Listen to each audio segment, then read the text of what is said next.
fireflies we used to glide, flicker bright deep in the night. You glow a pure delight. In the twilight sky so wide, like fireflies we used to glide. Together we came alive, burning hearts so young and wild. Oh, we were catching fireflies, like our dreams they used to fly. Like your sweet scent in the air, all our worries would disappear.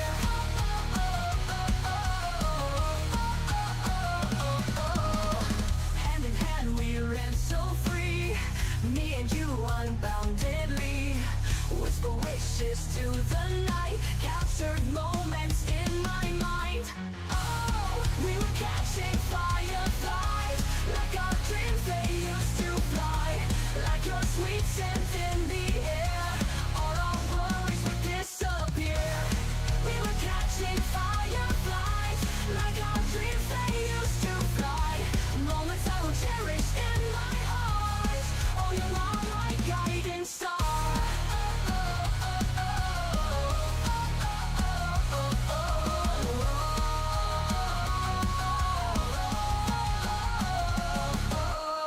Little lights guided our way through the night till break of day. Dreams to flight we didn't hide, fireflies light up the sky. Oh, we were catching fireflies, like our dreams they used to fly. Like your sweet scent in the air, all our worries would disappear. We were catching fireflies, like our dreams they used to fly. Moments I will cherish in my heart. Oh, you are my guiding star.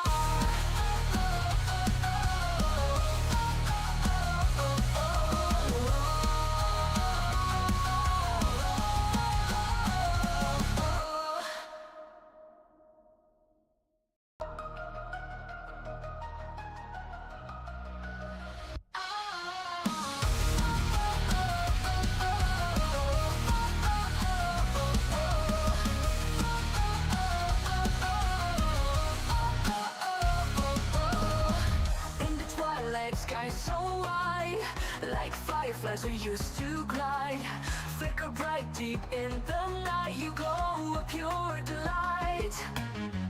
In the twilight sky so wide, like fireflies we used to glide. Together we came alive, burning hearts so young and wild. Oh, we were catching fireflies, like our dreams they used to fly. Like your sweet scent in the air, all our worries would disappear.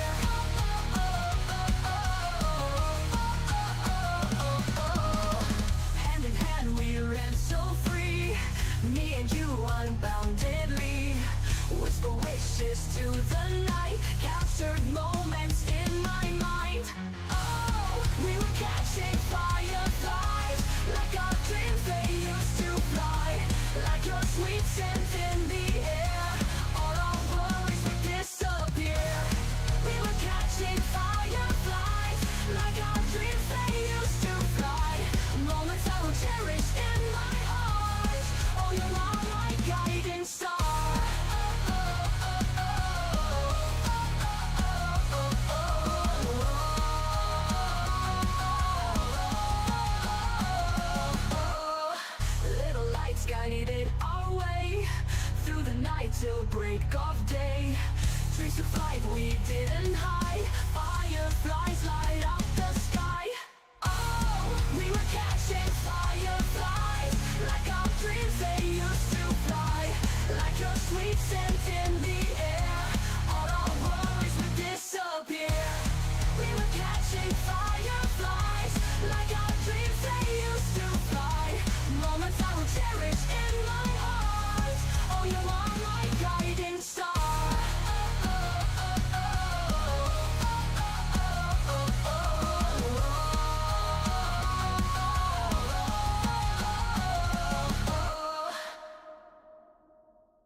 like fireflies we used to glide. Flicker bright deep in the night, you glow a pure delight. In the twilight sky so wide, like fireflies we used to glide. Together we came alive, burning hearts so young and wild. Oh, we were catching fireflies, like our dreams they used to fly. Like your sweet scent in the air, all our worries would disappear.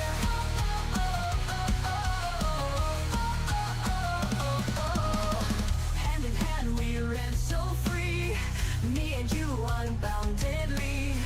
Whisper wishes to the night, captured moments in my mind. Oh, we were catching fireflies, like our dreams they used to fly. Like your sweet scent in the air, all our worries would disappear. We were catching fireflies, like our dreams they used to fly. Moments I will cherish in my heart. Oh, you are my guiding star.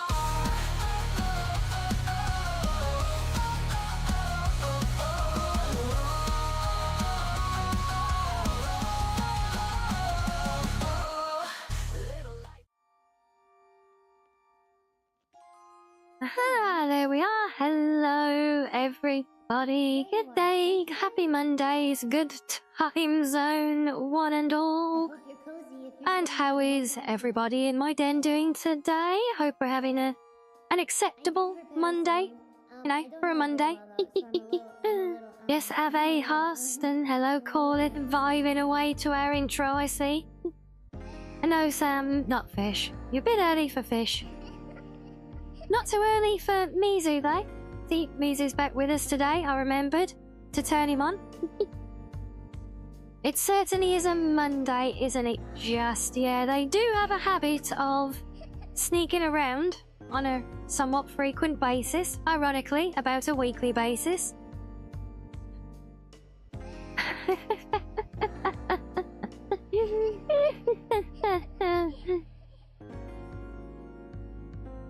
See, well,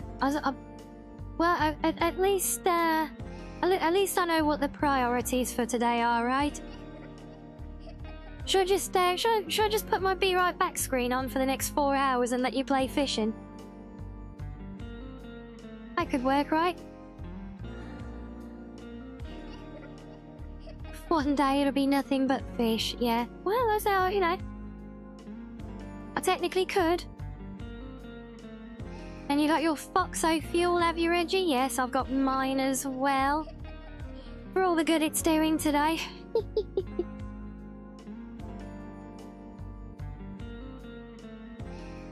All words on stream. Yeah, do you know what? I did look into that one. I thought that might have been a good one for me to add for the guys over on Team Red as well. Hello, everyone over there. Also, by the way.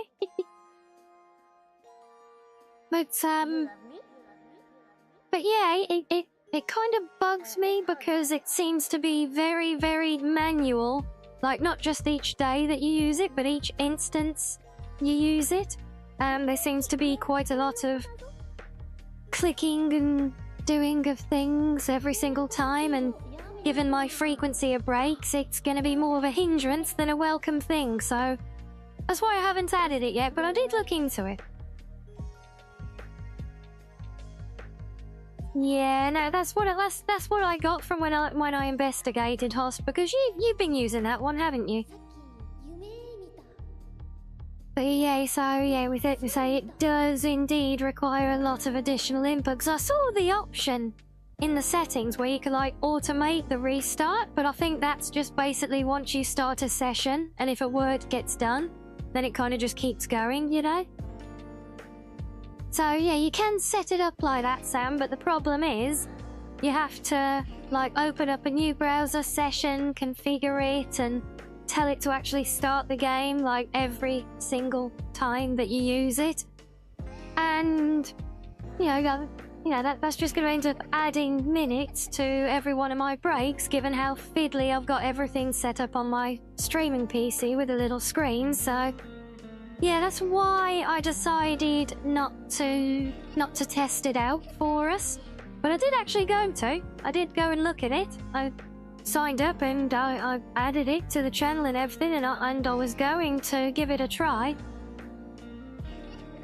But yeah, when it was yeah, that extra fiddling eats away at your break time, and not saying, you know, if you, because I know you know, with obviously your frequency of streaming and your frequency of breaks within your stream, I'm sure that is a lot more manageable. But considering, you know, how long I stream for each day, and how frequently I have breaks within that as well, it would end up being very much a pain in the tail, so sadly I had to leave that one for now. Yep. But the hunt continues. Then there's lots of other things out there, but unfortunately most of them seem to be made exclusively for Team Purple, which doesn't help. And the main thing I want to add something for is so that the guys on Team Red have something to play with as well. I did find one other option, but I can't even remember what it was now. But there was another thing that looked promising. But that also required Steam to be running all the time, which would interfere with me being on the dual setup, so that one ended up being a no-go as well, unfortunately. See, there's always these awkward little niggly things that get in the way of stuff. But hey, we'll figure something out, right? Maybe I can try and plug Mizo into the chat over there, who knows? I don't know if that will work. If nothing else, Mizo can chat with the guys in red and tell them jokes or other things, you know, fun facts. We'll see. We shall see. Yeah, I was about to say, Sam, you wouldn't be saying that if you were over there, would you? And there you are. Oh, I love it. Get a bit of rivalry going on amongst yourself. Love it. There's no rioting amongst yourself, though. Keep it civilized. And hello there, Boff. Welcome in, welcome in. The space alien. How many times has Mizo is not a space alien. He's a fluffy little foxo cub. Leave him alone. Honestly. You're gonna fight yourself, are you, Sam? Yeah. Well, that will, if you want to wait until I want to be right back to do it, that will take care of the cabaret. But, well, both sides, arguably. That sounds like it would be more fun than fishing. Potentially, yes. But yes, yeah, we talk about little added complications and things like that. I don't know if any of you saw on the Discord, but I did put a new dedicated modding channel in now. Not a model channing, a modding channel.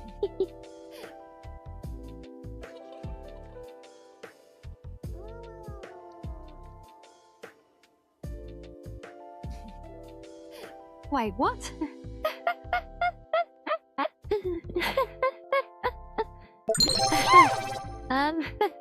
Well, Rimbot, apparently Rimbot makes the rules now, and also, Harika, hello to you, welcome in, fellow Kitsune.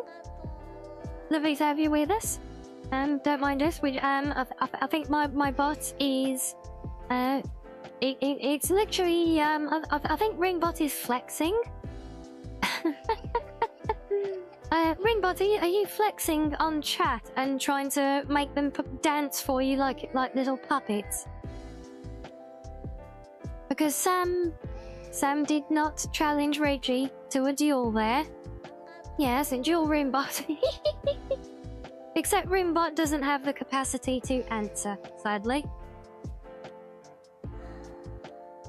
In fact, it's just going to ignore you now. Yeah, there you go. Oh, look, Rimbot doesn't have any Foxo coins, eh? That's why.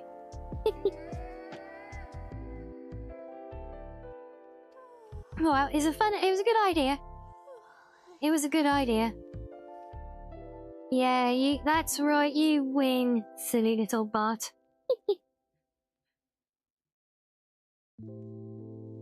But yeah, like I said, so, I don't know if any of you saw, but there's the new modding channel in the Discord, and in there I shared the finished file of the mod that we were making on stream on Saturday for Excel. Yes, I got it figured out in the end, and it did, as we suspected, it did come down to one silly little niggly detail in the process that I was using to convert the 3D model into the game format. And it's one of the it's just such a stupid thing, right? Because this is the bit that I did off stream beforehand because I had to follow a guide. I had no idea what I was doing, so I followed the guide, did everything it said, and it didn't work. So I did a bit of more research this morning, and it turns out that guide was, even though it didn't say it in the guide, it was actually written explicitly for doing the process for like clothing or armor items, things that your character wears. And it turns out to do other types of models, i.e. things that you don't wear, like our weapon, there's actually an extra box to go and untick in a hidden menu. So yeah. Once I figured that out, it was all good. Everything was in-game and functioning as expected, so as and when Excel next comes online, they should see their finished mod sitting there for them now with their lovely shiny Thundercats sword, wasn't it? That's it. Yeah. So that was all good fun.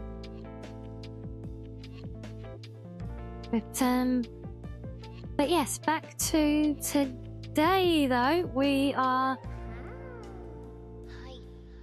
progressing still. Well, we would be if my graphics card wasn't being a little booty. It started being a bit of a booty whenever I'm connected to the other PC. And sometimes it likes to start stuttering the game and do little static flashes across the screen and things, but then it does it sometimes and not others. It's only when it's connected to the streaming PC, so go figure. Another one of those fun little awkward things. But yes, once we get there though, we're back on with the Mages Guild, or the college, whatever. You know what I mean? Shut up. with the magical folk, yeah? Good enough? So we're back on with those. I have progressed a little bit offline because I was in desperate need of doing some inventory sorting in the meantime. So when we get back in, we're actually now halfway through Labyrinthian. Just on our way to go and get the staff of Magnus. And that should lead us into the end game for the college as well then. And the final showdown, assuming it's not bugged or broken by some other mod getting in the way, we shall see. But in other news, while I was adventuring, I happened to get into a little scrap with the dragon, as you do. And this time, when I did the soul absorb thing afterwards, I suddenly got the shout from the Greybeards, and I got the summons. So it turns out that when I configured the game, there was a setting in Unbound which I had set, arguably not without fully comprehending what it meant. But it basically meant that you start off and basically the first 4 quests of the vanilla main quest line don't exist. The thing that we did to get the keystone thingy-majigger, what's it, doodad? The big stone thing from Bleak Falls. That is basically an optional side quest, and everything else is hidden away. and the setting I had was for it to randomize when you become Dragonborn. So the whole setup was that dragons would start appearing in-game eventually, and you would see them and get involved in fights with them, and then eventually, it could be near the start of the playthrough, it could be right at the very end of the playthrough, or somewhere in the middle, as I got. And basically, yeah, she's the Dragonstone, thank you. I'm very EP today, so words, no, English is back to being a second language after muttering, yes. But, yeah, so it basically, so Unbound had a randomized factor going on, and I hate that random instance, so now we have a summons to go to High Hrothgar as well. So once we're done with the college, because I don't think it will take us particularly long to finish up there now, we may go and continue that a little bit more, or we might go and focus on some of the other side things. We in fact, yes, we've got a nice little adventure to do for the Archaeology Guild attached to Legacy as well, haven't we? That one's been sitting there for a good while now. And yes, a very, very unusual, yes, not... I have my EP days. They're not always a Monday. Although, there's definitely a pattern as well. Hey, I'm sure I'm not the only one having an EP Monday, okay? Oh, I sure as hell hope I'm not anyway. Otherwise that would just be sad.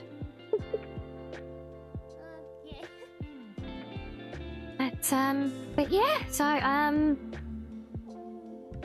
that's pretty much where we're up to with everything, I think, now. It was good to get that mod closed out from Saturday, having started work on it live with all of you guys. The fox deflects. I don't know how masterfully it is. I need to be less EP for any kind of mastery, I think.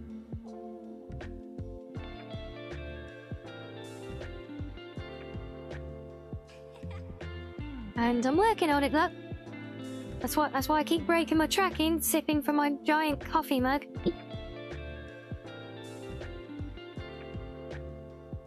But yeah, no, sorry, it was good. It was good to have that all put to bed and finished off, you know, and hopefully Excel will be pleased, and yeah, adequately, I'll take that. Yep.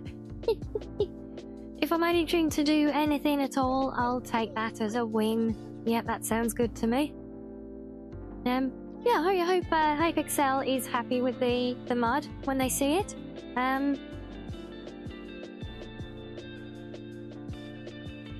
You'd expect a case of the rattles. Possibly Chance. Also, welcome in, lovely to have you with us. Yeah, although funny enough, when I was doing my sorting earlier, the sun came up and I got a random thing to tell me that I was slowly turning into a vampire again, so we did promptly clean that one up. And I have been and just taken care of all my needs.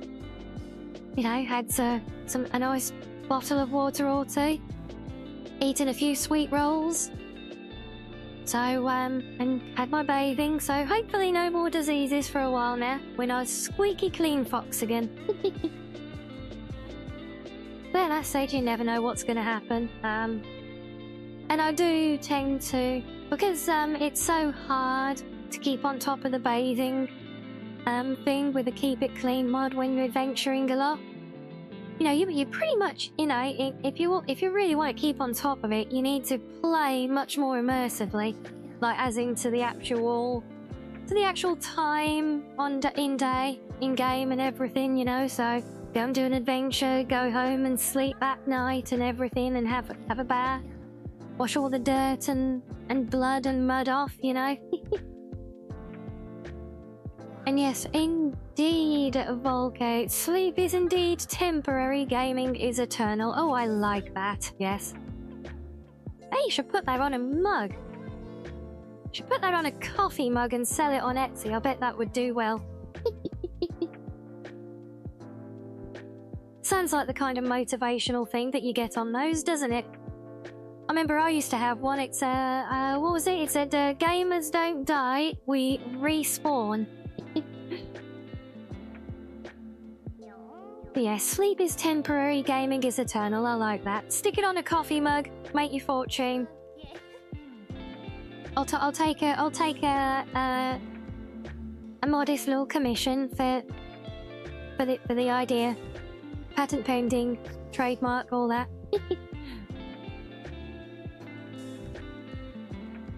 The hot springs are indeed a good spot to clean and relax. Oh, how I wish we had a hot spring that was easily accessible near me. You know, ideally in my backyard, where I didn't have to deal with other people. That would be great. We could make that happen, guys. That would be awesome.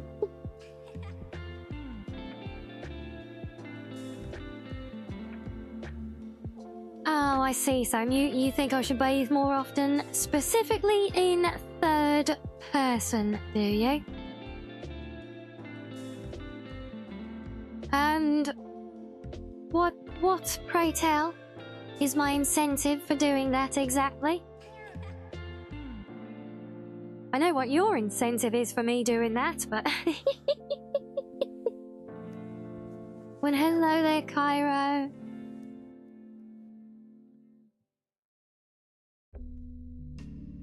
I didn't claim copyright because that belongs to Volk. They've got it documented in a time-stamped chat, so they came up with it first.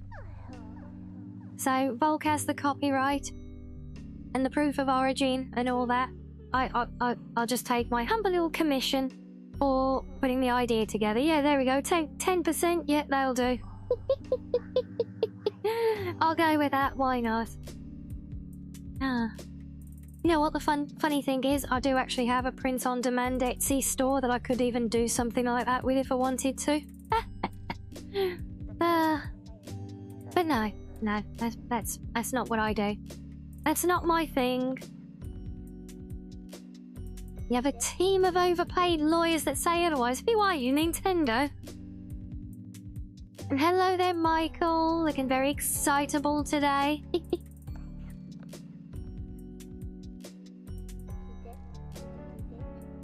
And yes, I do hope that we are possibly, I won't curse it by saying we're there, but I think we are on the cusp of some good news for you guys on Team Red.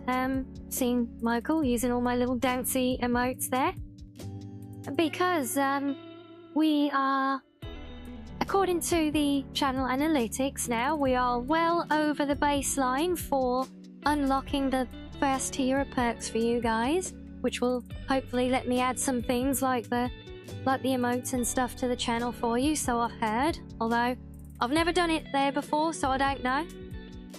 But apparently we are there, but the system that actually gives that unlock runs about a week behind everything else there for some backwards reason, so it'll take a while. But yes, according to my dashboard, it says we are actually well over that line, and chances are, by the time it registers as us being over that line and giving us the first tier, we may in fact then also be over or very close to the second line as well to fully unlock all the functionality for the channel. So, yeah, like I said, nothing is there yet, because it's always about a week in arrears by all accounts. So it's not there yet, but we may well already be on the cusp of it, so another week or two, and we might be there. And that is all entirely thanks to all of you guys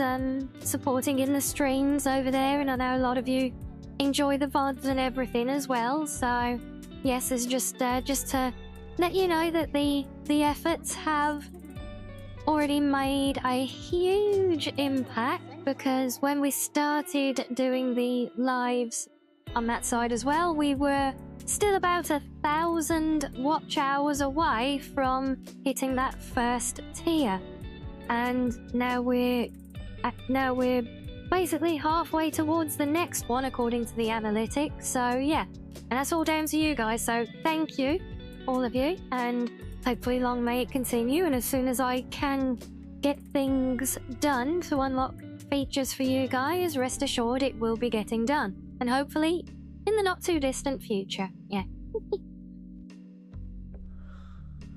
Oh, you've got Palm Springs there, shiz, and lucky.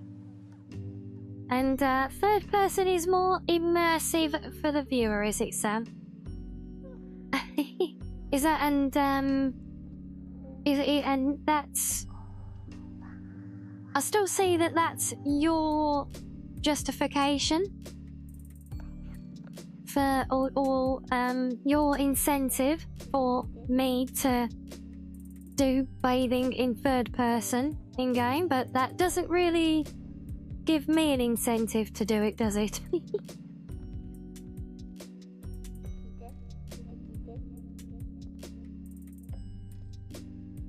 Yeah, that's it, exactly. Everyone give yourself a pat on the back, then pat your neighbour on the back, and pat yourself, and then pat each other on the head as well, just for good measure as well. Head pats for all.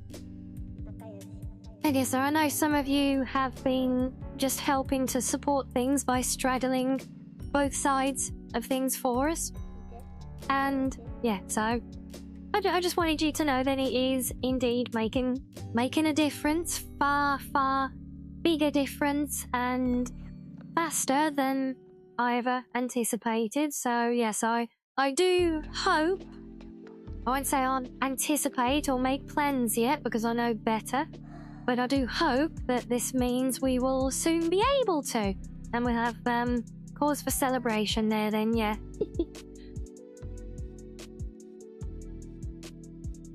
But speaking of, as well, on the Team Red side, so you guys on Team Red will not be getting my stream here as usual on Saturday. Alright, so that one, because Saturday is going to be our first episode of my new chat show, where we're going to be interviewing some guests. We're going to be meeting some fellow small streamers within the community, and giving them a little introduction to you guys, and vice versa, and hopefully you can meet some of their communities, and basically all just do a little bit of meet and greets, as it were, and show some faces around and try and help people spread their networks a little bit, you know. So, but because we are doing that on Saturday, and because that is part of the VTube Vanguard community efforts, Vanguard, the community I'm with, and my little badge here, yes. So, are you having fun writing with yourself there, Sam? I love it. But yeah, so because Saturday is in coordination with the Vanguard, it will be streaming to the Vanguard YouTube channel as well. So unfortunately that means I can't send it to my channel over here. So we'll have to wait for a VOD again. But but there will be, once I put the details out onto social media and onto the Discord, hopefully in the next day or so, giving details for the stream, I will make sure to include a link to the Vanguard channel so that people can stop by there and come and join us if they so wish, or they can always come and find us here on my main channel. I will be live as normal here for that one. I just won't be able to share it live with my channel for Team Red, because I'll be sharing it with the community channel for Team Red instead. And Fuzzy Dunlop, hello, welcome in. Thank you for the follow. Thank you.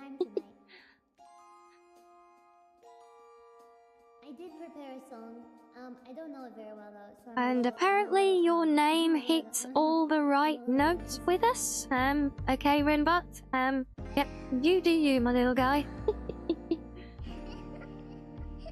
So I just want you to all try and keep in mind, like I've said, I will put reminders out on Discord and on the Twitter as the week goes on. But just while we're here and on topic now, just to let you all know up front that Saturday will be a slight shuffle to things. It's mostly business as usual for the majority of you on purple.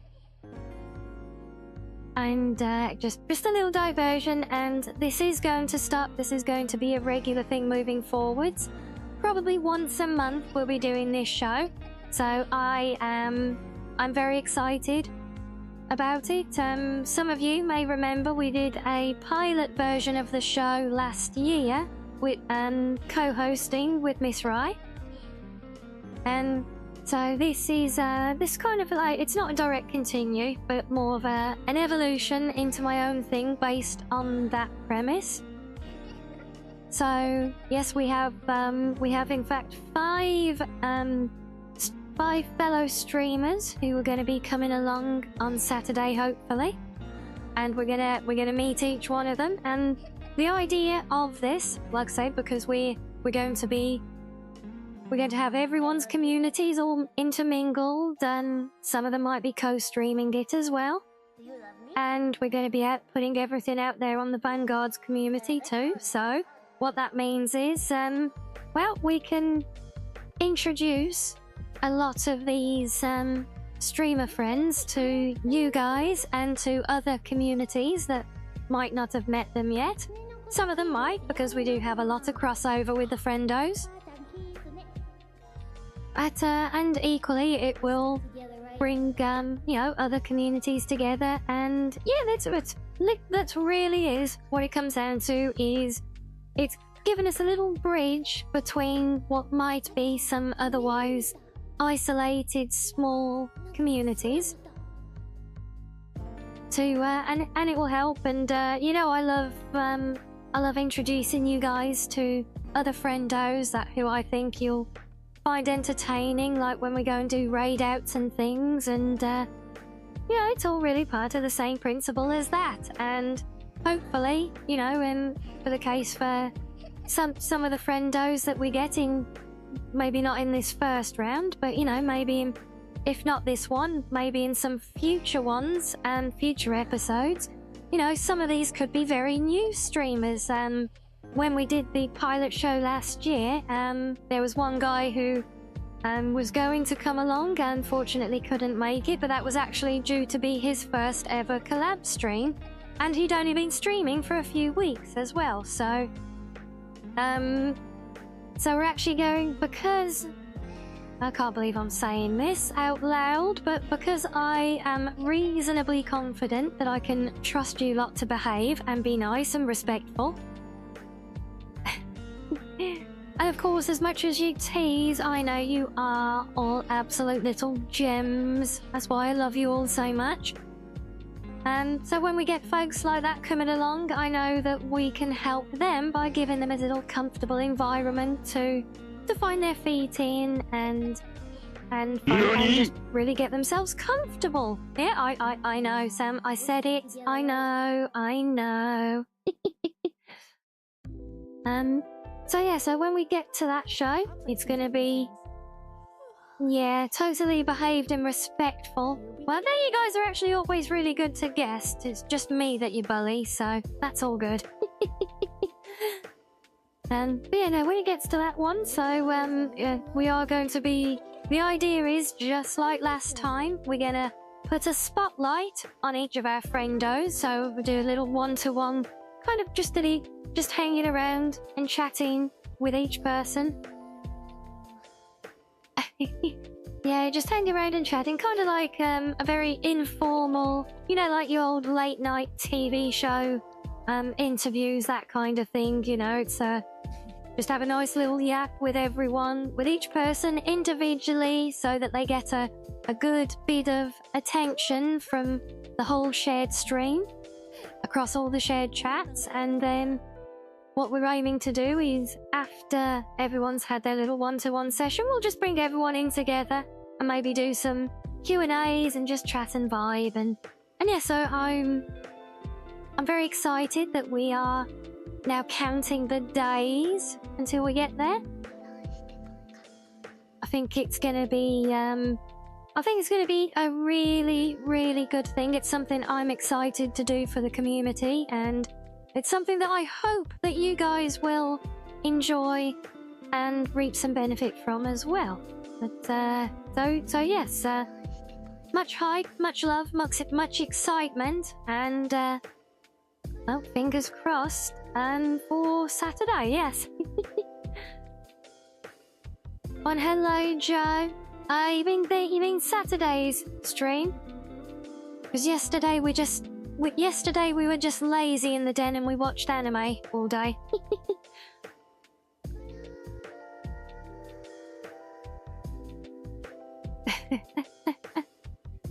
Oh yes, could you actually imagine if we got someone like Todd as a special guest? Oh God, he will. I wouldn't be able to resist. I would be brutal. But yeah, there might be a little bit outside of the realms of possibility for us, but you never know. One day, and we could even, you know, if it proves successful, we could hopefully one day get some bigger VTubers coming in as guests as well. You know, some friendos who were a bit more experienced and established, and actually bring them in to interact with the other guests as well. So, but yeah, we're just talking long-term hopes and dreams of mine at this point still.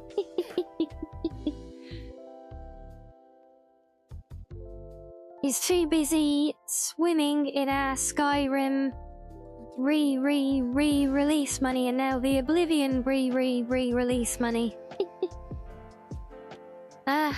Lazy Sundays, EP Mondays. What's Tuesday then? Well, hopefully not EP. But yeah, honestly, my EP days can be pretty random. They tend not to hit too bad too often. Maybe once every couple of weeks, you know, and it can be any day. But no, Sundays though, Sunday is always, I call it a lazy day because it's the only day that I don't actively stream. But we do have a nice day. We'll just vibe together in the Discord and watch some anime. We did season 2 of Konosuba yesterday. That's always fun.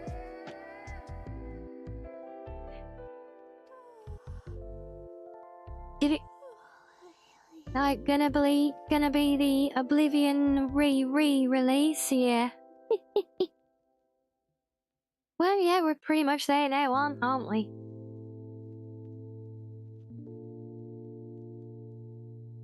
Oh yes, yeah, very hard at work on Elder Scrolls 6. That's why I couldn't get him as a guest for the show. Yeah.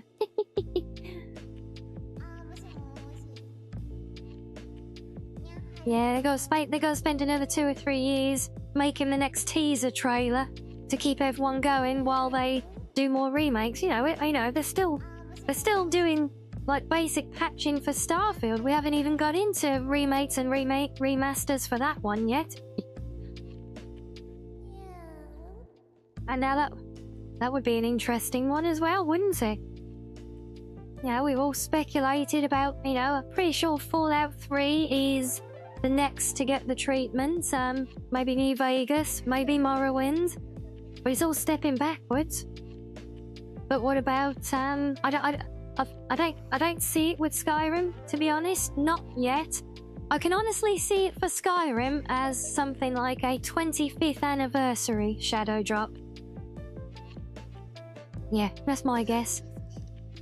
And what's a Starfield? Yes, indeed. Yes, yeah, it would be as well, wouldn't it? We've added another 76,000 new, completely empty moons for you to go and have fun exploring. What do you mean? No. What do you mean it's not fun? No, we've told you it's going to be fun, so therefore it is fun. That's what real astronauts do. Yes, well... Sorry, devs, but real astronauts actually have things to do when they go out there onto those barren landscapes, not just walk around them for the bloody sake of it. New rads of copium supply for Starfield Arctic. Yeah, I know you're not alone in that one. We'll probably get a Starfield remaster before GTA 6 or the next Elder Scrolls 6 trailer. Oh no, give them some credit. I'm sure we'll get an Elder Scrolls 6 trailer. You know, hopefully, you know, while I'm still streaming. Considering that I plan to stream through to all the way through to retirement age, you know, it's gives them a fair chance, maybe. It's called Touching Moongrass. Oh dear. Hello Zeri, welcome into you. How are you doing today? Oh, you've not run out of Elder Scrolls 6 copium yet, Arctic? Well, it's funny because my copium with that one is holding on to the vain hope that they'll get distracted by other ideas and just not do it at all. But unfortunately, I'm pretty sure they will actually do it at some point, and I'm pretty sure it will be even worse than all the previous titles. It will follow the curve of all of the Bethesda titles, so, you know, not just the Elder Scrolls, you know, because it's always been a downward turn in quality of the overall game, hasn't it? Skyrim unequivocally being the worst of the series, but still, it's the most capable despite that, which means we can still actually make it the best with about 3,000 mods or so, give or take. Oh, you're just in from work. Oh, well, yeah, I'm guessing that is going to be a very late lunch then. Is it late lunch / early dinner? Well, hopefully you can settle for the rest of the day now. Far, far worse. It's Bethesda. They keep digging that hole as deep as it will go, and gamers will keep throwing money down that hole. Unfortunately, you are not wrong. Although, you know, it is possible that they learned some lessons with Starfield. I'm not saying it's likely, or I think that's the case. I'm just saying it is technically possible.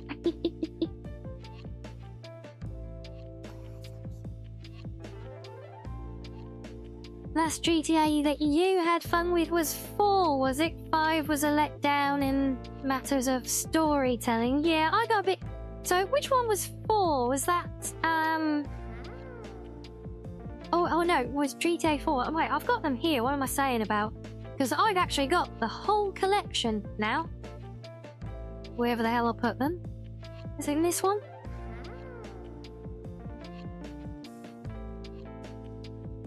GTA 4, yeah. Okay, so not quite all of them. I haven't got the first 2. Yeah, see now, I remember, well, big bro, having Vice City. I don't remember having so much fun doing silliness with that one. I think San Andreas, I think I looked at, or I'm sure he had that one. Oh yeah, the music in Vice City, yeah, wasn't it all that like 70s funk and groove stuff? Yeah, I feel like I think I played a bit of 4. I honestly can't remember. And then yeah, 5 is there as well because it was part of the package. So, in fact, I just realised I'm looking at all of these on my screen and you can't even see them, can you? Oops, never mind. Well, trust me, they are there. No, you weren't allowed to play Vice City. Yeah, I probably shouldn't have been either, but there you go. It's the advantage of having big bros sometimes, right? On GTA 4 is the Nico and Bowling with Cousin, is it? Fair enough. Okay, so is it like 80s vibe then? So yeah, well, it felt like a very 80s aesthetic. Is that where the music aligns as well? Oh, so is that it's a very distinct style.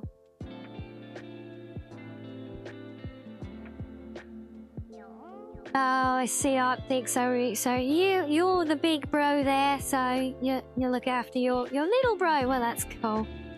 See, we like that. That's what families are for, right?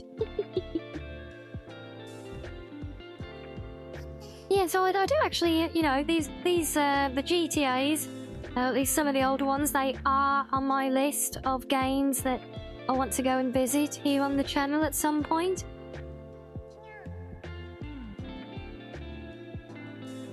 Oh, so you all like GTA 3, Vice City, and San Andreas. Yeah, I gotta admit, Zoe, it does feel overall like that was kind of like the golden era for the franchise. You know, and that kind of, just that range in general, you know?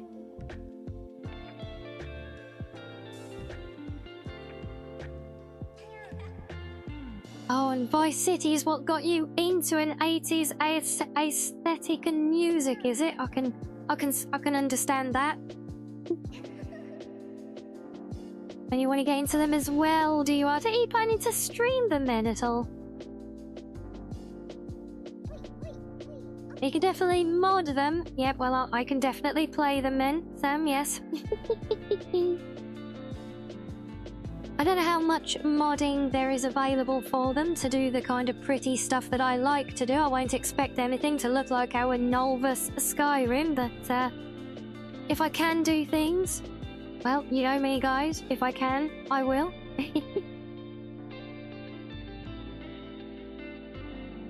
You probably will. Oh, yeah, that's all good. You never played 5, yeah, same. I never played 5 just because, well, MMOs, so people, and you know, my allergies to people, especially when it comes to people getting in the way of my bloody game all the time.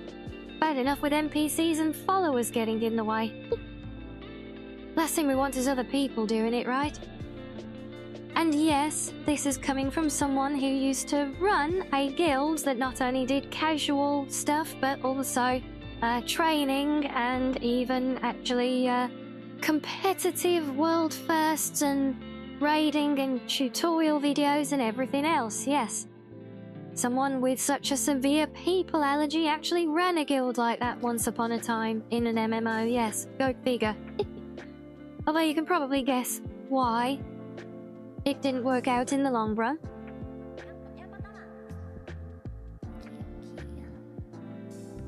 You think you got like 6 hours and then some multiplayer stuff? Yeah, sounds about right, Arctic, for that. Yeah, I just never had any interest in it, to be honest.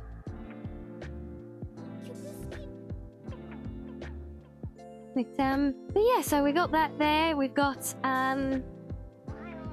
also got the Mafia series, and with a new one coming out as well, there is a temptation to give that one a little revisit as well. But honestly, I've played around on some of those games before, but I couldn't say like I really know them at all. So part of me feels like I should do a complete series playthrough, start to end, just to really get the whole story and everything in there, you know? Oh, and ahoy there, Anno Dominic, welcome in. Welcome in, lovely to have you with us, always lovely seeing new faces, and we're seeing so many new faces today as well, go figure, right? Maybe I should do my Skyrim on a Monday more often, because we don't normally. Skyrim used to be on Tuesdays, Thursdays and Saturdays, but now I'm looking to stagger it to work around our new Saturday plan, so we're doing Monday for now. Probably Wednesday and Friday for Skyrim, but you guys know me. Sometimes I don't decide what game I want to play on stream until I'm literally starting the stream up and I have to set the title for it, so we won't commit just yet. We'll see where the mood takes me throughout the week, but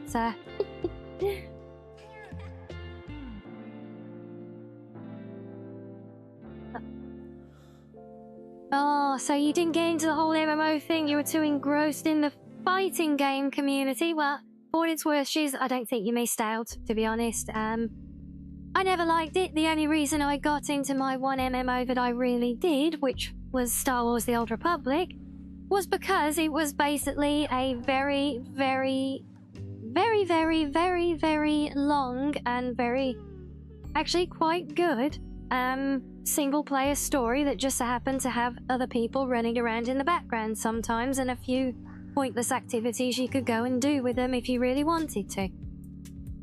And so it worked for me, but it did get me doing all that stuff for a while, yes. You told their shenanigans and paninis. Someone's been feeding you lies again, Joseph, I think. We don't do shenanigans. We may do paninis.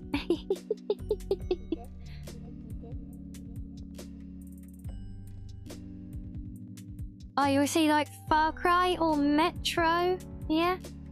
A Swaito story new trailer for the story to yeah, but see, they've got a very long established history at this point of not delivering, unfortunately. So, you know, they might do a nice looking trailer, but all the stories though, because and to any still surviving Old Republic fans, I would apologise now if this is a hot take to you guys, but the game was actually at its best during its vanilla release. There, I said it. And I'm not just talking specific about, I'm not even talking in terms of gameplay, although the way they nerfed my little backstabby operative did not help matters because I enjoyed having an OP class by happen chance. But no, because in the original game you had 8 character classes, 4 on each faction, 2 faction stories and a whole collection of world stories plus side quests. Each of those character stories would so you had 4 variables on each side plus the variable faction stories. There was so much different content there, and it gave so much replay value as a single player game. It honestly, if they'd have done that as a single player game, called it Notes of the Old Republic 3, happy effing days, honestly, would have been perfect. But they didn't, they made it an MMO, and don't get me wrong, it did well for it, and I made a lot of good friends playing it as an MMO as well. But the problem inevitably came because they didn't just try to be an MMO, they tried to be World of Warcraft with lightsabers. It was the exact same bloody game, just looking different. And to follow that game model was not a sustainable pattern for a new release for them, especially on a story-heavy game, because, well, what happens? You end up at the end game, then you have to do level cap extensions and everything else, but then everybody wants to see more story as well because that's the game that they've built. But they were never, ever, ever going to make enough money off of subs and things in the early game, because let alone paying off the investment. And if anyone doesn't know, they were very, very overly optimistic in their server setup when they first launched. And they had dozens and dozens and dozens of servers that within a year, most of them were being shut down because they were empty and they had to be reconciled over and over again. So, yes, they horribly overestimated and overspent, but the thing is, you had all those individual stories, and keep in mind that half of all of those stories were not force-using characters. They were your troopers, your gunslingers, your mercenaries, people like that. But the others are. And so as soon as they started shoehorning everything into a single continued endgame story, they had to come up with all this convoluted stuff to try and make sense for characters of any origin to be on the same story path. So for one, they lost all replay value in all the different classes, plus, you know, then they go down the whole MMO route of, oh yeah, you know, buy this little bundle to jump straight to endgame and skip the entire game, which is the whole point that you bought it in the first place. Just skip over that and jump straight to the grind so that you can grind for gear to go and do raids, to grind for more gear, to do the raids that you just did grinding on to get the gear that you grinded on to do more raids. Do you see the pattern? Because at the end of the day, none of it was actually necessary. Yeah. So, you could go and do nightmare modes and things like that, and yes, the improved gear did help, but yeah, unfortunately, it just ended up a very generic MMO grind, and they just do more and more patching of it. But that was what killed it for me, though, really, was all of those stories getting shoehorned very awkwardly into one single storyline, because it felt very forced and it was just very unnatural, and it just gets weird at that point. Ow. Hello, Panda. And yeah, see you later, Arctic. And did mentioning the grind wake you up, Sam? That was the same for you, Joel Kathia. Yeah, I know I'm not alone in that, and I did play the game for a lot longer afterwards as well. I even tried going back last year with Miss Rye for a little while. But, since it's been moved away from EA and back in the hands of its original devs, which is a very small team, and they are doing an impressive job in what they are achieving, but they're embarrassing themselves something rotten as well, unfortunately. And, so they keep doing all these big budget trailers, things looking good, making promises, but they keep failing to deliver at the end of the day. And then when they do deliver, it's substandard in terms of actual content of depth. Things like the story, etc. Or the focus going on slight recolorings of the same thing you've had 500 times already and selling it for $100 on the cartel market instead. Yay. But hey, we're not here to rant about Star Wars, and hello, Ascaria, sneaking in on that side today, are we?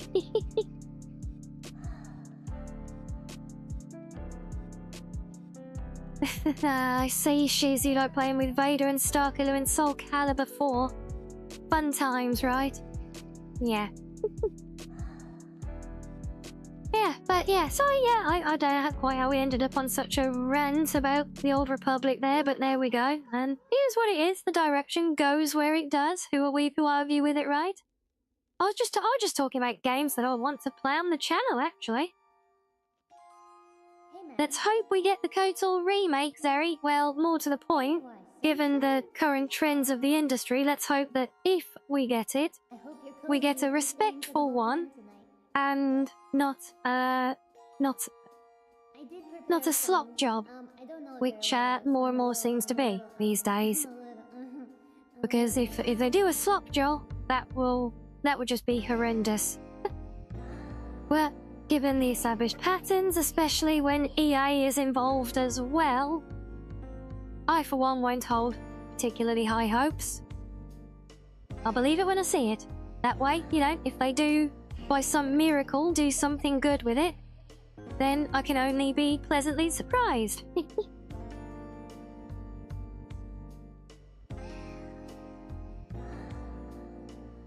Yes, slop jobs, Joseph. All these games, and including remasters and remakes that are still ongoing, like Fable. Great example, because we saw teasers of the upcoming remake of that and how horrendous it looked, because it was very, very clearly going to be another remake that was going to take a beloved game, dismantle everything that was fun about it, and turn it into political messaging and activism, and then the inevitable tantrums when people aren't satisfied with that. I'm kind of pleasantly surprised that Oblivion has just about managed to dodge the bullet so far on that one, although people certainly have been noticing, haven't they?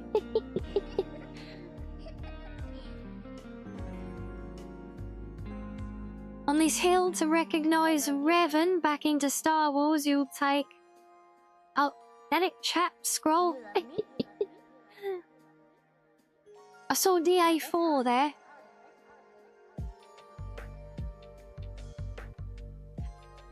There we go, we're back now. Yeah, the ads banner was in the way.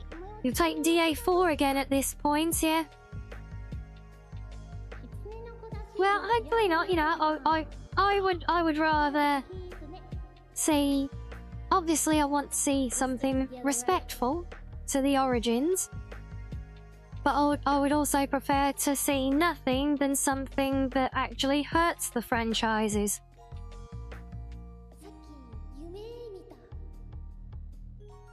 Or as Fable Legends and then changed into a remaster which isn't living up to it. Yes. See, it makes me laugh with Fable especially because so many people who love the franchise, they would be the absolute happiest if Microsoft would just let it be on their store again, even if the co-op stuff from 3 was locked out because they couldn't support it, just so people could get the game again. You know. And that would be, I think so many people would love that, and that would be such a, that would honestly be such a based move for them to do, to actually get love back into the franchise. Wait, the OGs are in the store? Since when? I know Fable Anniversary exists, but for the longest time that I've known, 2 and 3 were completely unavailable. Because I know I tried very, very hard to get 2 and 3. Oh, well, if they're locking them to a Game Pass thing, then they can shove that Game Pass where the sun doesn't shine, I'm sorry. I pay enough subscription service things, I don't need any more. Are you on it? Well, if they have put them on there now, great, but they sure as hell weren't there when I was looking to get the games again. But if I can get them now, I certainly would love to snap them up. I'll play some different tunes.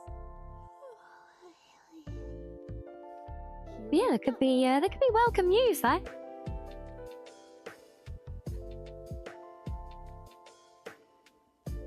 So on the Xbox app, so how does someone with a real machine use it? You know, a PC.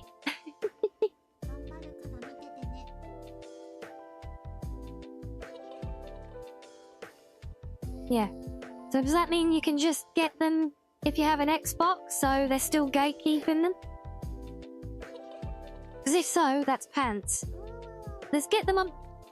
I want to see them on Steam, alongside Fable Anniversary. Or at least on something that users of all platforms can get access to. Yes, you're right, Fuzzy. It was a nightmare to emulate. 3 was even worse. I know, because I have them both as emulators right now. And 2 is playable. 3 is technically playable, but the visuals are far too broken to stomach.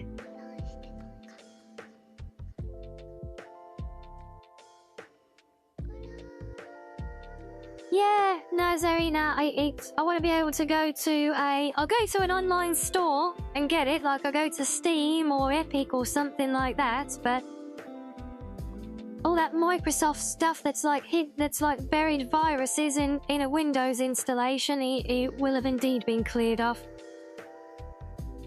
And yeah, good job on you, Shiz, keeping your OG physical discs. I think I've still got a bunch of old game discs, but no consoles to play them on.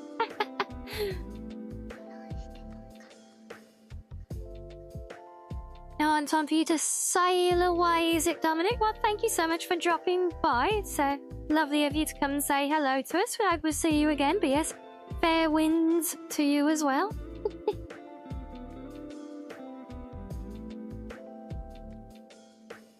That's my secret ingredient. Oh, we think physical media making a comeback. Well, I'd love to see that in effect.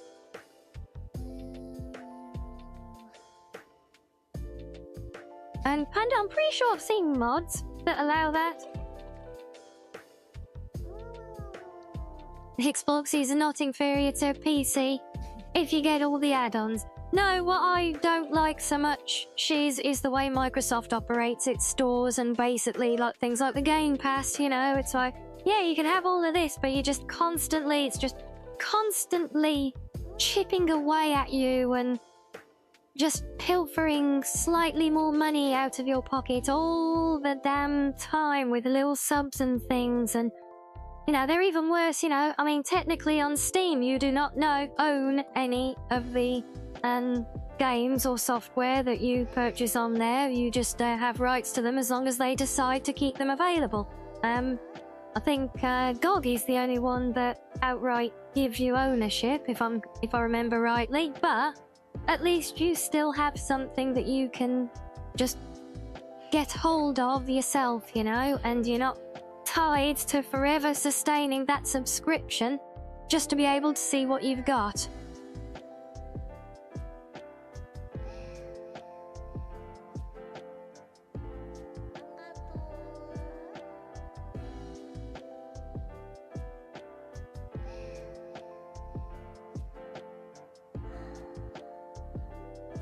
You don't use the stores, yeah? Yeah, no, like I said, I mean, at the end of the day, if there is a feasible way for me to get those games and install them and run them without having to have yet more subscriptions or services constantly running in the background, like another Steam and Epic thing just always there, taking up space and taking up processing just for the courtesy of having a window to access my games in, then maybe I can finally get my hands on those Fable 2 and 3 then, but if not, I'll stick with my buggy as hell crappy emulated versions. Because that's all we could do for a long time, and I tried very bloody hard to get hold of, I even went hunting around for old Steam keys for the downloads and all sorts to do. So I tried very, very hard for a very long time to get those games in support, but I even dug out the codes because one of them is one of the discs I've got in my storage box, and we even dug out and scratched off my old code from that, but that didn't work.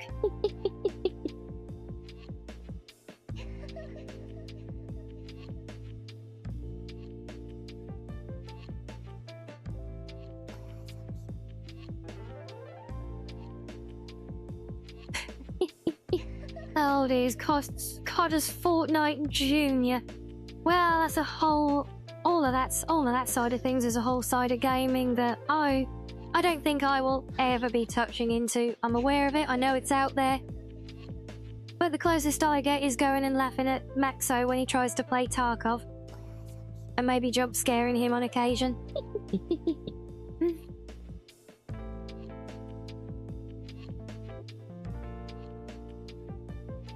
And hello, Siva. Hello. Oh, I do love every time seeing my little Mizu there yapping away between your two puppers.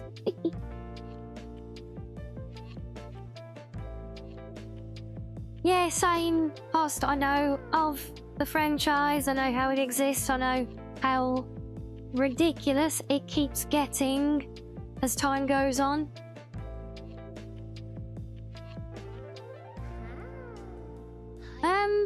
In actual fact, Fuzzy, no, I have not. Morrowind, I have the least time logged on any of the...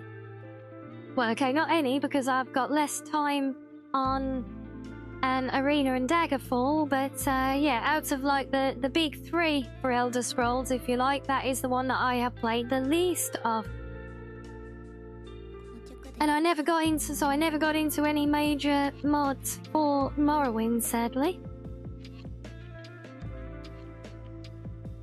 But I have heard of that one though, so I would love to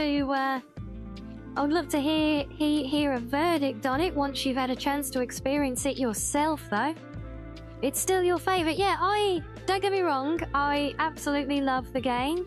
I very much acknowledge it and recognize it as being arguably the best in the franchise.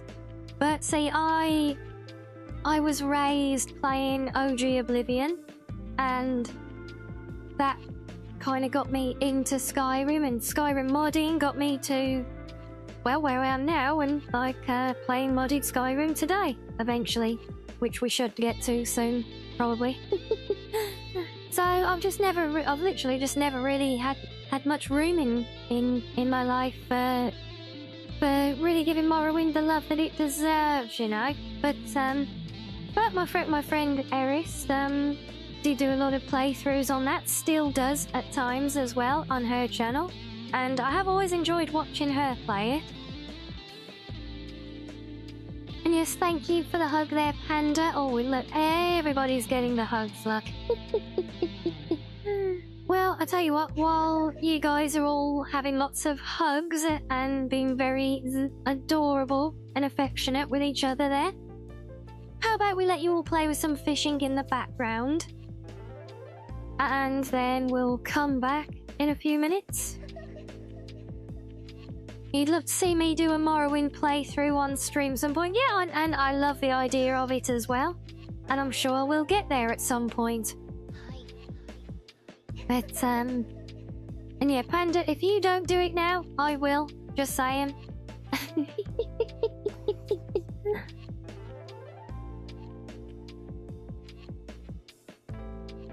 Yeah, well, I will hopefully get to Morrowind. Yeah, Morrowind Monday does have a nice ring to it, doesn't it?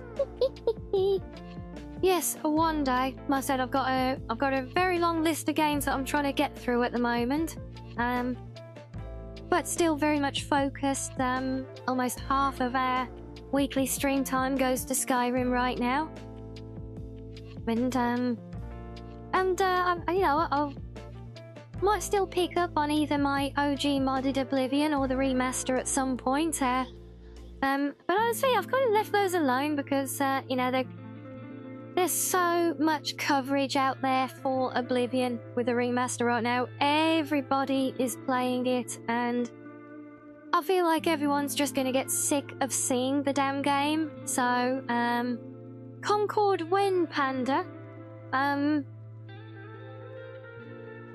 not even sure that's even available anymore. I was going to say I'll put a ludicrous sub ransom on it, but I'm not even sure it would be feasible. So, no, and before I get my arm twisted into something I will regret, we will be right back and you guys can play with some fishing. So, see you in a minute all.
Right, there we are. Welcome back, everyone.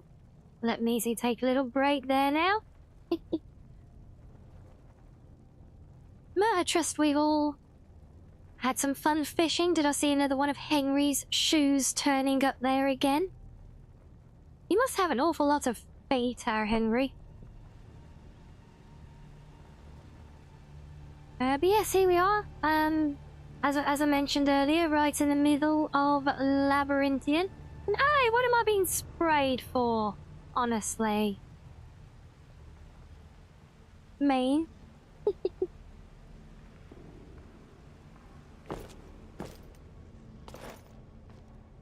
And yes, I know we're doing the mage stuff, and I see that head pats, that's much better. That's, head pats is not mean at all, and my god. Oh, we're all jumping in with things now, aren't we, eh? I'm gonna do a spin for you as well, have I? Let's have a look. Hold on, I've got my blankie on at the moment, so I'll do a spin after the blankie disappears. How's that? So I won't forget. But let the blankie disappear first, because I know you guys don't like the immersion breaking of the blanket model being cut off underneath itself, do you? So I'll save that one to do afterwards. You don't need to redeem it or anything, all right? Unless you want a blankie spin, obviously. You want it now, do you? You want a blankie spin? Well, all right then. Well, there you go.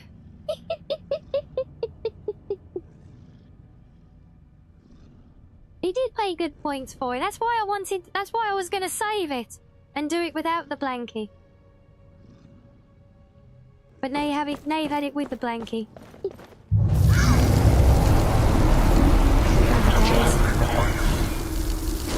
This is Security's place. And yes, I know I'm doing mage stuff, and I said I was going to do all of this with magic, but yeah, big ruins full of OP Draga is not my idea of a good time to be playing around with magic. Especially when it's so weak. So I have got Old Faithful back for now.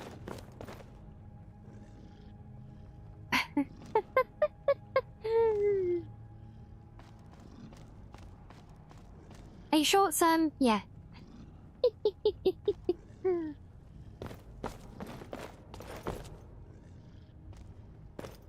Typical fox hypocrisy. Hypocrisy. Yes.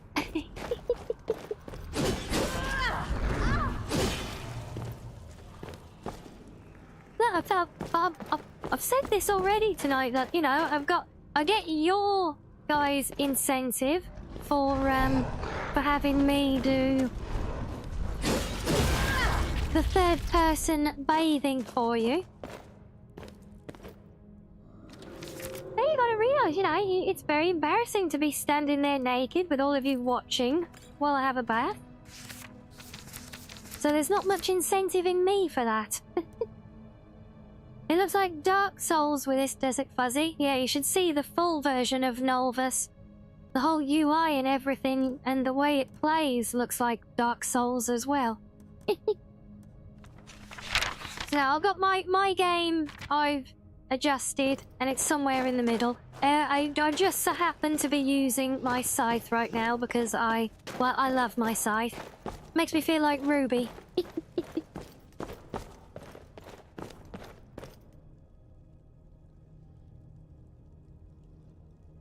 What's the Twitch trans thing? That's Ringbot's translation plugin.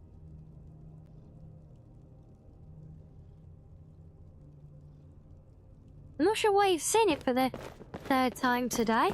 Does it keep reloading or something? Or do you mean you've been seeing it elsewhere as well? Yeah, but that's what it is. That is the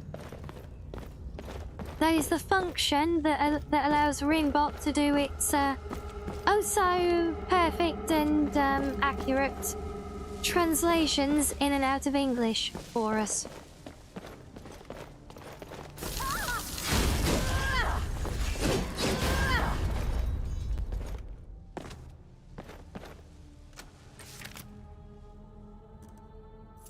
Rimbot's been repeating it. Okay, that's odd. Because the program did actually have a bit of a wobble when I launched it today, so hopefully it's... yeah.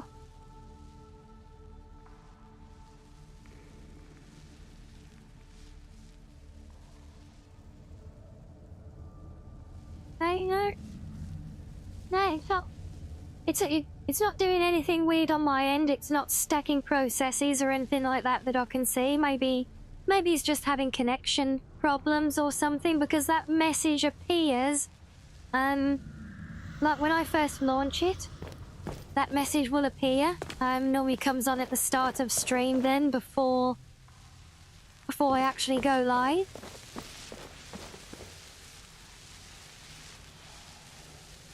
So it could be something like that. But yeah, but that's what it is at the end of the day. Hope that helps. And yes, no problem at all, Hust. I do enjoy the rest of your day, and thank you for joining us.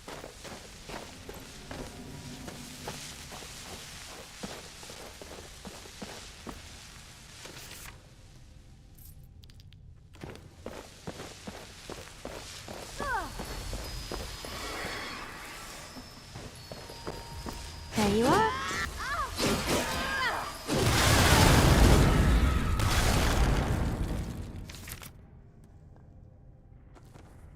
Attention Alien Army, we do have a raid incoming. Oh, look, there it is. It's the Foxo raid. Hello, Big Bro Sarah.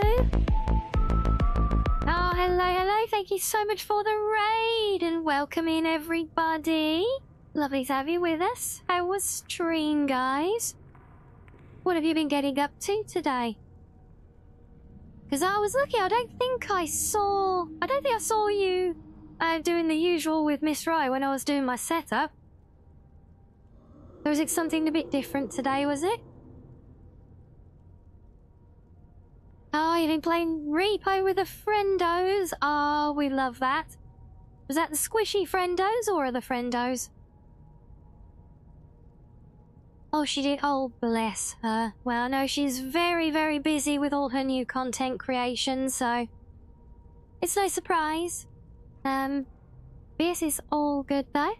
Yes, thank you so much for the raid. For any visitors who don't know me, I'm Rianni, the cozy blue fox, and we are currently playing our slightly modded Skyrim. And we're in the middle of doing the College of Winterhold final quest in Labyrinthium. Yes, don't worry at all if you meet a raid and run though. Must take care of that post-stream R&R. But if you or any of our raiders would like to stay and vibe with us for a while, you are all most welcome as always. And it's lovely to see you. Lovely to see you as well as you.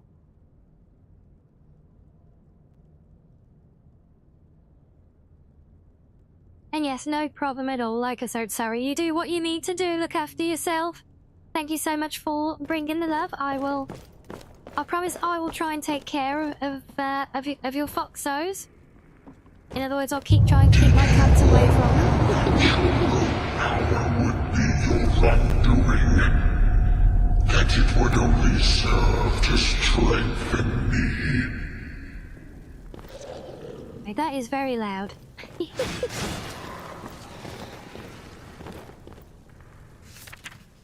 Okay, so fire door, that means we need ice magic, right?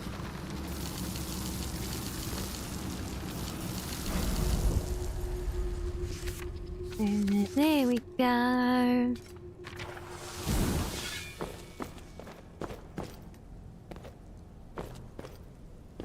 Just another minute. Do I want to go in here or do I want it? Come on, we can't stop now. We have Oh, there to is keep no down moving. here. Where's Elvin? Okay, no. She was We'll right go this way behind me. then, shall we? Dead. Something grabbed her from behind. Gone before I could do anything. This is insanity. We never should have come here. You're right. This is all my fault. Should we turn around, head back?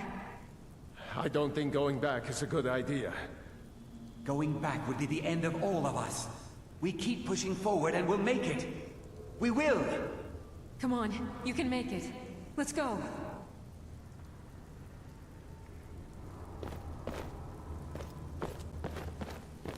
Okay, though.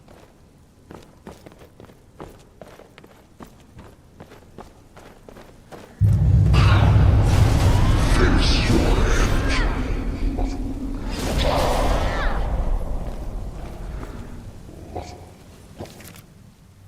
Thought so, yeah, these are the guys that have the drain heart stuff, so I must try and get a full set of those while we're here, if at all possible. Yes, Pendy, it's the college quest line. Doing the final part of Labyrinthian.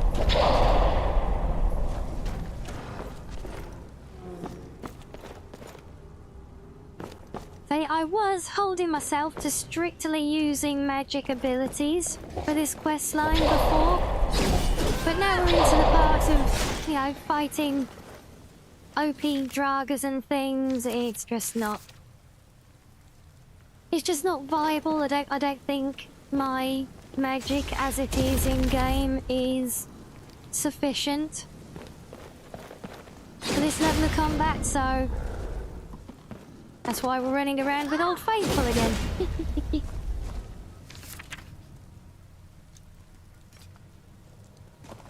Okay, well, we've got the sword and the bow. I think there's 3 pieces to that set, if I remember.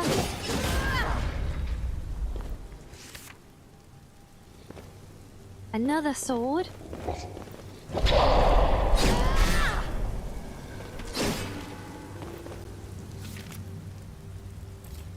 Oh, there we go, the battle axe. Perfect, there we go.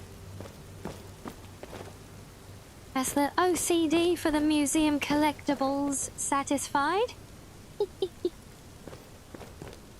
The real magic is the friends you make along the way. Well, there's another beautiful quote of the day for us. Thank you for that, Sam.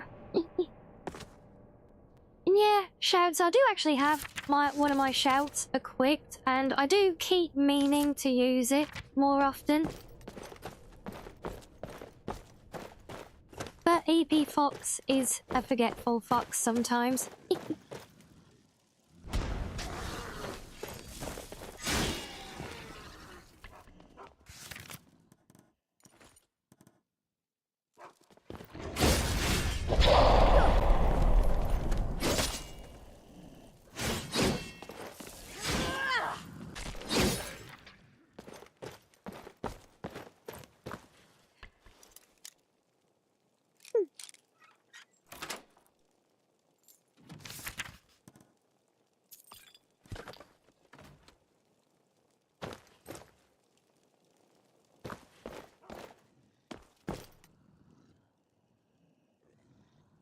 Want to see your friends marry, see how many disappear? If you're not wrong, Serana never appears, so yeah, Vampire Princess was never a friend.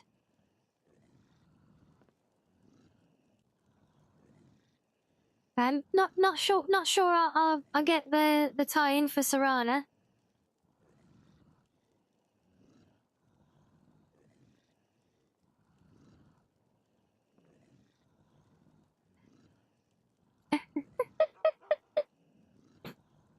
Oh, you just want to shoot her with a crossbow when you first meet her?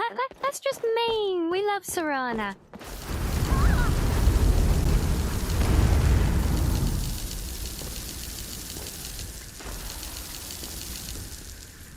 Come here, stupid soul gems.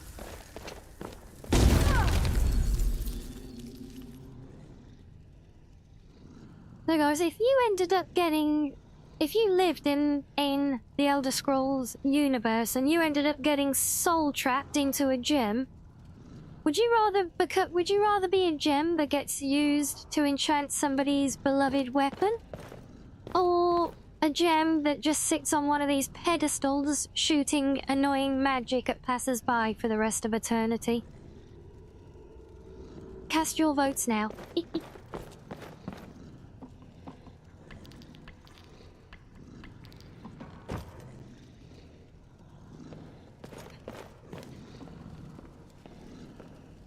see you're all on site when it comes to vampires. Well, even lovely Serana. Oh.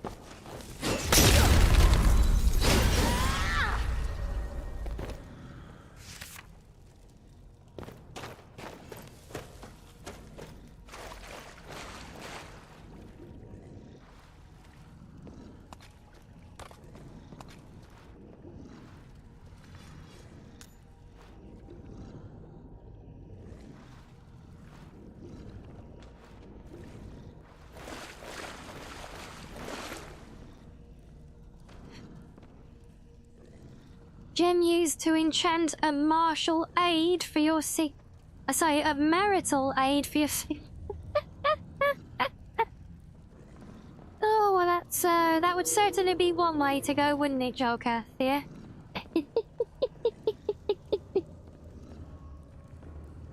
You'd like to be used to enchant a badass crossbow, would you, Shiz? Yeah, I can see that. I can see that working, you know?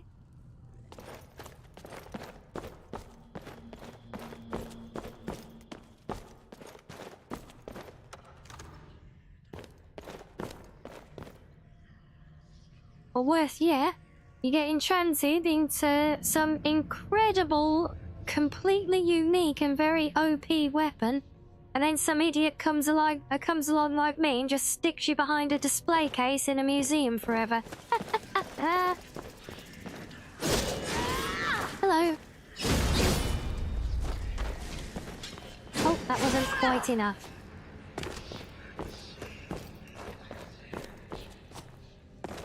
That got you though. Let me up! Let me up! Again! Oh, after all that, there was nothing there anyway. Nope. You could choose besides those two, you'd be a gem that warms the bath at their... Of course you would.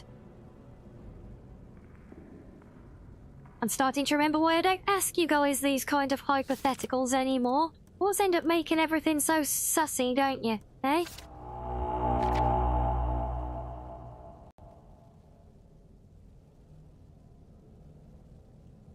It's almost as bad as the marital aid. I don't know, honestly. What am I gonna do with you, horrible little lot?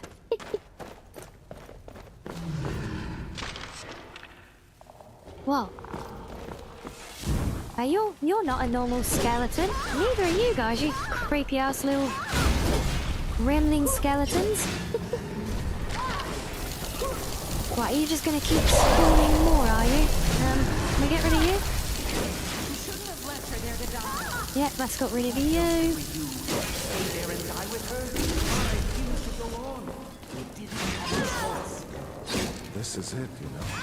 Here is no... Can you feel it? We're not going to make it, are we? Oh, We well, stay together, no matter what. Agreed? I'll be right with you. well, that was rather unexpected. Agreed. We all stay together.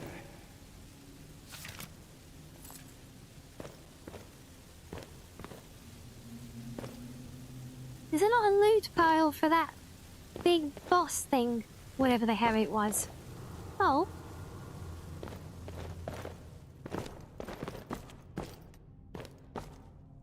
Well, if there is, it's glitched through this bone pile, I think. And welcome back up there. Oh, is this it? Oh, this must be it. Yep, Daedra Heart must be.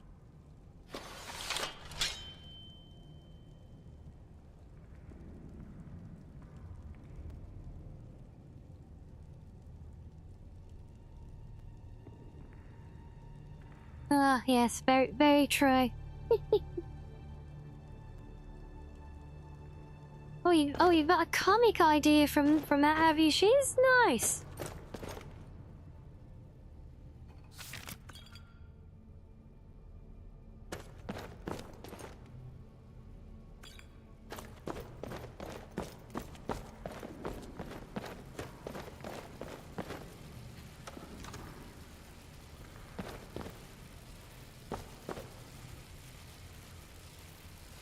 Ah, yes.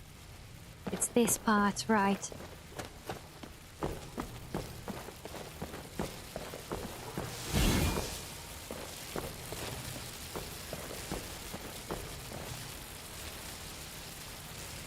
Hey, yeah, that time I got reincarnated as a soldier that warms the bathwater at an all-female bathhouse, yeah, I could see that being an actual thing, a real anime. I could totally see that.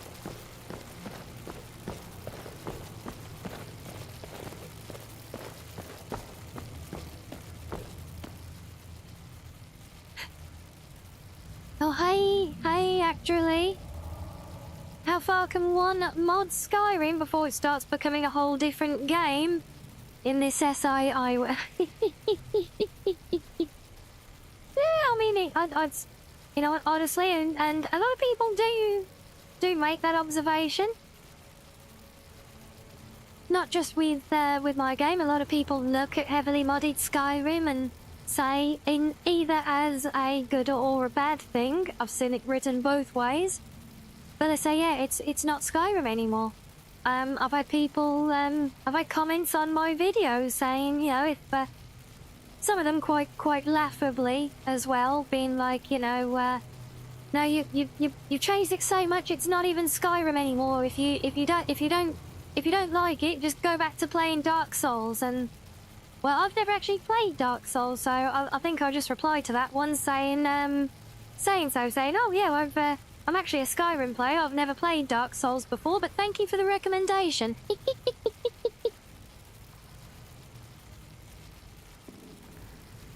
Oh, and you're back again? Well, welcome back again, Sarah. But yes, a joke, whichever way we like about it, it obviously, you know, heavy modding does change the game, and it is a very, very good question, I would say. At what point can you even call it the same game anymore, you know? Is there a point at all? Because, you know, unless you do something like a total conversion mod, like Skyblivion, or something like, or Fallout London, because obviously, you know, Fallout London is not Fallout 4 at all, is it? But the entire storyline of the whole game is changed with that, but even with our modded Skyrim, a lot of it is still there, just differently so. So then does it qualify as being something new? I would say not, to be honest, for me. I would say a total conversion like Fallout London, or what was that Skyrim one? Was it called Nilheim or something like that? I forget the actual name. But it was literally a whole brand new game built on the back of Skyrim. And if you played that, you played none of the Skyrim base game at all. So that again then is modding it to be something new, I would say. But for what we have here, I would say this still very is much Skyrim. It's just Skyrim, but different. But that's my take on it.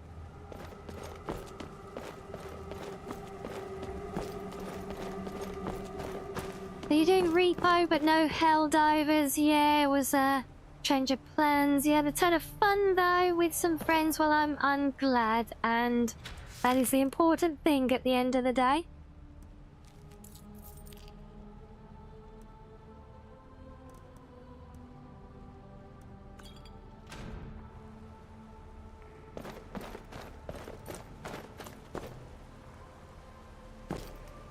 Oh, and hello, Relentis.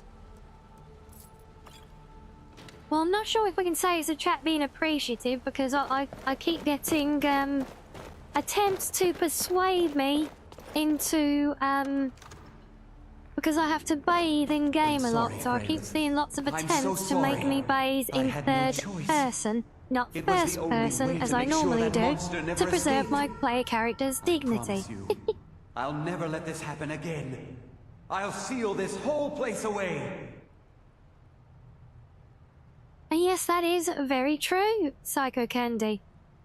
And I'm fairly certain, I couldn't tell you exactly where and when it was said, but I'm fairly certain Todd himself once said in an interview regarding, you know, when someone was taking jabs for Skyrim being so broken and relied on the modding community to fix everything because they never even bother themselves. I believe, Todd himself actually said in one such interview, "We're not giving you a game, we're giving you a modding platform." Yeah. And as we know, that was very much their mentality behind the laziness of Starfield's design as well, wasn't it?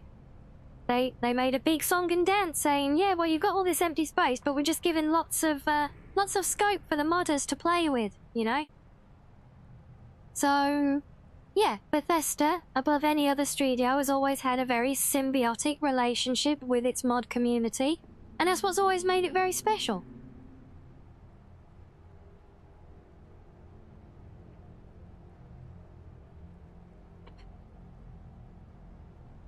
You have no idea what I'm talking about? No one has asked for that? Okay, Sam, well, if no one's asked for that, I don't need to think about honouring it then, do I? Awesome. I must have misheard all that time, so I apologise. I will forget the prospect and never ever give it any consideration ever again. Alright? Thank you for putting me straight.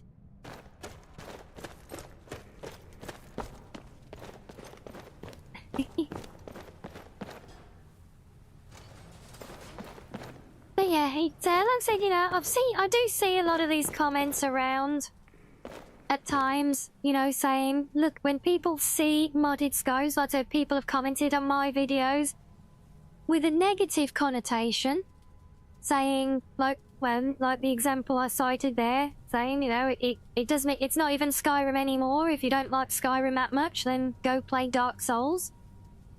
But then I see a lot of people commenting on things as well, saying,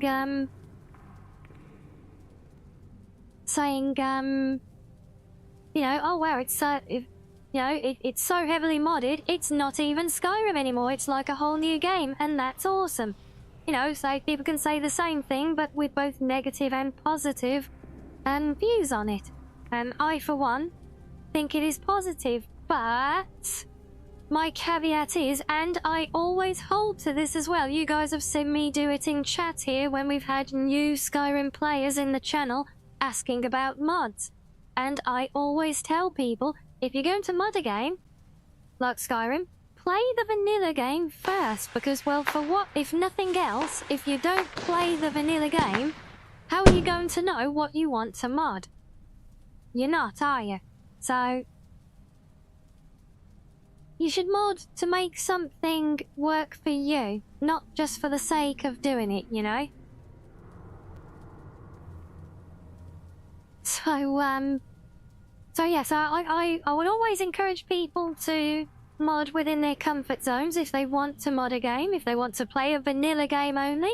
I wish them the best of luck with it. But if people are new to the game and want to mod, I will still encourage them to experience the vanilla game first, so that they know what it is that they are trying to mod. You'd be a hypocrite if you meant it in a bad way. You turned your Minecraft into a top-down RTS game. In the style of StarCraft 2, actually. Wow.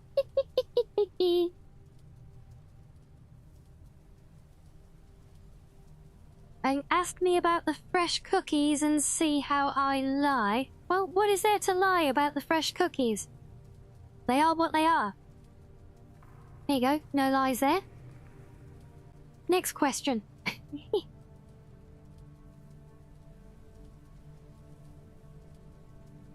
Like, you agree with the play Dark Souls already, but in modding, you should do what you like, even if it's just modding till breaking the game.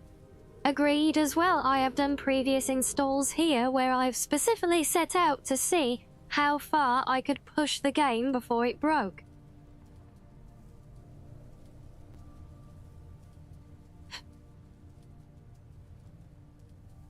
Oh, Faye Angry Juice, and you just want a mod for endless money. Well, you don't even need a mod for that. You can just do a console command anytime you want. And just keep adding it.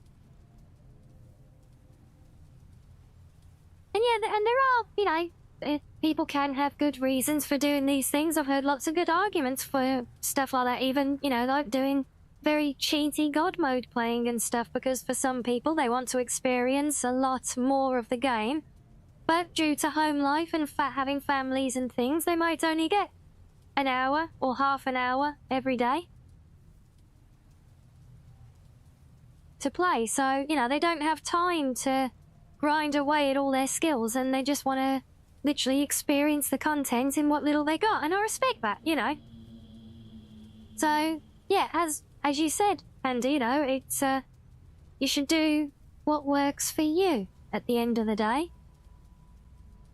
Oh yeah, vanilla. Oh yeah, the vanilla UI system. Oh my god, yes. I've watched some streamer friends playing vanilla Skyrim, and it feels painful to watch them navigating the vanilla menu. And what do you mean, how could I? What have I done?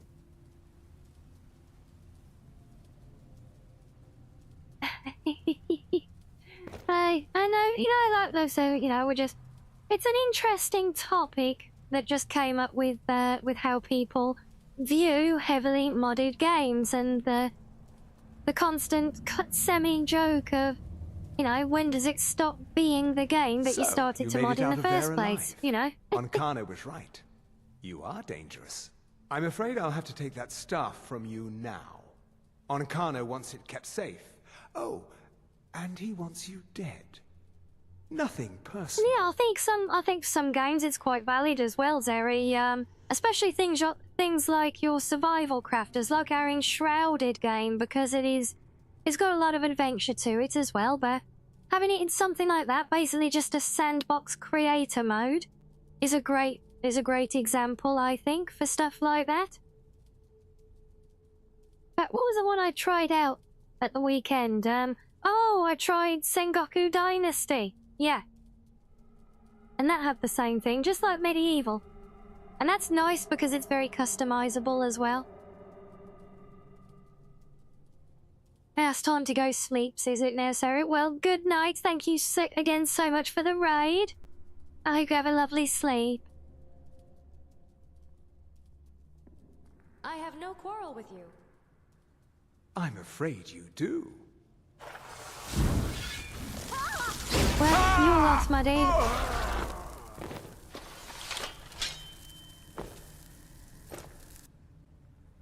I warned him. I did warn him.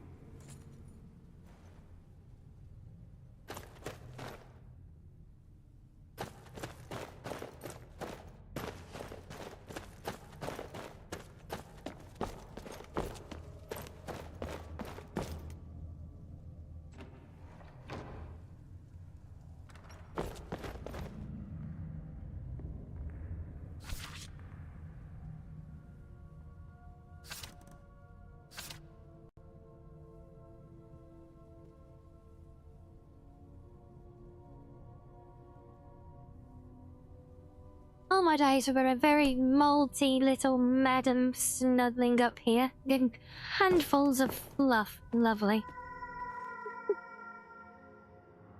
I know your internet crashed. Did you miss anything good?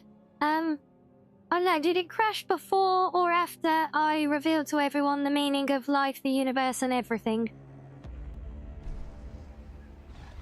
If it was before, then you might have missed a bit, yeah. Unfortunately, I'm contractually obliged to never repeat it, though.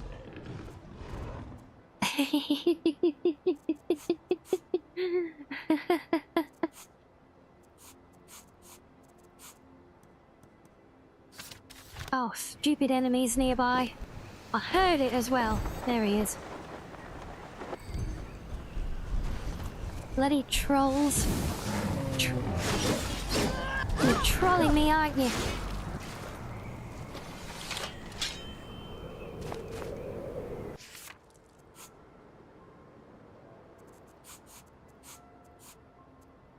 and, wait, what? No, what? No, what? No, Arctic, it is not true. No, I inquired, but chat affirms that I was mistaken and there were no such inquiries about it, so that was the end of the matter.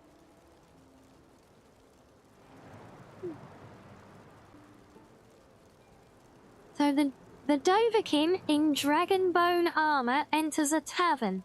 He meets a drunk apprentice mage who says she's stinky.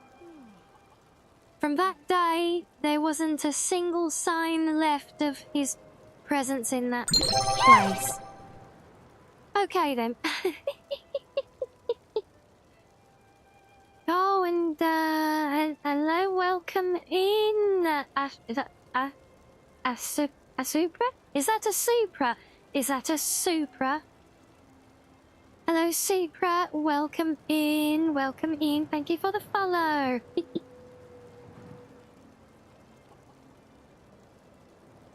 So yes, hopefully that put things right on the whole bathing scene debacle for you, Arctic. Oh, you missed the glasses as stream as well. Did you like them? Everybody loved my glasses. Oh, and Virus, hello. Thank you so much for the 100 bitties.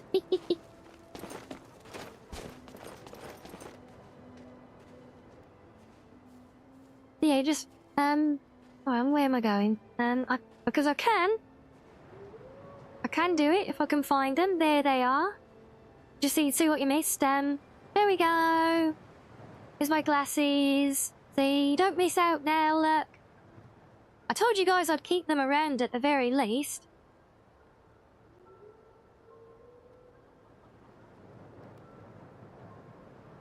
Wait, what? How? What am I? I'm not abusing. What am I doing? Look, I'm giving you the glasses again. Look, if you're proof I'm not being abusive. Look, I will even go so far as to give you your favourite heart eyes with the glasses as well. Look, I remember you guys said you really, really like this one, didn't you? Yeah. No, we're not abusing. There's no abuse. Me?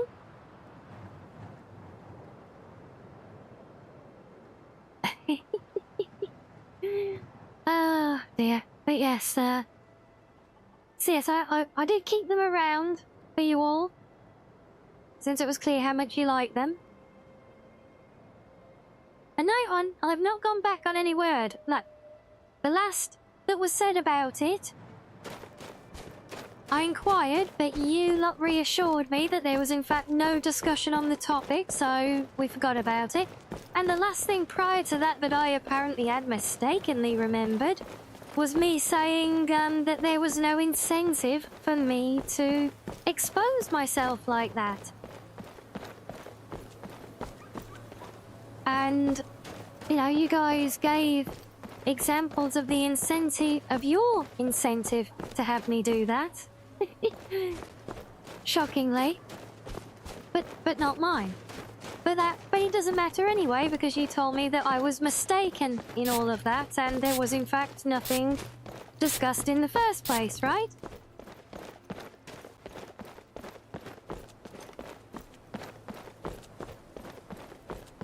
So, yeah.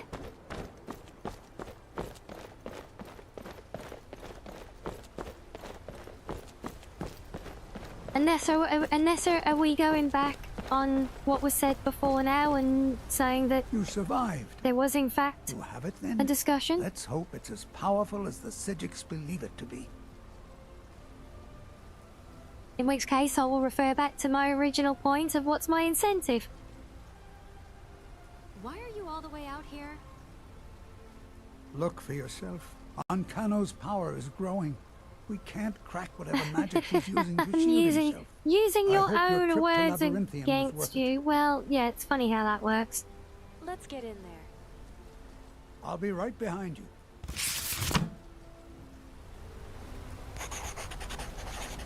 It's like those evil scowls that load on innocent ones. She abuses things. No, We there never is should have no brought that abuse, thing here. Panda. Stop it. Honestly. Right, I need to do magic stuff now.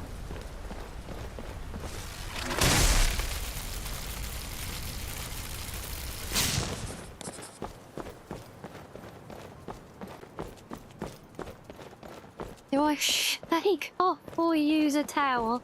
A bit of both, Shiz. A bit of both. I do a bit of a shake off to, especially to dry out my tail, mainly. So I do both.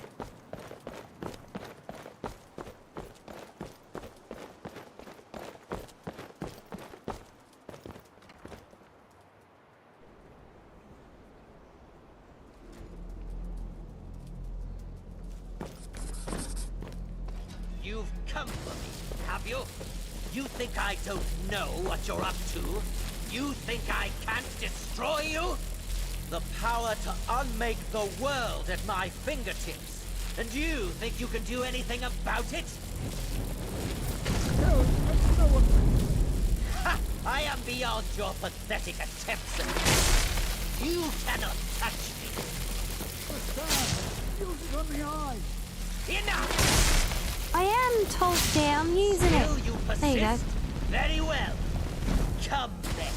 See what I can do now. Where you come from? Okay, right, now he's actually engaged as an enemy, so we should be good to go. Well, hurry up and close this stupid thing.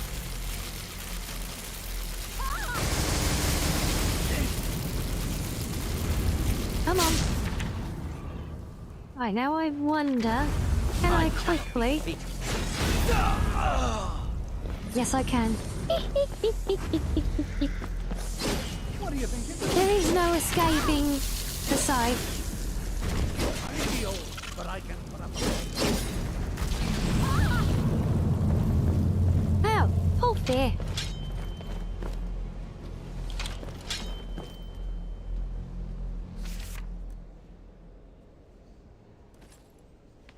May as well take another one, why not?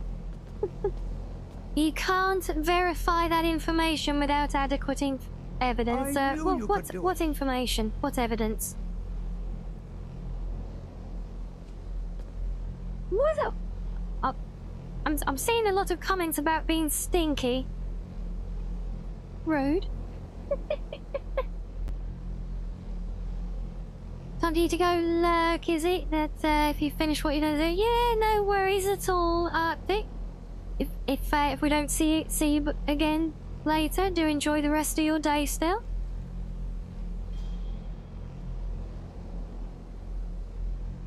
Yeah, those magic anomalies, anomalies.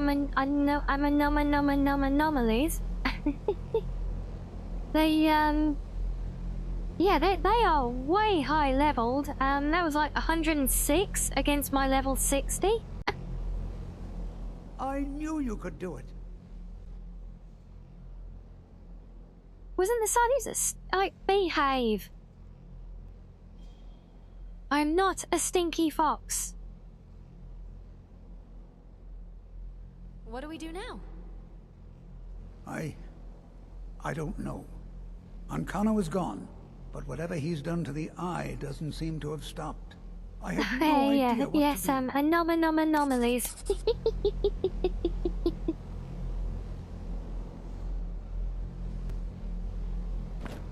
We knew you would succeed. Your victory here justifies our belief in you. You have proven yourself more than worthy to guide the College of Winterhold. What do we do now?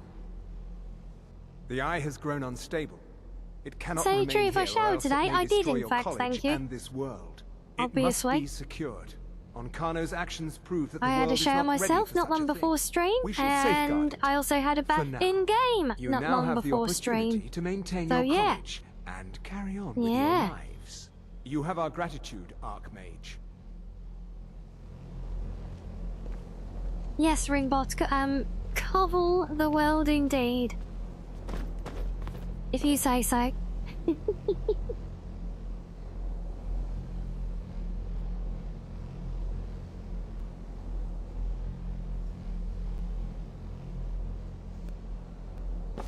Well, one last guy. Find your way. 20 friends are waiting for you to figure your nav pathing out. Oh! Oh, there he goes. Almost, at least.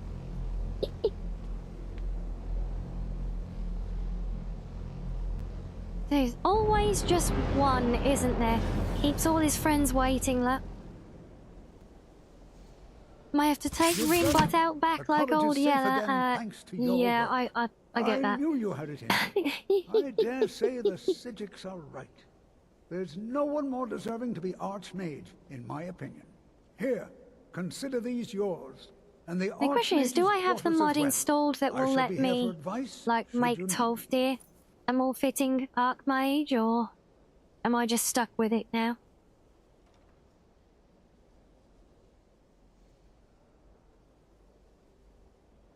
No, apparently I'm stuck with it. Alright then. Greetings, Archmage. Hello.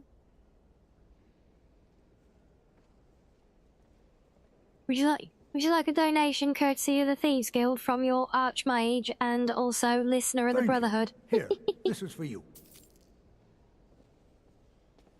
Yeah, it is, Panda. We like Mirabelle. She was cool. She was always nice to us, wasn't she?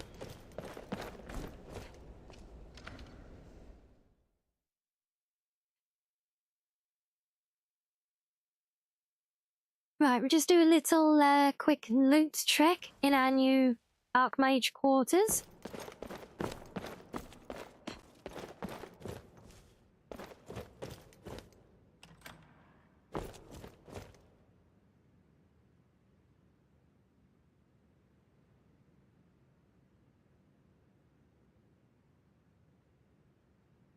And yeah, I know it's kind of... It is Pandy just there as acting as more of a figurehead thing, but yeah, I'd say one of the old overhauls I had for this quest line had the option where at that conversation point with Tolfdir you could turn around to him and say, actually no, I think you would make a much better candidate for Archmage, so I think so you can literally pass the job on to him. So you still get access to everything, you know, you still get all the rewards and the perks, but the game just maintains Tolfdir as the Archmage instead. And to me, it does make a lot of sense because he's there all the time, he looks after the students, he's obviously, you know, he's a bit older, but he's also, you know, a lot more experienced and more powerful than probably everyone else there, I believe. I think it is established that Tolfdir is a bit of a beast in terms of magical prowess, in fact. So, compared to basically the random thug who just joined the college a couple of days ago and killed some things with a scythe, Tolfdir does, to me, make more sense overall. Still.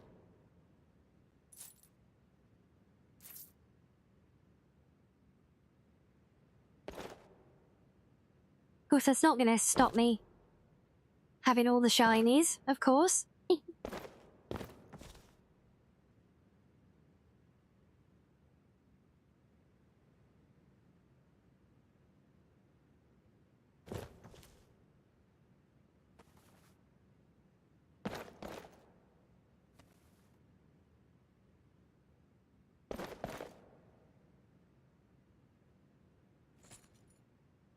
That's a very big display case for one little amulet.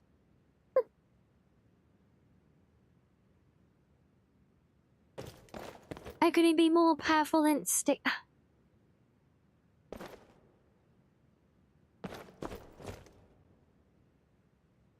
Sooner or later, I'm gonna give up and stop reading everything from you horrible lot. Calling me stinky. All these stinky accusations.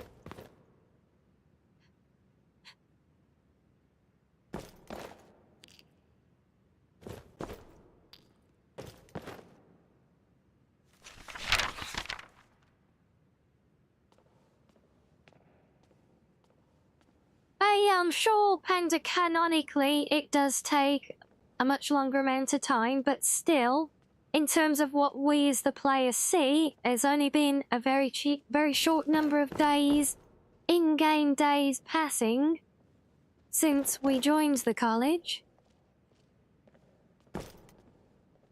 And even if it is a longer amount of time, I have very little magical skill. Still. Whereas Tolfdir is very skilled and very experienced, and he's been with the college a very long time. He knows the college at the end of the day. So, yeah, so to me, it just, I do feel personally that it just makes a lot of sense for him to be the one to take over, which is why I like having that option.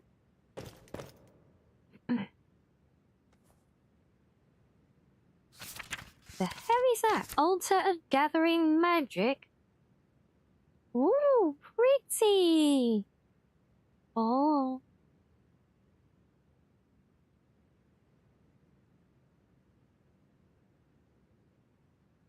Yeah, if you had more Philic on it. See that this expanded questline is nice because, you know, it really puts a lot into the whole quest line, but a lot of general studying type stuff before you go on the big expedition, which makes a lot of sense, I think, because you know, you actually have to learn a minimum amount of magical skill before you can even go on the big dangerous excavation, you know. So it's like you're essentially having to prove you are up to a minimum skill level before you get there. And then with everything that kicks off afterwards, it, in a story sense, I think it does make some sense that from after that point, things are much more linear because you have the increasing sense of urgency with everything that is going on.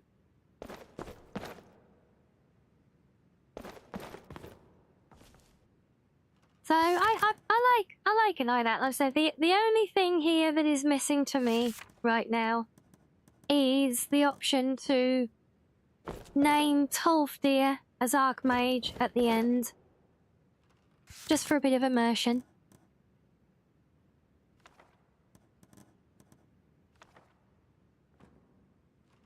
But as we already said as well, it's basically, it's all the same at the end of the day either way, because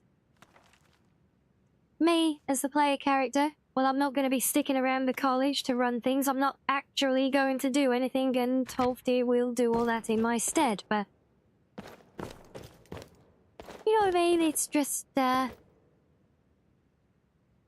nice little, it could be a nice little touch. Oh, Jazago.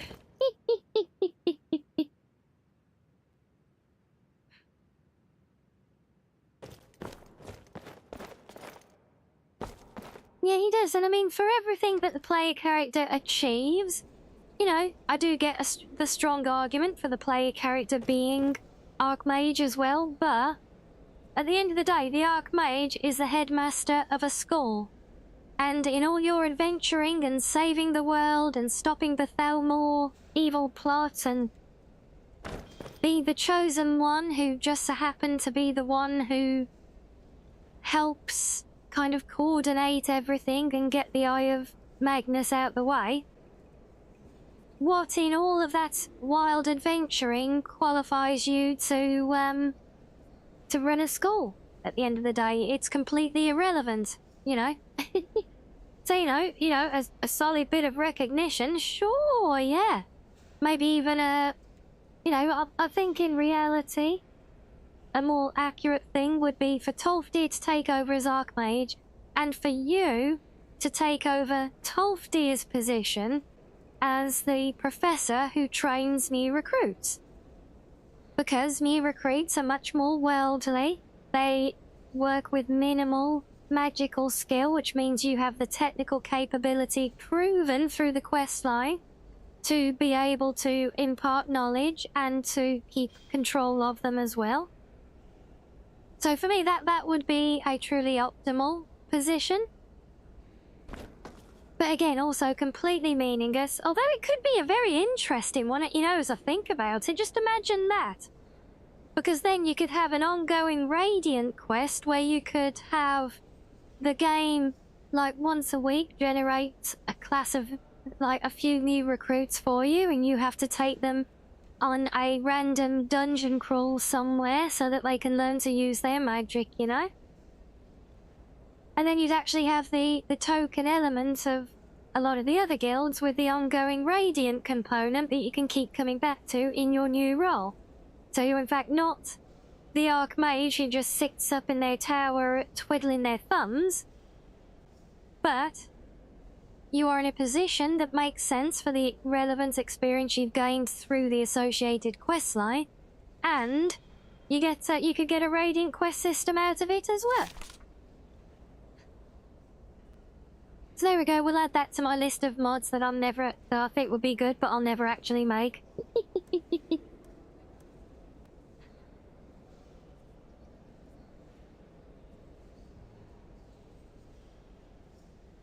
You become a professor, then you end up training an apprentice named Tom Riddle, who then goes on to become the most evil, dark wizard of all time.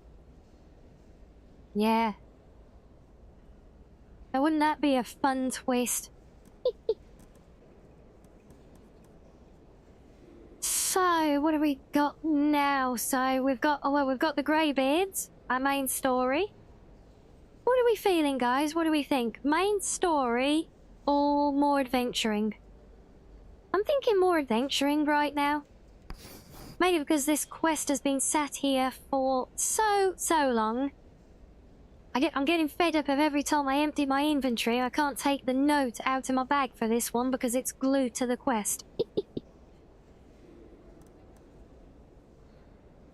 So yeah, and it's not a huge thing. It's just another big dungeon crawl at the end of the day.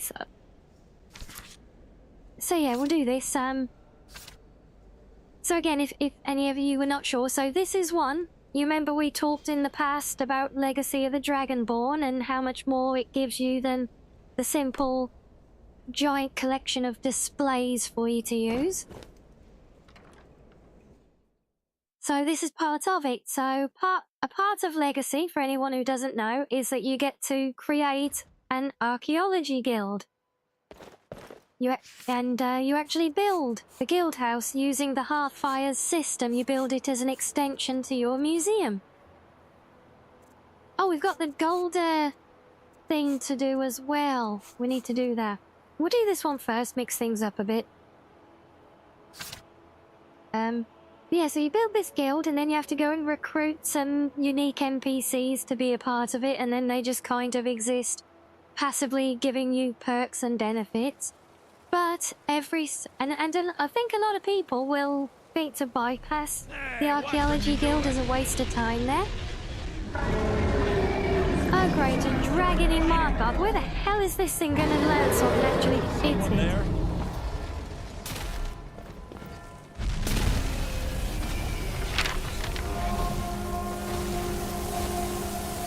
Oh, I'm a level 8 Dragonborn now. Yay. But yeah, but the thing is, so the Archaeology Guild is actually the trigger point for a whole string of increasingly intricate quest lines. Where the hell is there a ghostly skeleton fighting this thing? I don't know. So yeah, so this quest that we're going to start now is one of those Archaeology Guild quests.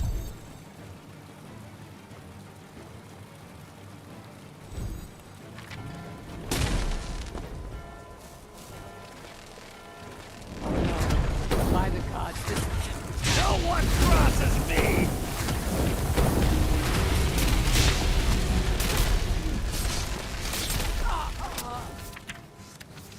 that was freakful.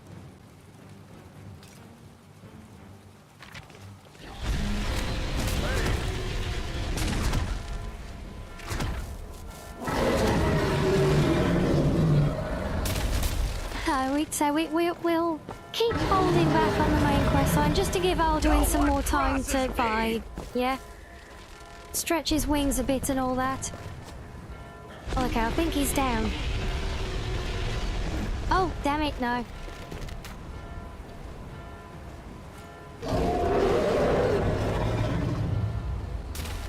But it keeps flying off as soon as I find him each time as well. But you're gonna have to crash land somewhere eventually, my guy. You can't beat me! Oh. Whoa, where's he gone? Where's he gone now, damn it? Out.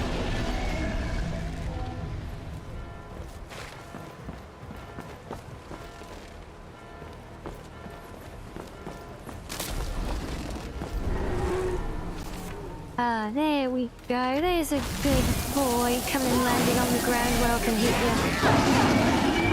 you. Maybe dead now. Where did it come from? Where did he come from? I'm pretty sure he came from the sky, my guy. I've never seen such a thing. He just imagined Alduin stretching like a little kitty cat, yeah? Just laying there, sunbathing out in the plains of Whiterun, laying on his back, and then just having a nice big stretch. Stretching those giant wings out, probably squashing a goat under him in the meantime, all the while wiggling his little feet and stretching his claws, yeah? See what a lovely picture. Oh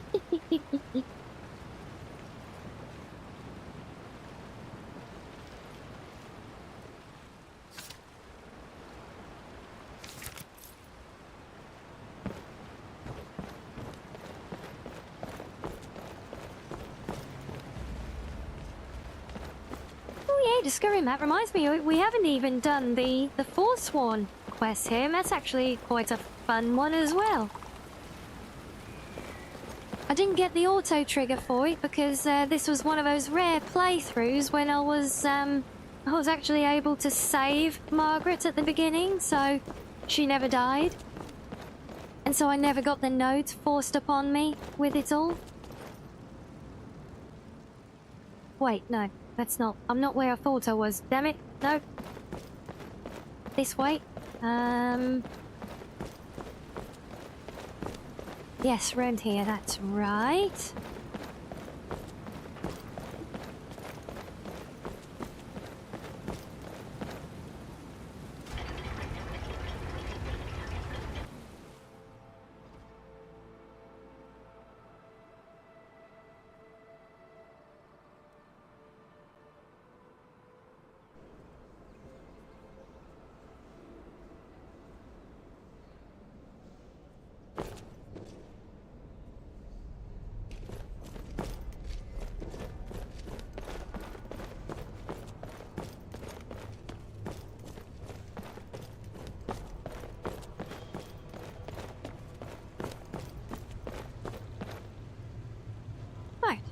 Greetings, Archmage. Calcelmo, I got your letter. No, Yeez travels fast. Ah, yes. What was it you needed from me? Well, it's my farmer translation tome. There are ancient references to old artifacts. What little I could learn suggests they may be what I need to complete my research. Here, it's all in these notes. You can't tell me anything more than that? I'm sorry. I'm in the midst of groundbreaking research. This should be no problem at all for you. I shall be here for advice, should you need me. I see. I'll take a look at the research notes then. Wonderful. This is an exciting opportunity for us, to be able to study such an early civilization and the magics they used.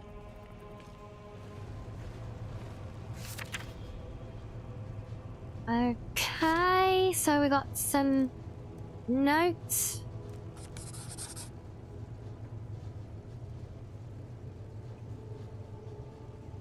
Oh, so we got a whole bunch of investigating to do now because we're following up on potential leads. Okay.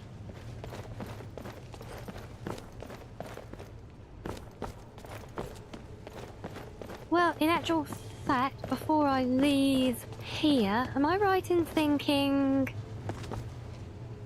Yes, I am. I'm gonna have a bath here. But before I do that, because I don't want to waste time being AFK after I've done it, so I'll do that when I come back. You guys can play some fishing while I get a leg stretch and some snackos. And...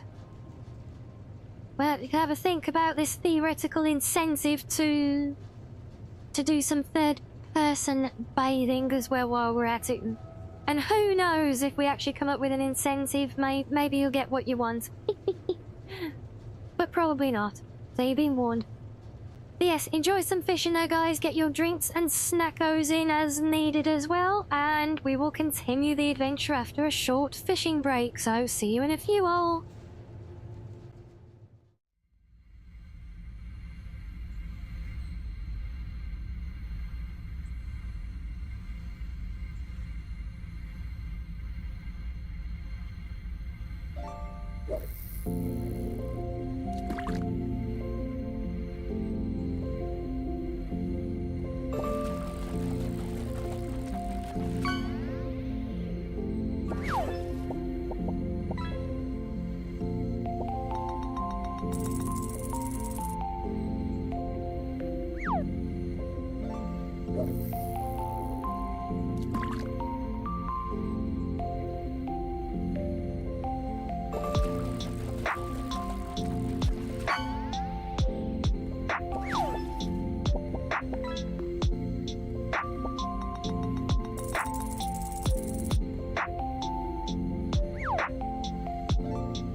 Okay, welcome back, everybody. Just all having a lot of fun with the fishing. I love the enthusiasm, Reggie, trying to find some new commands for it. But trust me, they aren't there. Well, I mean, there are plenty of extra hidden commands, but not those ones, at least. Oh my, so the incentive... Wait, you were ready with that, weren't you, Sam? Alien army, we do have a raid I'm beating back that way. Oh, it's rain! It's raining! Hello, raiders. Welcome in. I promise we're not playing the black screen show. There we go. Ah, hello, hello. Oh dear, she said you had to raid or she would bite you. Well, good job, Rain. Are you going to bite him anyway? It's raining vampires. Oh, we'd love that. Well, welcome in, all of you. Thank you so much for the raid. How was stream? That was today the day? If so, I'm gutted I missed it live, but I look forward to checking in on it on the VOD. Yeah, good vampires only bite with consent. How about if I give you consent on Hero's behalf? Does that count?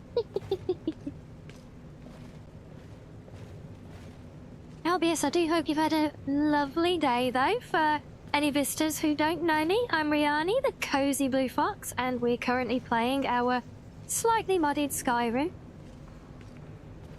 And we're just picking up a new mod questline at the moment.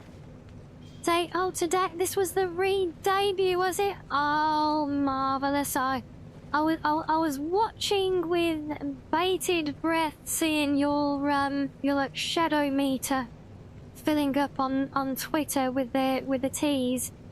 So I'm so glad it went well for you.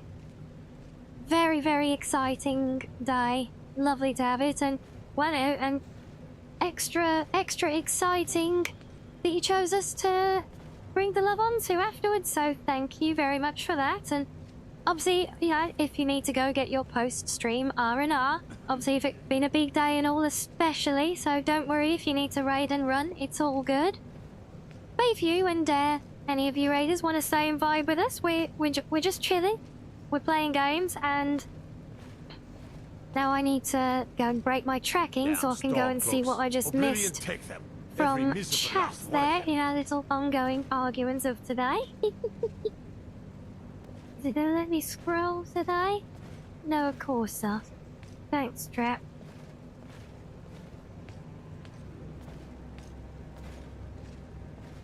So my incentive is because I obviously want to share in my enjoyment of modding. I even have a stream to help you understand modding better, so for you all to get a full understanding of the bathing mod, you would need to view it in third person because... Oh, damn it. Yeah, this isn't sounding like much of an incentive so far. Because in first person, you can't see all the benefit and the joy of modding. Well, Sam, I'll say this much. You put a lot of thought into it, didn't you?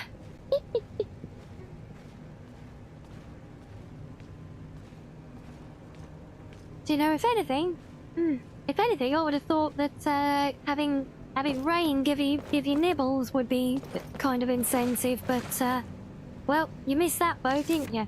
But I do need to have a bathe. Look at the state of us after all that saving the world. It's a very dirty business, saving the world over and over, you know. We're gonna need some soap first.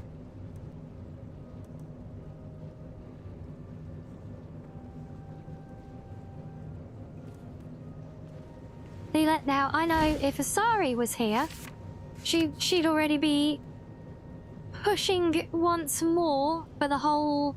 She'd want to break our hype train record, wouldn't she? She'd say, if we can make a level 10, we'll do a third-person bathing scene. I know what she's like, because she keeps trying to do that lately. Especially after she managed to trigger the level 9 one. You feel like you were about to be cheated? No. I would never cheat you. Look, even though you still haven't given me any real incentive, you have tried very hard, so... Can I? There you go, third person bathing. There you go. That's what you wanted, right? Oh. You didn't see that. Damn it, I forgot the camera moved. Hey, you still saw more than I was hoping to show, so be grateful. Hey, you wanted third person boat? Look, it's just the same, look. You badgered me before. Did you not? About how you wanted to do a... Was it a pool scene when you saw all the Masma all swimming... just say very freely that day? And I gave you the scene and you had lots of them in the scene. You even had play a character in the scene, but it still wasn't enough, was it? So, you see, Raiders, that there's just no pleasing my sussy little cubs sometimes. And I do kind of need to change my outfit. I can't remember where I store this one. Do I even have a home for this one? I'm not sure. I'm fairly certain Formal 2 is unused, so we'll dump it in there.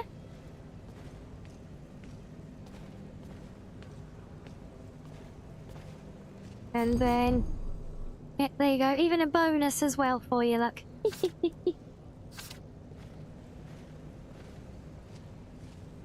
More third person. I'll be you. You used me to censor it. That was very considerate of you. Thank you for that. See, I'll even... I'm so grateful, look. I will even put my glasses back on so you know that I'm being serious. Standing around is rubbish. We should be taken to When I say thank you for using me to censor it.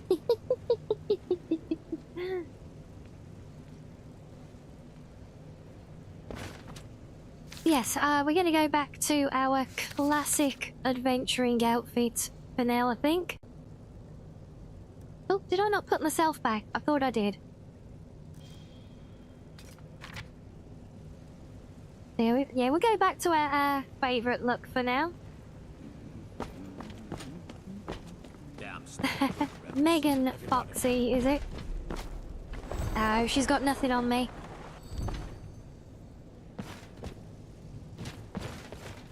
Right, this way's the way out. And also, I don't really need arrows with my scythe, thank you. So, we need to... I can't remember if we have to do all of these, or just some of these.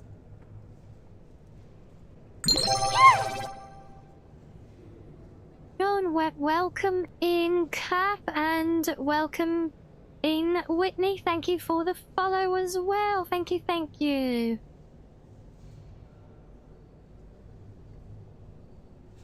So, Erking Band. I can't even remember where that is. Well, we need to get out to Markarth before we can go anywhere anyway.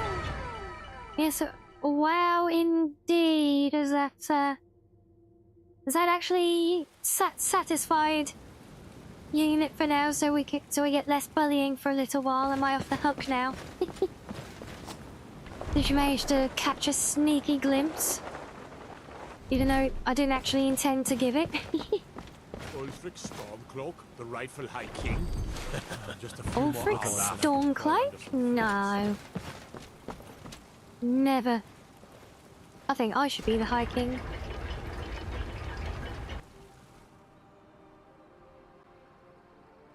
And funnily enough, guys, there is actually a mod for that. Yes, there is a mod that lets you become the new High King, as I recall. I haven't played it myself, but I know it's a thing. And for what it's worth, I do actually think there is some value in that story-wise. Oh, screw off, Courier. What now? Like that's it. Got to go. A letter from Mjol? Why is she sending me a letter? She's one of my Brotherhood assassins now. The High Queen of Scuff.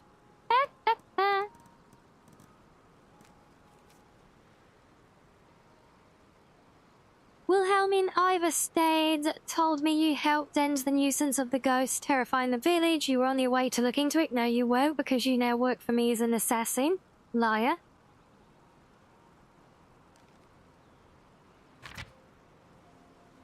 Still very nice of her to send us a thank you note, I guess, though. Oh no! Ah, where's everything gone? Help. Can someone turn the lights back on? There we go. It's like the ancient legends. Don't barge past me. You ass. Bloody couriers.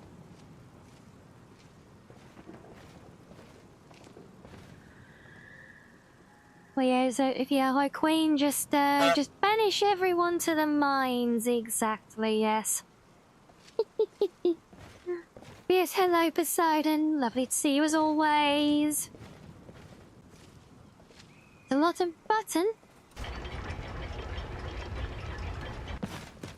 Oh, look at this side. Look, he's got a lovely lantern with his backpack. Look. That's cute. All right, yes. So, where are we going? Well, we need to ask around at the Temple of the Divines first. So we can go and do that. It's an easy one.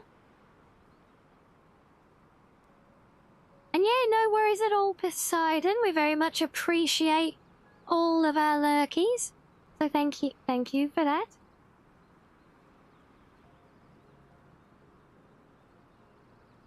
Yes, may your runs be swift and your button presses be light. Fair enough, Rinbot. Well, you really are on the way out to join Old Yeather, aren't you?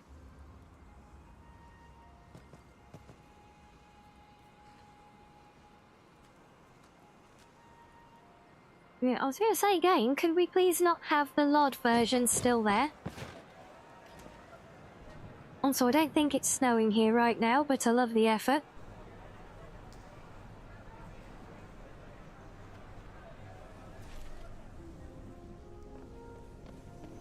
Okay, it's definitely not snowing inside here. I have to wonder, what does the Dragonborn No, I think it's just the tail end of it Word blowing is in. the College of Mages is back to normal.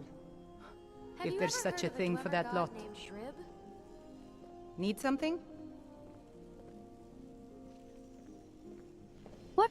That's not the option I chose. Be the Dragonborn of legend, could you? Have you ever heard of a Dwemer god named Shrib? Yes, I could.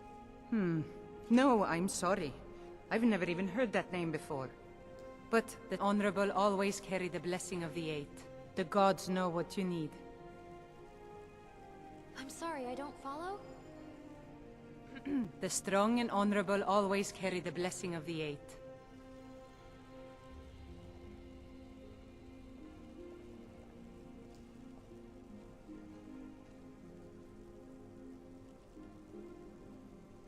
Like I said, I don't know what you're talking about.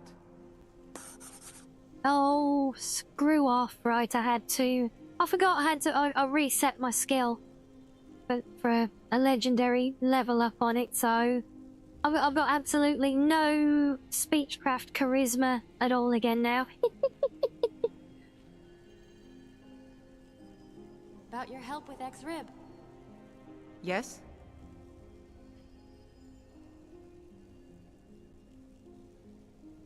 Now, we're not exactly short of gold. Thank you so much. It's amazing how much I think I'm actually close to being a literal millionaire in game at the minute. I hope you'll find what you're looking for.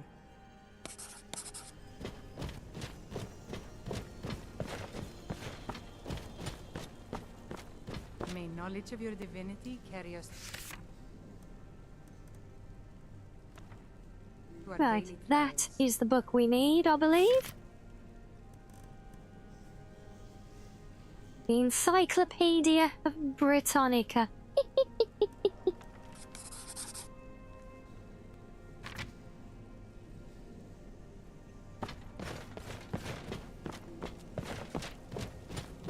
remind us of our place when You we couldn't forget. possibly Okay, be fun the fact, if, Dragonborn legend. you see we've got could you? another quest marker up there still for finding a way to convince her to help. Let us So walk if in the any steps of you the do this divines. and you don't want to pay her the money and you can't charm her, that quest marker points to her little plushie, a little teddy bear she has up next to her bed, which you can basically hold her to ransom with.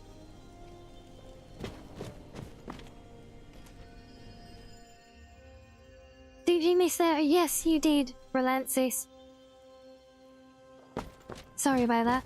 And why is it snowing by the door here, but it's not? We're in the middle of summer. Why is there snow in the air, game? The lives of your fellow soldiers are counting on it. I don't know. Guess I got global warming in Tamriel as well. Hey, I was never super stinky. I was never even a little bit stinky, thank you. I'm now just extra squeaky clean.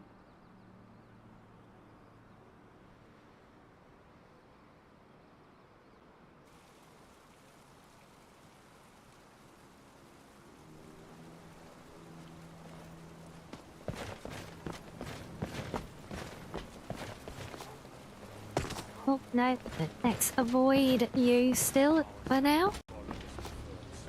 All this standing around is rubbish. I can't remember the last time fights fought and for this long.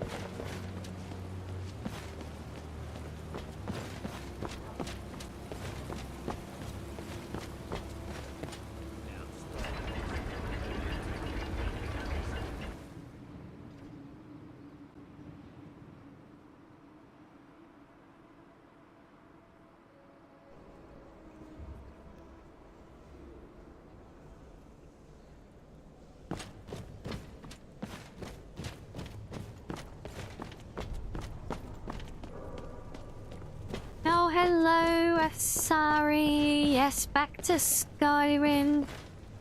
Mixing up the routine a bit so we can still get the majority of our Monday to Friday on this one, because Saturday is pre-booked for something else. Although so is Friday this week, in fact. So Good to see Skyrim yeah, Friday still we're has playing such fine Spit people. Fiction with Sarah. You give an You old seem to man have written hope. this note about X-Rib in this book I found. Yeah, we're trying out a new Let's see. routine. Ah, well now, there's a name I haven't heard in some time. I'll have to make a point of rereading it. I don't recall the details. Why don't you head to my Dwemer Museum, see if you can find that book.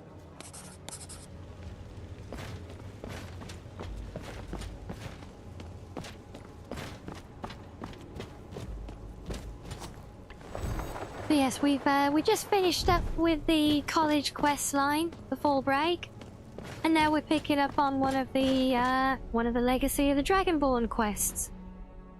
This is one of the ones that comes with the Archaeology Guild. So right now we're we're doing some investigating at the moment, trying to find leads about ultimately to find a theoretical long lost ruins.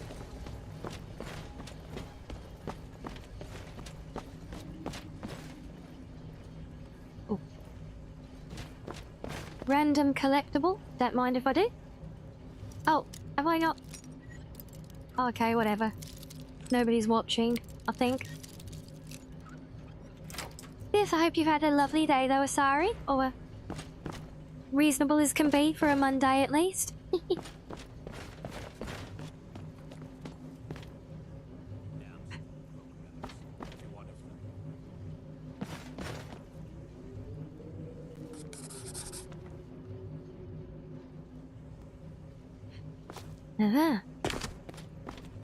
Right now, some of you who were here for some of our earlier episodes remember when we went and recruited, when we first found Umbra, the sword. Our lovely sussy sword. And you might remember there was, I think there was a particular locked door that we couldn't get through when we went there. And if I'm correct, that's where we're going now. So we don't need to follow the other leads it's given us on that, I think. Because we can now go straight to the place we're looking for. Possibly. Oh, no, you... Oh, it ran out, did it, Asari? Oh. I'm sorry, but yes, they do that. Unless... Oh, unless... And hello, Lustress. Yes, I'm certainly having fun. Can't presume to speak for everyone else, but I certainly hope so. The fact that they're sticking around in here. No, she's that you start. No. Okay, yeah, everyone in chat is having a lot of fun today, bullying me on accusations of being a stinky fox.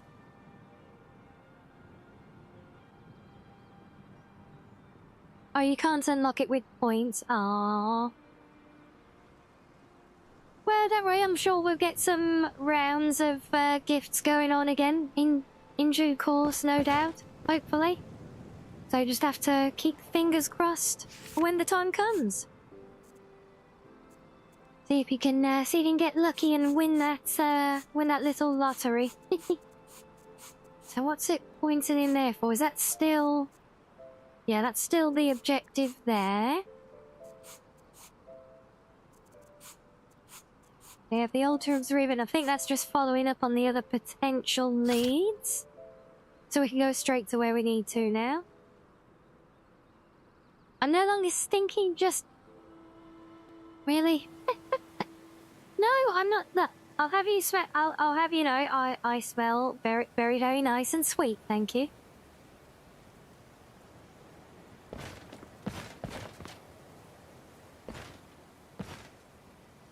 Oh, I see. Did I earn your favour with the bathing scene, Sam? Are you, are you defending me now, are you?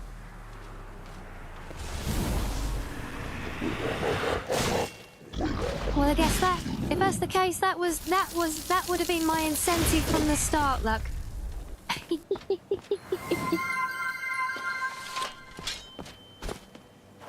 Oh, and look at, oh, bless you, Reggie. Well, there you go, Asari. I'll thank you for that. Yes, thank you, thank you. And now you can wave again, yay! And yes, Lustrous, some of the guys in chat were being very insistent because they know I have to bathe regularly in game. But because I always go into first person when I do it, so they can't peek on my character. There's been a very ongoing campaign today to have me do that, but in third person for them. And so I did do it earlier, and they got a sneaky peek of an exposed back. Very scandalous. You know, it's up there with the ankles, you know.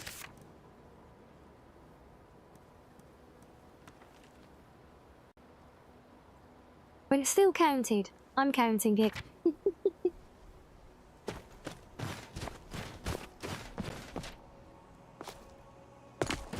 Right, so back down into the pit we go once more.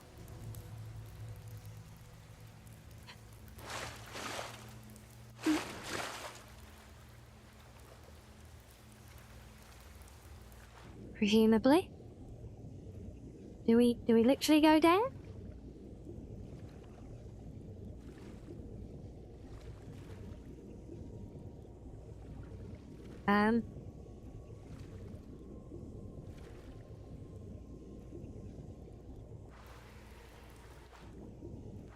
Oh wait, no, because if I dropped in, then this is the way forwards, isn't it? Yeah, yeah. Yes. I don't wondering. Shut up.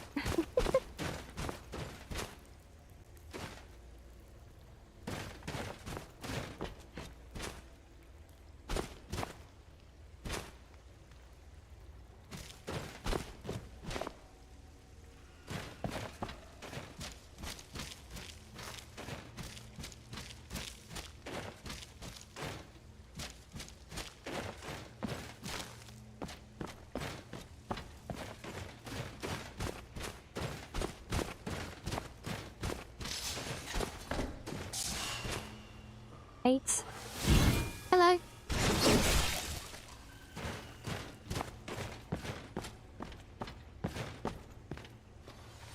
Yeah. In fact, you know what? Just to prove... I will prove to you how unstinky I am, Luck. Because not only do I keep my soap on hand for bathing, but I also even have a little bottom. Some little bottles of perfume. That I can even smell extra sweet when I want to as well.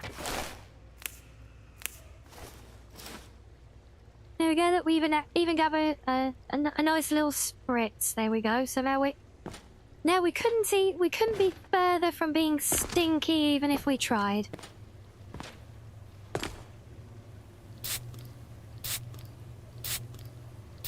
Yeah, a little spray just like that. That's exactly what it was. In fact, that's what I'm gonna convince myself that spray bottle is now. It's just a nice little spritz of perfume for me. So thank you for that. My favourite fragrance as well. Thanks.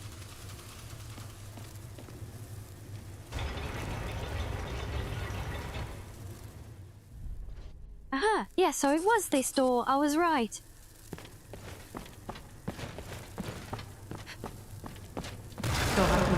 Come with me.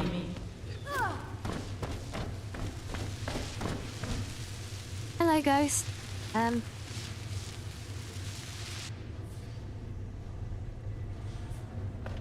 Okay then.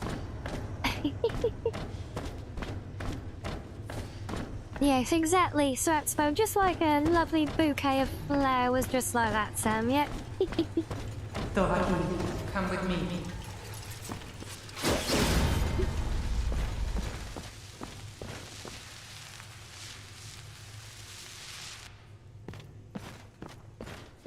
I think this ghost is a bit slow on the uptake.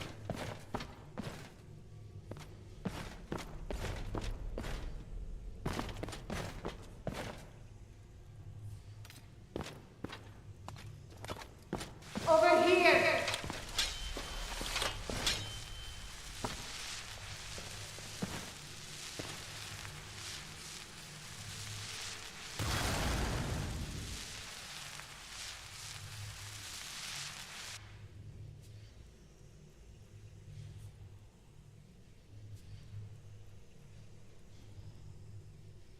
Okay, so it wants me to use that, which is currently empty. So if I remember correctly, I need to find a thing that I can put into that container. If I'm remembering correctly.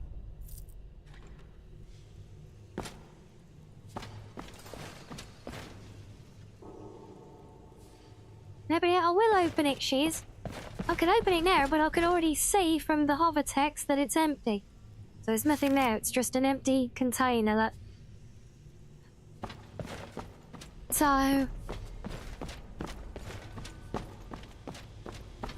we're gonna go hunting. Oh yeah, this is a pain in the booty trying to navigate all of this pipe work.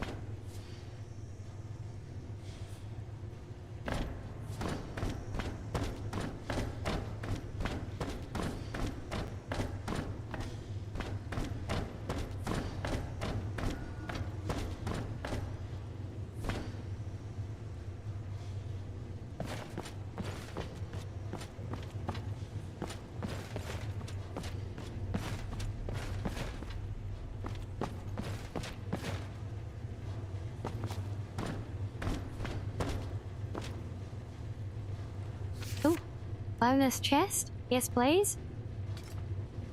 Bonus chest with bonus unique collectible. Yep, we'll definitely take that. Oh, damn it. No, come on. Oh, can I not get enough of a run-up? Pretty sure that's by design, so you have to go the long way around.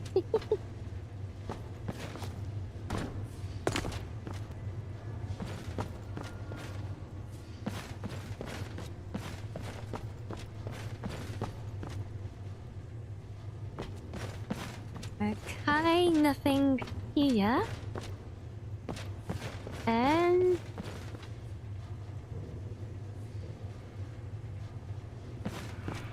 You never know, you drop a rock to the floor, but one day it may fall to the sky. It's very poetical, Shoes. I like that.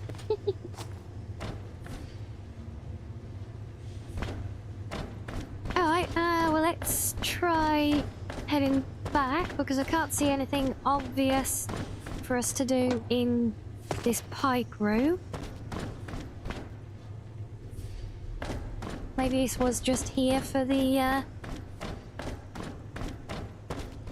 for the bonus chest.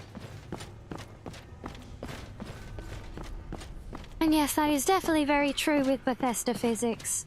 Very good point, Asari. Yep. Ah, there we go. Dormant key. And that container was a key charger. So I will hazard a guess. No bullshit. Yep, that definitely did a thing. Oh, okay. Hey, you said it popped in my hands. Oh, there we go.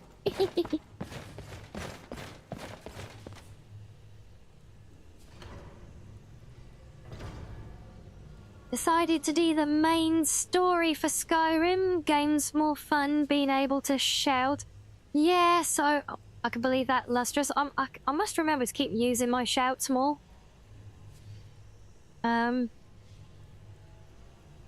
Because I've had them all the time, and turns out Unbound is actually really cool like that. And I've had mine set to an option that basically I start out not as the Dragonborn, or not knowingly. All the vanilla quest up to the point where the Greybeards summon you doesn't happen.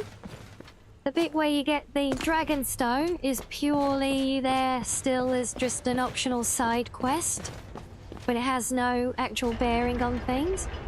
But then the option I had selected in my game was to randomize it, so anywhere between 7 and I think it was something like 21 days after you initiate the game, dragons start to appear.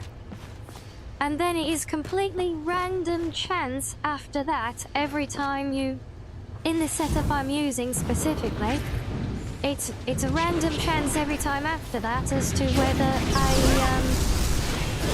a particular dragon soul you absorb will prompt the Greybeards to summon you or not. So essentially, sooner or later, the main story picks up, but the dragons are there the whole time, and you just kind of carry on as if the main story isn't there, and it just becomes a thing later on. And given that, given that I'd already been through quite a lot of the game, I think that actually worked out really, really nicely, because it's like they started up and then they become more and more frequent, and now they're just such a threat, And obviously I'm getting stronger the whole time with absorbing more souls and learning shout, so yeah, I actually kind of, now that I understand the mechanics of what it's doing, I actually really like that. So yeah, so I now do have my Greybeard quest to go and do, but I was going to go and do that instead of the quest we're on now, but I felt like doing more adventuring. And this one's been sat in my log for a long while, so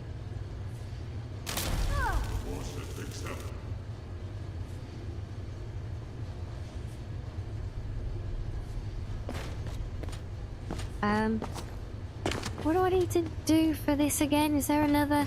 Aha.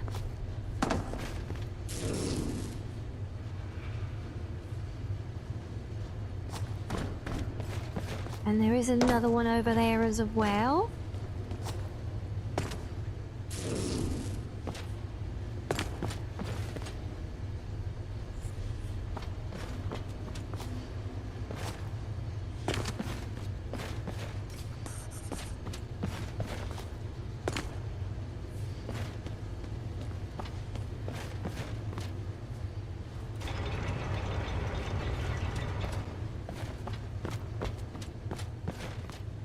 Is that everything we need to do here? That would be handy. Because yeah, this is only the first quest in the chain of them that come for the Archaeology Guild. So the later ones, it turns into like full, timed excavations that the whole group goes on, and actually takes, you know, you have to leave periods of days between each segment of it while they slowly progress further in uncovering the ruins and stuff, you know? And the Centurions in ESO are a lot smaller than this, are they? Interesting. Wonder why they did that.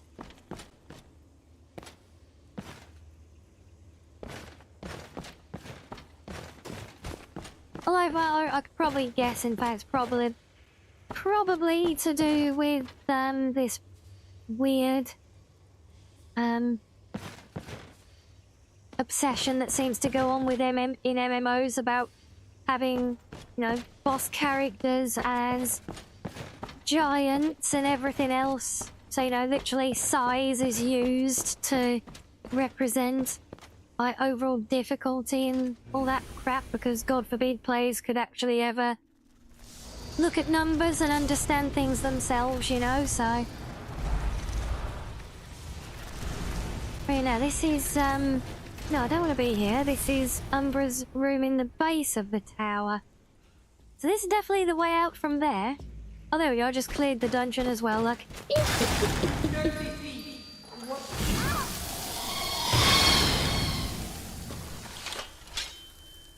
It wasn't very nice, was it? First she led me to the place, and then she comes back and calls me a thief? So rude.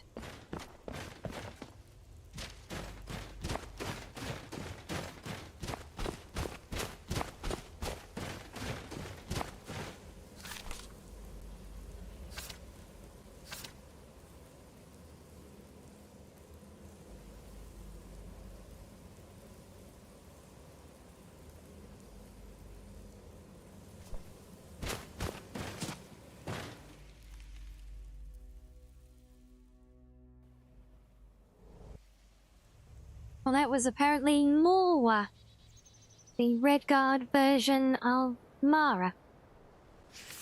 Very pretty picture.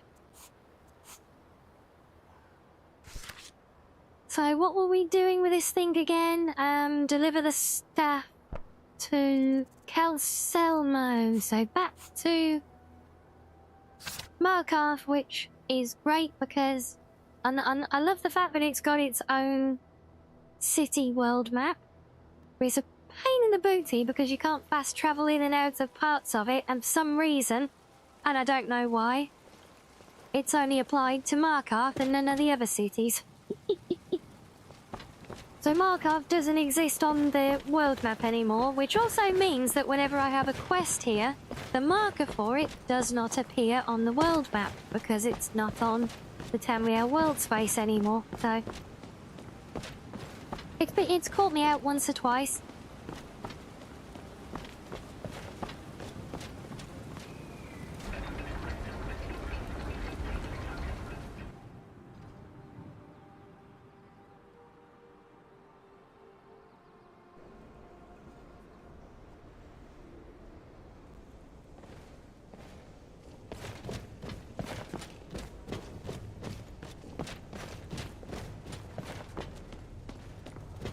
So the question is, will this complete the quest, or is this just another step along the journey? That I'm not certain of just yet. Good to see Skyrim still has such fine people. You... excellent work. I've never seen anything like this. Thank you. Here, this is for you.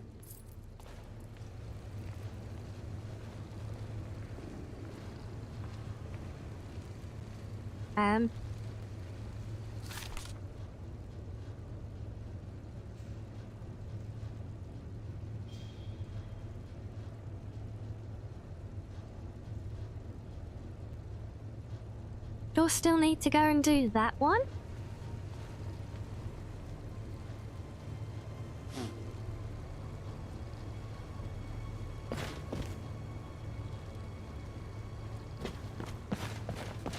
Huh, I guess maybe then.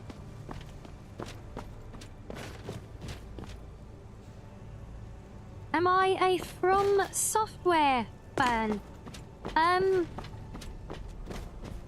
I don't know if I can say explicitly that I am, because I don't actively really play any of their games, but I know the names still and have looked at some of the stuff they done, and I do like and respect the games that I see them do, for the most part, I think.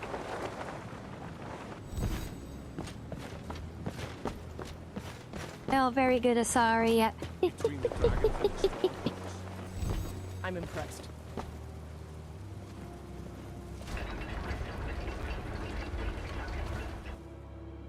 Yeah, I know FromSoft has been around for a very long time now, hasn't it? And they've done a lot. I'm sure they've done a lot of good stuff. My god, Nick, with my EP head, I can't think of what their bigger titles are at the moment. The joys have been super EP.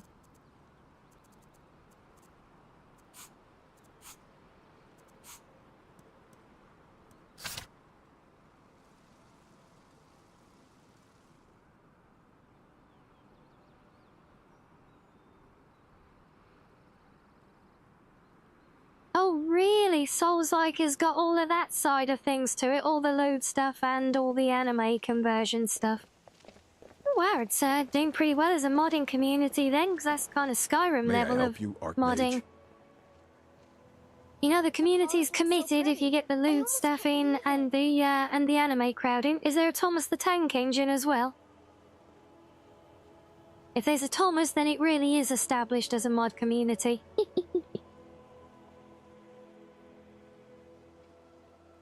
I heard this is where I might find some books about the Snow Elven Exodus.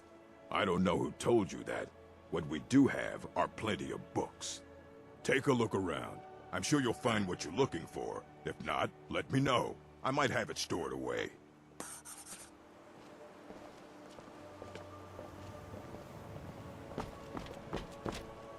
So, search the Arcanum.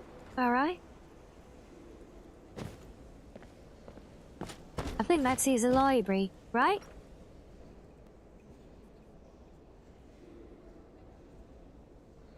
You believe there is a place a boss fight? Yes, it's definitely an established, it's a pedigree modding community if there's a Thomas.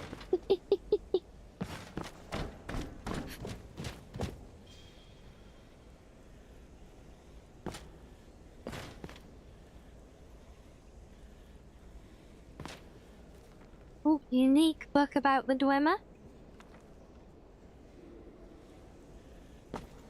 Not the book that we wanted, but... well, if I'm allowed to take it, that kind of tells me everything I need.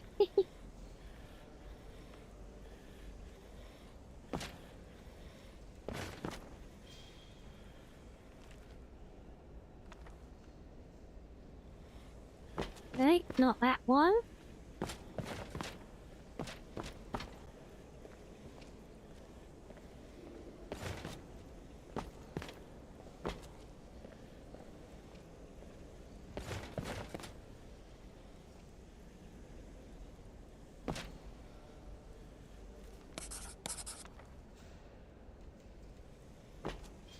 Right, we have 3 odd Dwemer bucks. Right, where's the miserable old orc run off to? You think Harry's a burning right now just at the mention of Thomas? But no, she doesn't do curse stuff anymore, apparently. She's left that behind her now. Rebranded again. She's all about card games and ranting about card games and stuff like that, as I understand it. No more cursed modding, apparently. Until it comes back into season, maybe. Look, where's he gone? Is that? No. Be over here?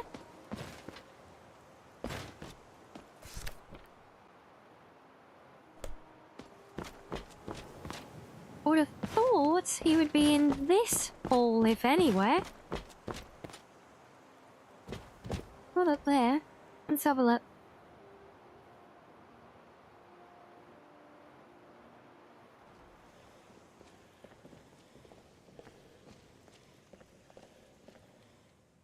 I think, where the hell did he go? It is him that I need to talk to, isn't it? Yeah, talk to Urag again. Where the hell did Urag go?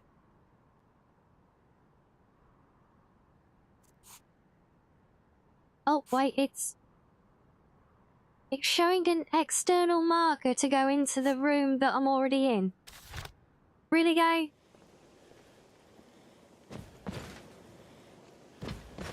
I don't know. I feel different. I don't know, somehow. Sam, if she's doing More cursed myself. or as close as you can to anything cursed with her dex in. Was it, yeah, NTG, that's it, yeah. But, I know she seems to be really, really into it. She seems to be enjoying it, so I say yay. In fact, I have said yay I've said to her multiple times on it, you know, if, well, you know, guys, we have very different approaches when it comes to our content, don't we? Magic. It's as rewarding as it is Found you. dangerous. Greetings, Archmage. So yeah, you know, I always preach the whole principle that you should enjoy what you're doing, and, you know, if you're having fun, then the trap who finds you and sticks with you will be having fun because they'll be enjoying what you're enjoying. At least to a point, you know. But then, you know, and that's why, you know, from what I've seen of her content, she got into it and started doing her edited videos and things like that on it, and that seems to have been, you know, she obviously vibed with doing that particular content, and I think it showed in the content, and therefore she's doing well for herself from it now, and I'm really happy for her on that. And so I just hope it sticks and continues to work for her, so she'll keep doing something she enjoys. I'm glad that Coroni agrees. Thank you, Asari, and for the head pats, Redry.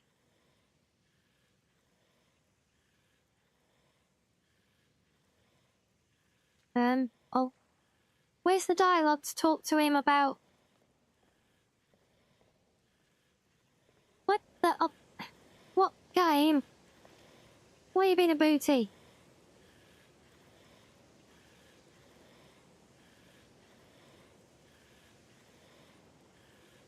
Is there another big resurgence in trading card games and the like, is there? See, that I really want to get into, like, waifu wares. Just by mentioning them, I'm obliged to mention it as well. That, by the way, did you know I've got a link that will give you a discount on their goods?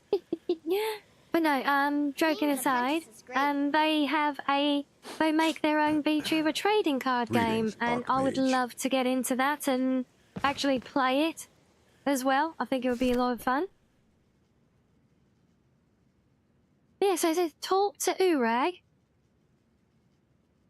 and give him the 3 odd books. Unless, oh, does he have to be back in the library for it? Possibly.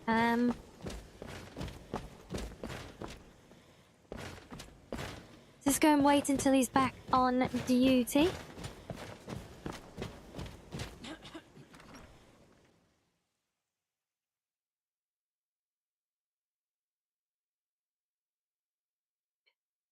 Yeah, but you know, besides playing with our trading card shop simulator, I've never really done the whole cards thing, you know.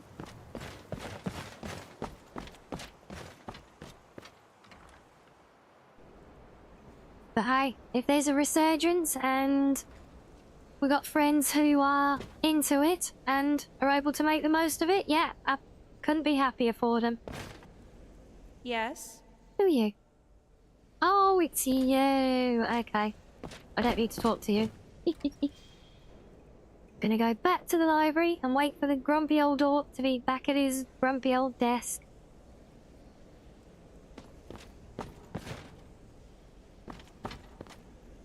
And hello, hello HJ, welcome in over there. And yes, it's funny, we were having quite a discussion on that very topic earlier, how a heavy mod pack like this can, and in my opinion, it makes it look and feel and play very differently feel very refreshing, but still, to me, is the same game under it all. But it doesn't work for everyone. You know, there are people out there who will say, you know, if you want to change the game that much, just go away and play Dark Souls or something. But to me, it's still the same game. It's just after countless playthroughs and God knows how many thousands upon thousands of hours. It's nice to actually make things a bit more different, keep it interesting. Still surprised. And this is the thing, I've said this before about the beauty of modding, in my personal opinion. Even after I must have logged, since I started this, tens of thousands of hours in Skyrim alone, not even counting other titles in the series. And the fact that with the modding, even after all that time, I can still, to this day, find new things and surprise myself with new experiences in the game.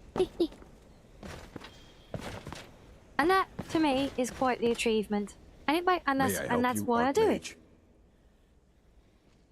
Urag, I wasn't able to find anything useful. Could you please And just yes, help me as out? suspected, he needed to be in the library for this conversation.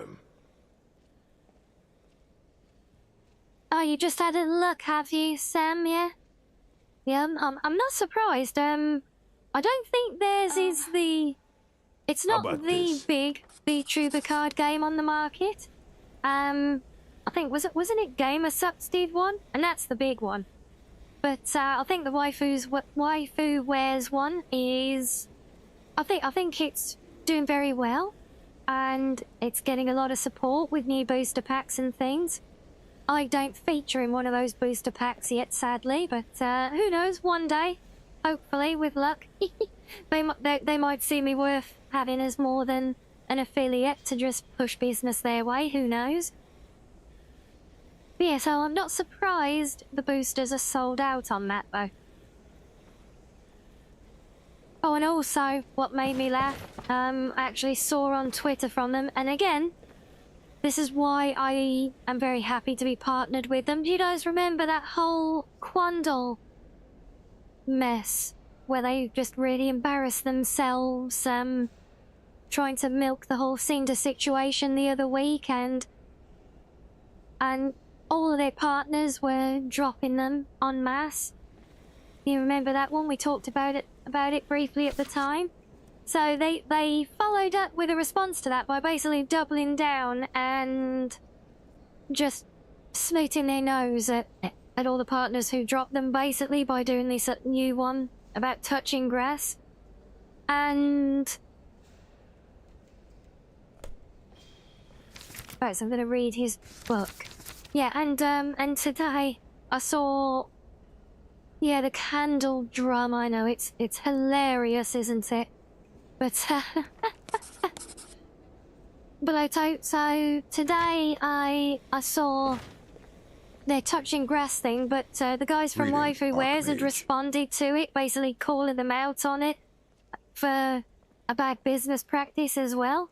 So, I you know, because obviously everyone was, because they've done it, but they know they're being asses because they've done it and they locked comments out of the post as well. So it's like, you know, if someone does that, especially a business, you know, that, you know, it's an immature move to get from individuals, you know, fine, you get it, people will be people, but to be doing stuff like that on a business account is not a good look, and they just keep doubling down and reinforcing the bad press that they're giving themselves at the minute through all of this. And to see Waifu Wares chiming in with a retweet and just basically just pulling them to shreds on their conduct as well. And I think I even chimed in on theirs. I was like, yeah, based, guys. You know, this is why I love the fact that I'm working with you and not them. I'm sorry. There didn't seem to be anything relevant in that one. Anything else? Okay. Yeah, Got don't worry, another we're not one for making a you. magical return to doing yet more drama reacting. It was just a funny anecdote that came out of things today. Right, what book has he given me to read now? That one.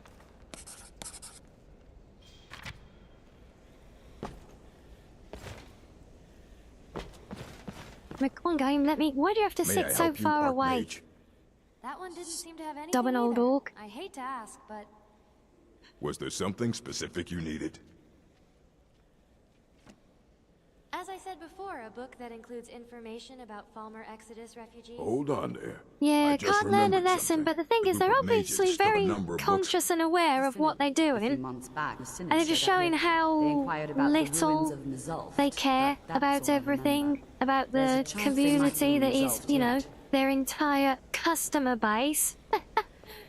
You know, they're as bad as the dev activists who would rather call out their own customers and tell them they're wrong, and because they don't like being preached at or whatever, you know.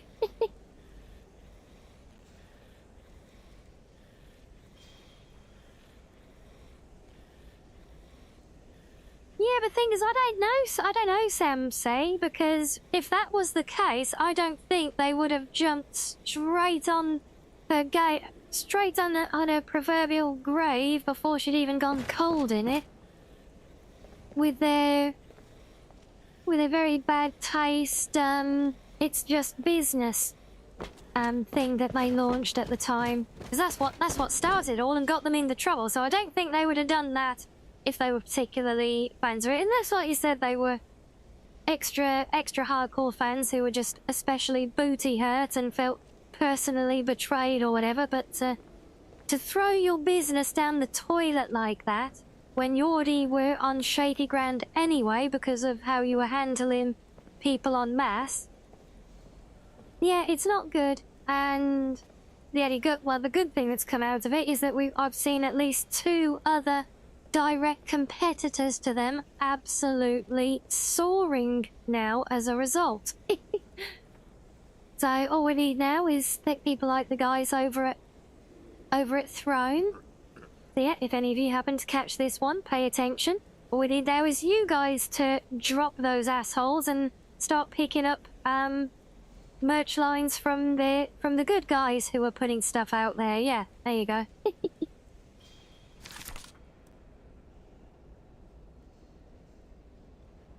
Look for the Synod Mage at Mazop. I was literally there earlier on the Mages Guild questline game. Ah.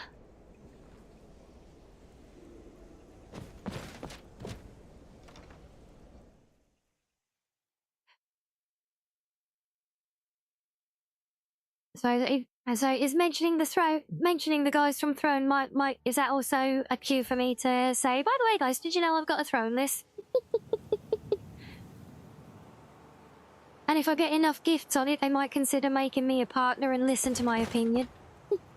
I'm joking, you know, I don't engage in all that hard push self-promo stuff. It's there, it is what it is, you know that. Don't take it seriously whatever you do.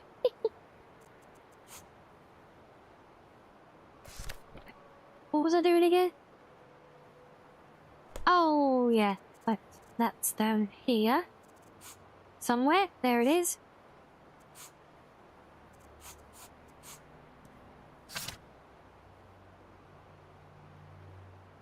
That's right, I think this adds another theoretical part of the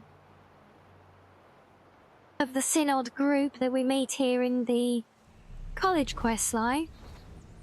Who is here in the storeroom. Really? More bloody dragons? I see, like buses, you things. Ow. Get your ass down here, dragon. Come on.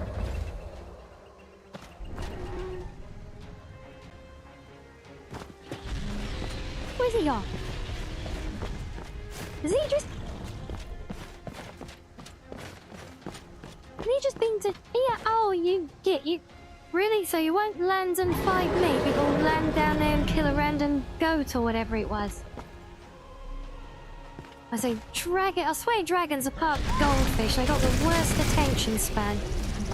Oh, screw off. That hurts. Where's he gone?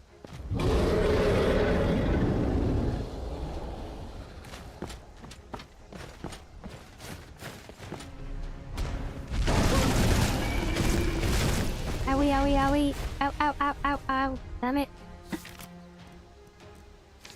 They're definitely part goldfish. Yeah, I think so. I think so, Asari.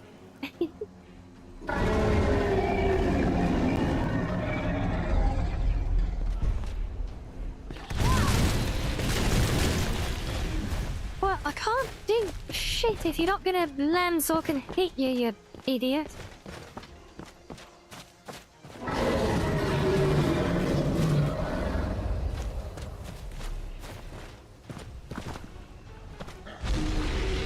Yeah, you can't get me now, can you? Ha.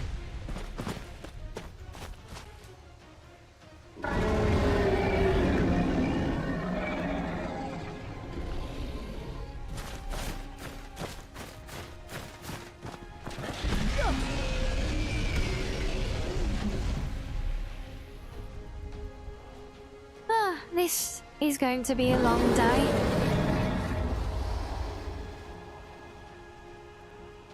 Is it really, Sam? Was it then? Are they just? Are they just stupid then? Sorry, I might be a little bit harsh. I didn't mean it to sound that harsh. But doesn't it all come from the whole thing where they just like keep like bouncing off the side of their tanks all the time because they? It's like they can't. It's like they keep forgetting that they're in a tank all the time, so they keep popping off the side. Isn't that where the myth comes from? Oh, screw you! Get back here.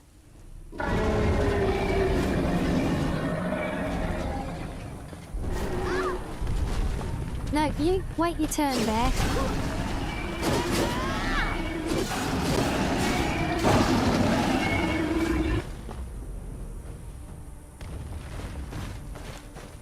You gonna hide up there? No, stay. Good Bear. Yeah, I didn't actually know that was a myth. I mean, I guess it kind of makes sense that it is, just thinking about it, because like, I mean, how would anyone genuinely know? Yeah, so what are you gonna do? Lay a bunch of playing cards out and play a memory test game with a goldfish? So I'm pretty sure if they could comprehend the instructions for playing the memory game like that, then yeah, they wouldn't have accusations of the memory problems. And oh, Lieutenant, thank you, and a resub. Thank you for 2 months. Thank you. So the memory's about the same as ours, is it? It gets worse with age. Oh, well, fair. Maybe there are ways to test it then. Yes, right, indeed. There you go, Pyro. So, someone's memory is as bad as ours? What were we talking about again? Who are you? Who am I, for that matter? What am I doing here?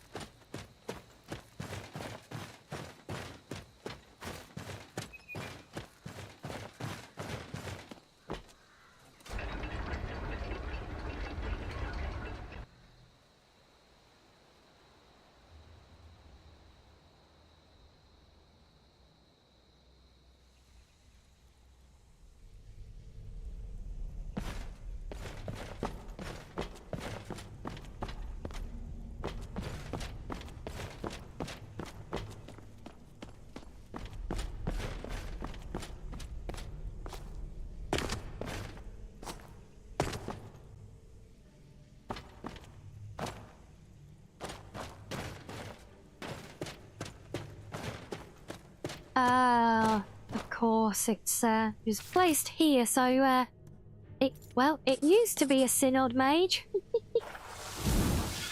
He's arguably in a slightly worse state than the rest of his team, who, well, they're not doing much better, let's be honest, but, at least they're not in his condition.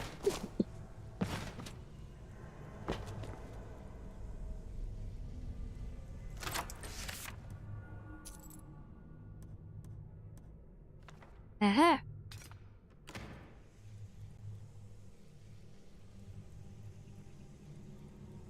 Wonder I'll take everything out of here. Is that gonna... No? Okay. Well, let's read,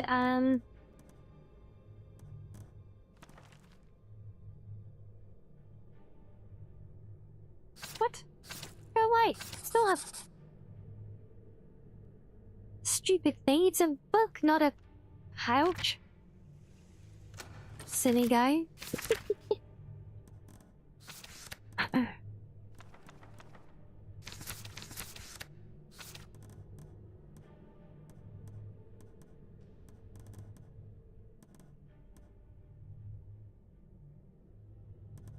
Wasn't there another weapon that I'd left in there?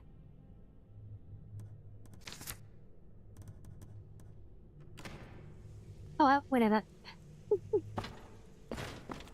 The origin of the myth comes from the fact that goldfish would swim in circles, but mainly the misconception seems to have stemmed from the apparent guilty people felt about keeping goldfish in small tanks. Oh. Okay. Makes sense. Oh, and good night, Relentis. Thank you for hanging with us. Hope you've had fun. And do enjoy the rest of your day, whatever you end up doing.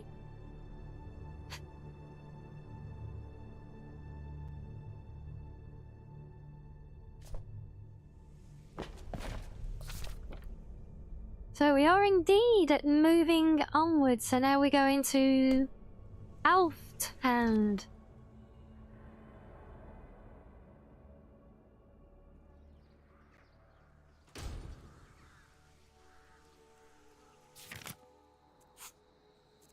Wherever the hell that is. Isn't that down here somewhere?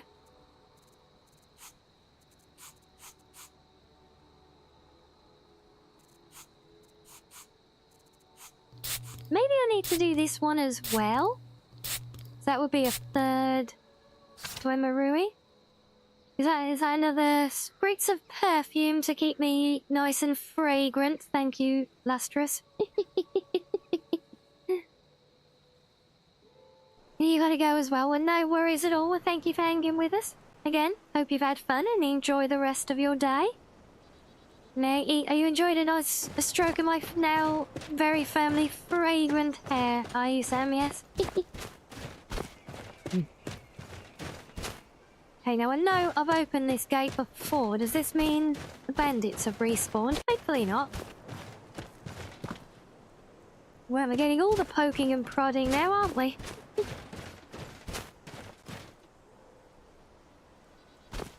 You on a work break? Oh, hey, it's all good. We appreciate all the lurkies and all the support. I hope the rest of the workday goes well for you. Don't worry, Monday will soon be over.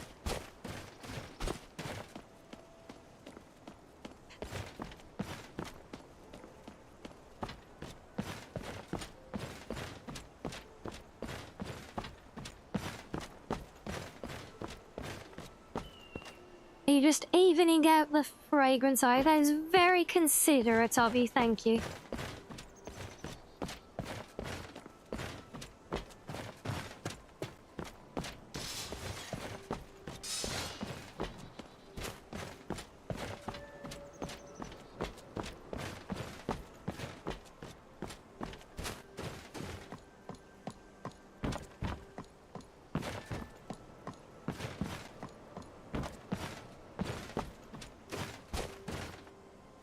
Ah, yes, I was right. Yeah, so it is in fact all free, because I'm pretty certain. Oh, another spritz. Oh, I'm going to be smelling sweet all day, thank you.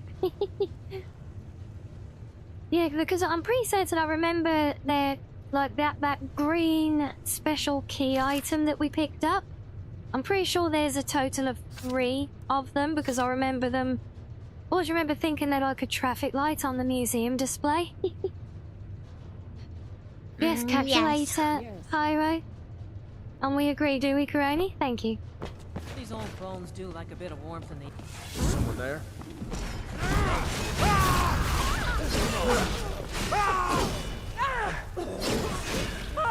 Can't believe you guys have been hiding in here all this time while all your friends outside have got slaughtered weeks ago at this point.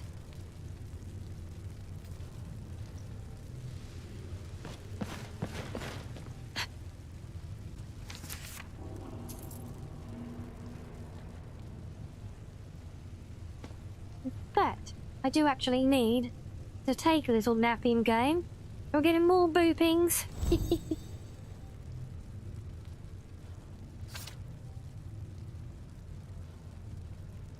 So this is the only way I can actually sleep for one nice long period and have a proper rest, is if I do it in-game.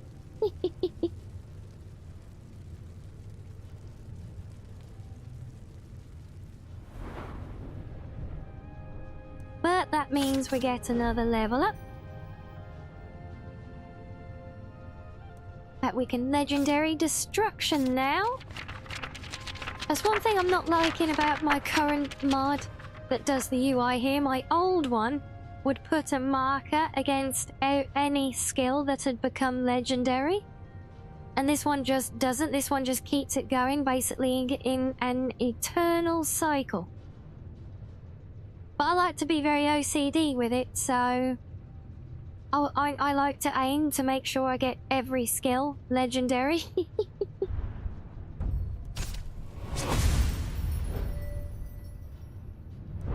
But hey, it gives us another round of points to redistribute, right? So why the hell not? Don't know if there's anything particularly fruitful for any of my... Yeah, I don't really do stuff against undead, so that would be a waste.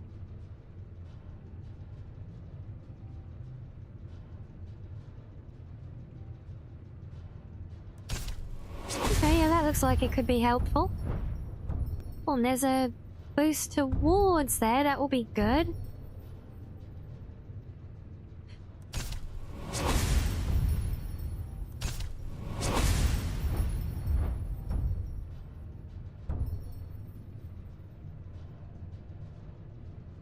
Stronger shrine blessings, why not?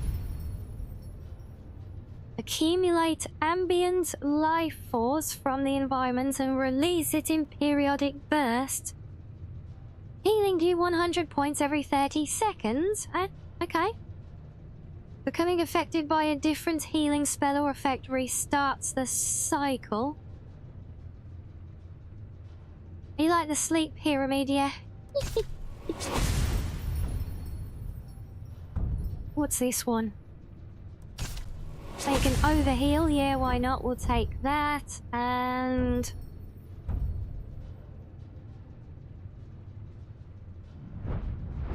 Well, that's pointless because I don't use allies. Once we got more, we can start respending there.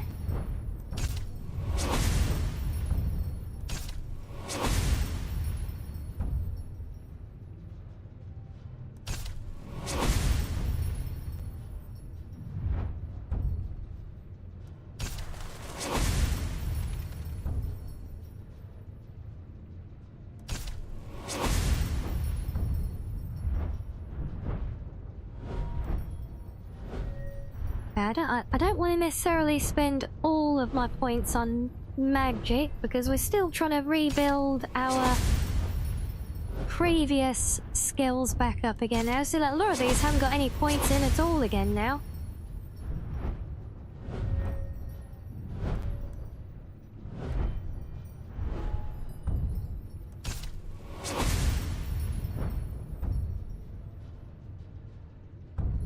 Bashing we don't really do, but clean kill will help.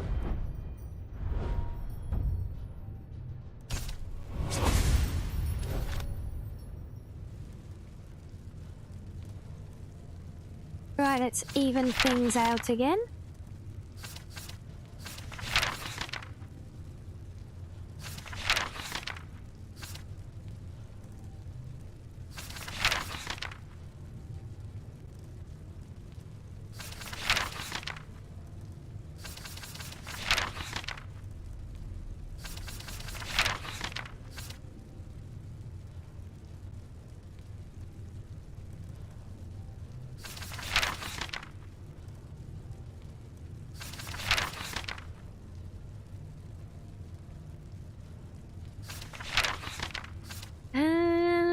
What else should we... did I do snake? No. Well, yes I did, and which means I can't do it now. Oh, pickpocket, yes, we're grinding pickpocket slowly. Oh, no, we ran out of points. Nope. You shouldn't have been so greedy, look.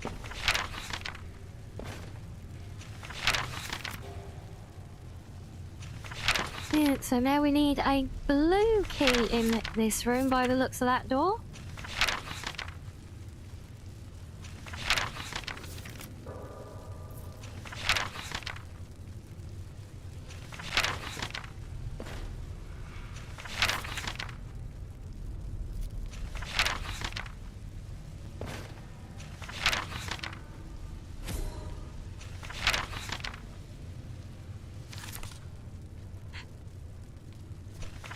Right, so we can't, after all that, we can't actually even progress this one. We need to come back.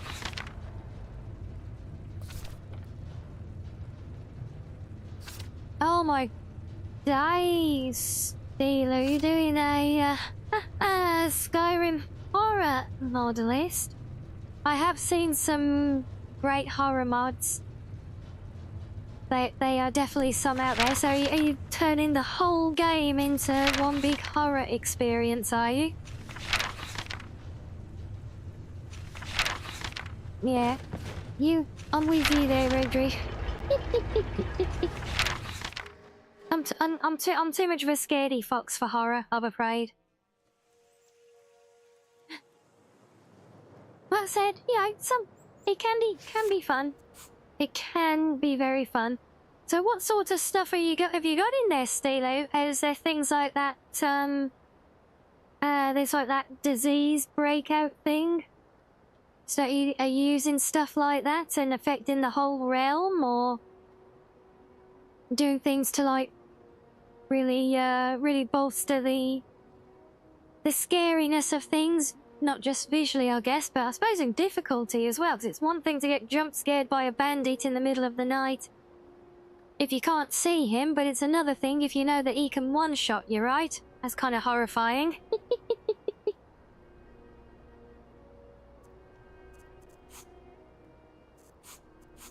Okay, no, it's not that one. There you are. That's right, Alfthand that we're heading to.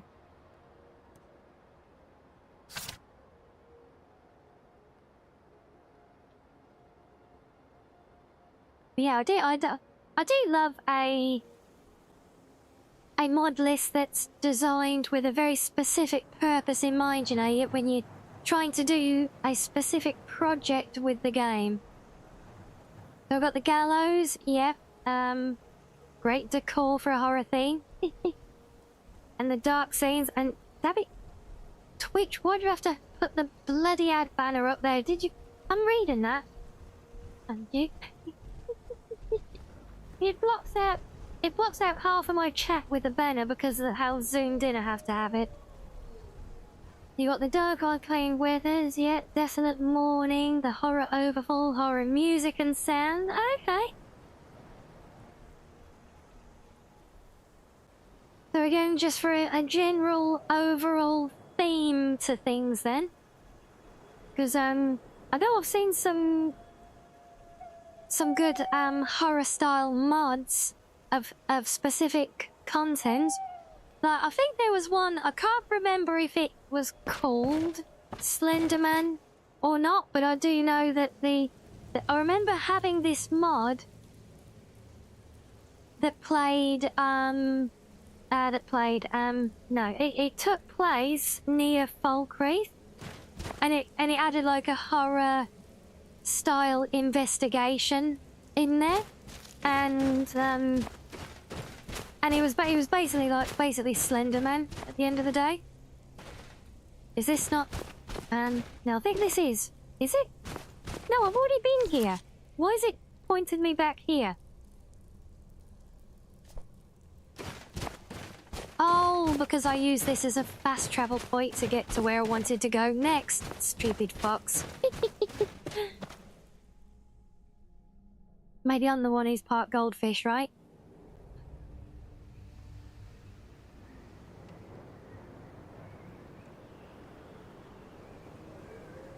But yeah, I'm trying to think what else is there. What else have I seen? I've seen some like kind of creepy, obviously Halloween, and even some I think there was a nice creepy Christmas one. But I seem to remember one.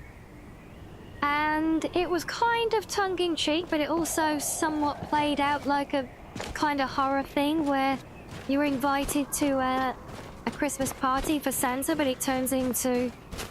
basically it's a murder mystery. So it's kind of satirical, but still very horror themed. But yeah, there's also that mod that basically adds a a spreading contagion across the realm. Basically, Tamriel has a pandemic like COVID, and I think it maybe even turned people into zombies. I'm not sure. But that would, you know, stuff like that sounds like it could fit your horror theme as well. Plus, you know, especially you could do some great stuff, some great ambient stuff even with your post-processing, with your ENBs, things like that.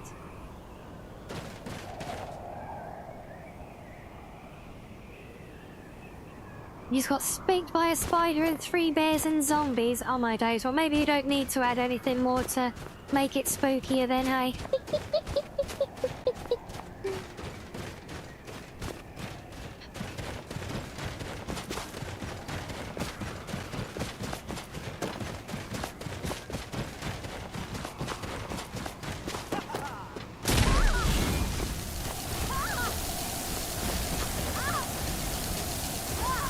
Oh no, don't hit me with slow. I can barely move as it is, you stupid vampire. That's me literally sprinting. Oh, screw up.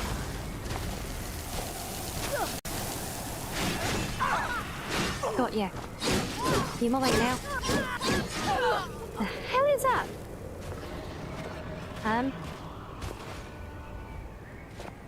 What the?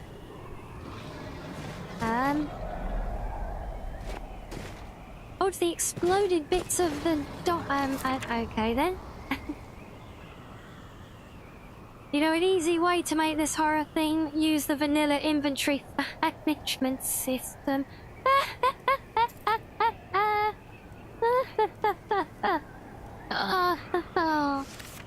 Yeah. The best bit is I agree.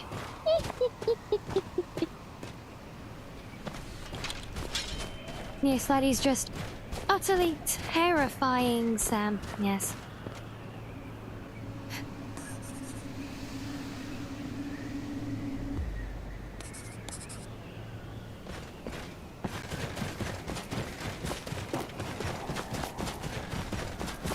Oh, it's so comical when you're suffering from the extreme cold here, because it slows you down, but the animation doesn't know that you slowed down. So you just end up in this very, very awkward shuffling sprint.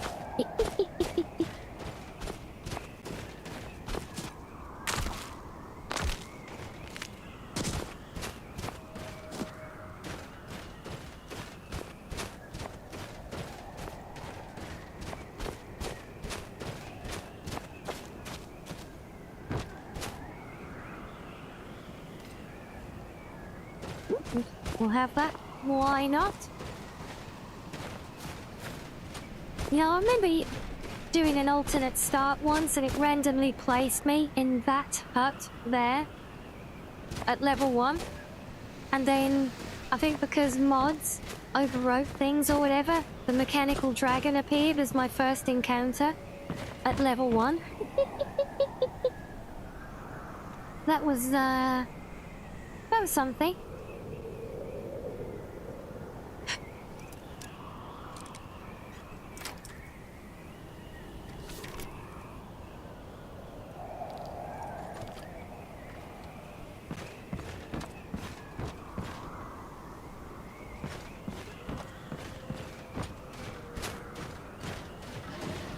Oh, hello, Maxo. Hello, hello.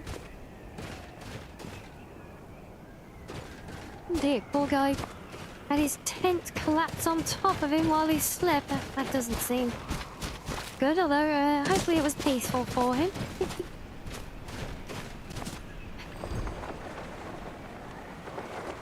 So I know ultimately I need to go down here, don't I?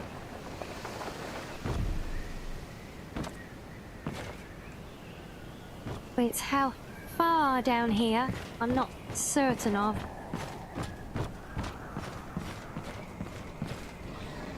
Oh, and you off to bed, just popping in to say goodnight. Are you? No worries at all. Well, thank you for stopping by, and hope you have a good sleep.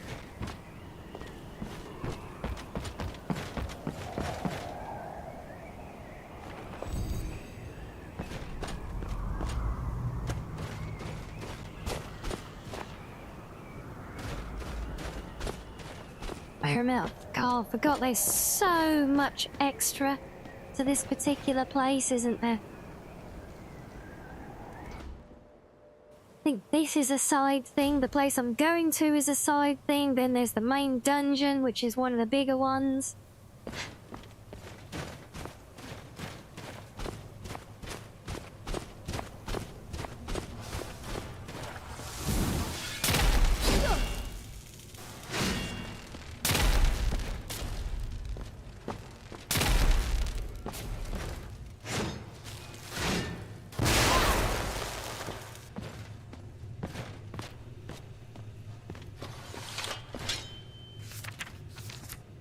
Guys, have some food. Oh, well, we'll have some drink anyway. I haven't got any food. I'm not eating raw hominid flesh. Thank you, game.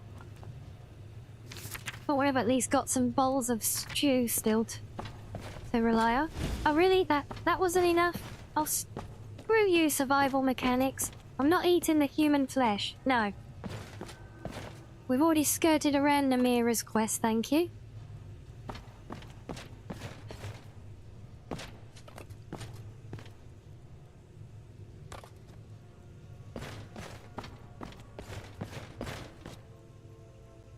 Yeah, I was really hoping to find a heat... Oh, wait. Did I see an icon there? Am I near a heat source? Because that is what we need. I added you still adding more new mods? A horrifying pursuit? Oh. Interesting one. Right, okay, I think I'm getting... It looks like, yeah, I've got the icon there so that I'm getting warmed up here. So, I'm going to take a moment there for a quick leg stretch. So that my in-game self can get warmed up again. So that we're not walking everywhere. You guys can have some fishing quickly.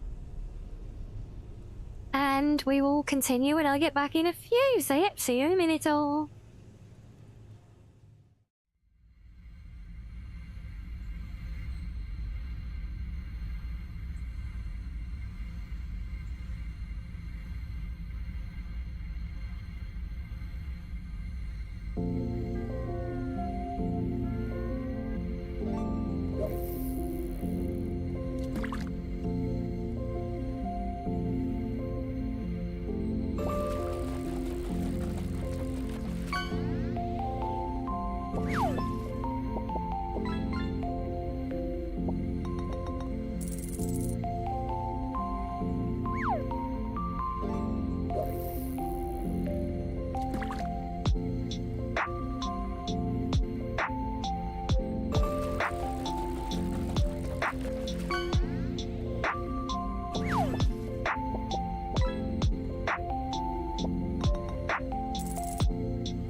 Welcome back, everybody.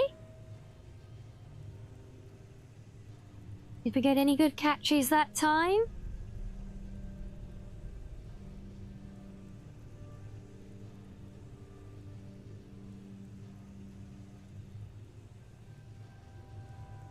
Oh, sorry, we're a bit late there. She's no damn fish.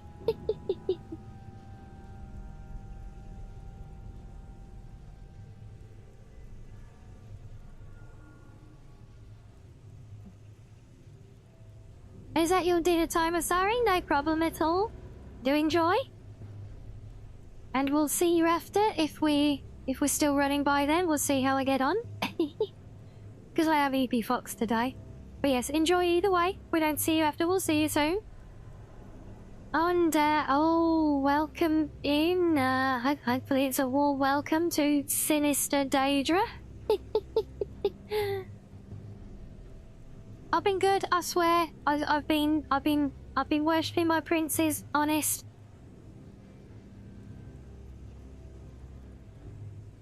Hey, yes, well, welcome in, though.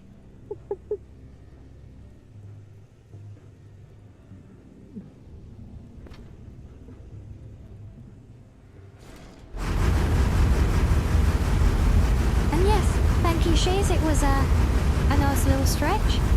And as you may have noticed there, because my camera tracks it, I return with my trusty bowl of grapes now as well.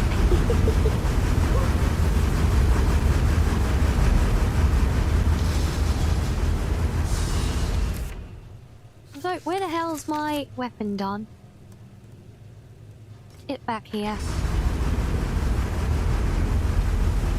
Oh my, are we doing lickies now as well, Lieutenant? Oh, hello.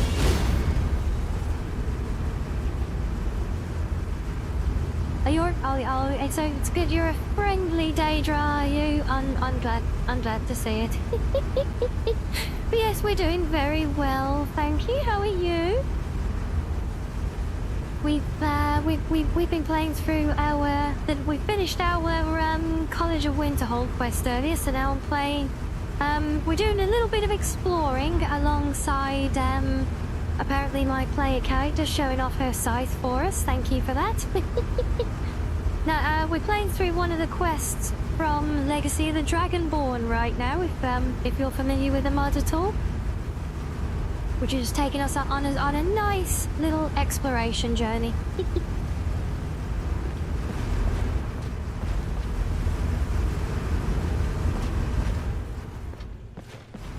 Yes, indeed.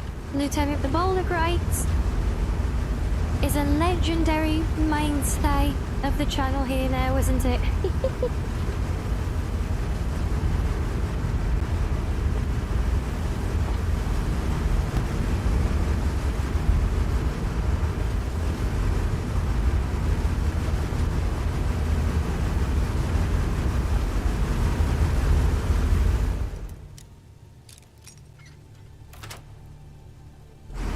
Yes, I swear with you know, in the last 6 months or so since I started doing this, it's fair to say it's been a very steep learning curve. I mean, streaming, not playing the game. I've been playing the game a lot longer than that. It's been a very steep learning curve, but I swear, I think one of the most valuable lessons I have learned in that time is the Bowl of Greats. I just wish that I could buy enough grapes every time I order my shopping to actually see me through, but no, sadly, there are not that. I could never get that many because I could never get through that many before they started to go bad. So I have to try and temper it.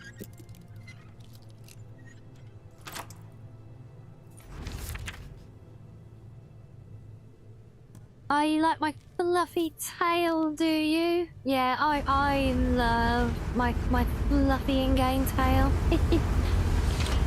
It's an improvement over the one I had originally as well, because the original one I had was it was a much older mod, so it was very flat, you know, just looked kind of painted and kind of solid. But then some of the guys from our Team Purple chat actually dug out the they pointed me towards the Marisi mod, and in particular a recent patch for it which gave her an extra big fluffy foxtail. So I was able to dissect that patch, recolour it obviously because it was never blue in that one. This one is. The lighting here doesn't show it, but it is in fact a big fluffy blue tail. So yeah, I was able to recolour it and dissect it and turn it into an equipable one for myself. But that reminds me, because chat also found me a lovely hair ribbon for my character, but I don't have it on this outfit yet. But this is why I keep them in stock in my pocket storage chest.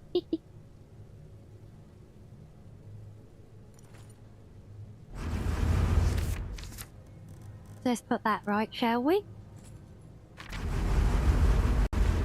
There you go, look, we got a very nice fluff and a nice, very bouncy hair ribbon in.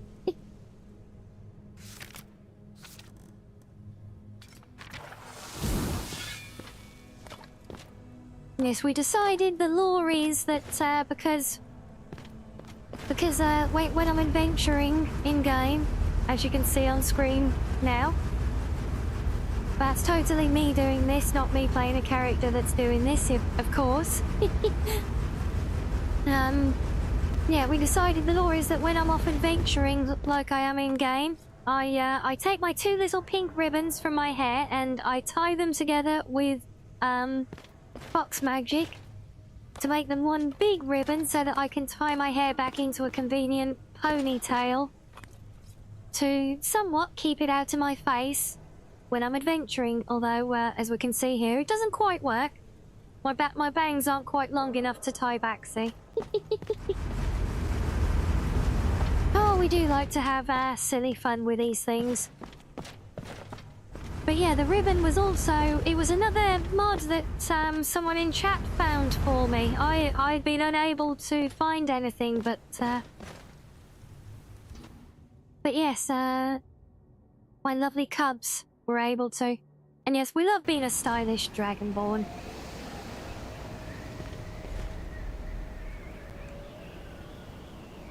It would be nice. Mighty Dan, hello. If there was something to animate the ears and tails when idle with little flicks, well, I mean, if I stand still, you'll see my ears do actually do that. Hold on, they're kind of hidden behind you guys a little bit. Yeah, it kind of hard to see, but they don't really flick, but they do kind of twist and turn a little bit. You see there? You watch them, they're actually moving around it up and down, and they kind of turn outwards, you know, as if picking the ears up and things like that. There you go, see, they've got the ears picked up again, listening, you know. So the ears do have it, although it's a very subtle effect to see, especially when moving around. The tail doesn't have it. The tail purely responds to physics. There is an alternative. You can do it with beast races. So, if you have a beast race, like a Khajiit, and you can... we were trying to find the mod in chat the other day, but we couldn't find it. It might be an old one that's disappeared, sadly. But it is possible to have that idle twitching in the beast race tails. It has been done before, at the very least. So why does it still want me to go in there? What did I miss? Yeah, but because obviously my player character is not a beast race. She's actually an elf race. In-game. Mechanically. So it's not possible for her to have something like that. All she can have is the physics-driven tail. Oh, I see. Yeah, we need to... Yeah, this was just a side area, so we actually need to go back through to where we started from. Oh, door triggers. Oh. Will that turn this thing off? Yes, but it locks the door. Damn it. Can't be tricky. No, that did not work. Oh, it doesn't exactly hurt anyway, so who cares?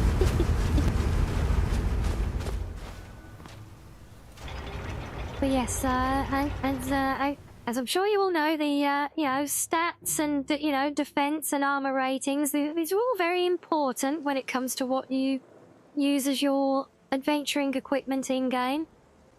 But as I'm sure you all know as well, by far the most important thing above any of that is that we look good while we do it.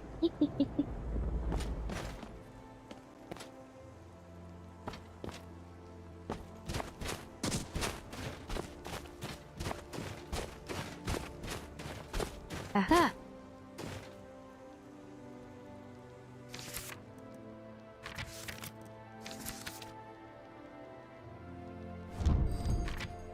A suspicious layer of ice that I obviously learned about this very specific block of ice from the books that we read to know that this is the exact point where I need to get through.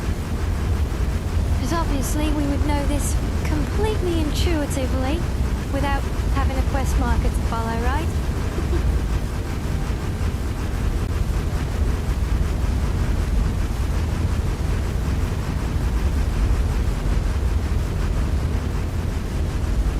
I just wonder, oh, no, I missed. I'm gonna go get a cool screenshot with the lighting like that.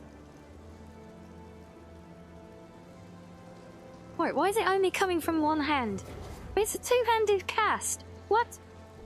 I feel cheated. why are the flames only coming from one hand? Oh, did the other one turn off?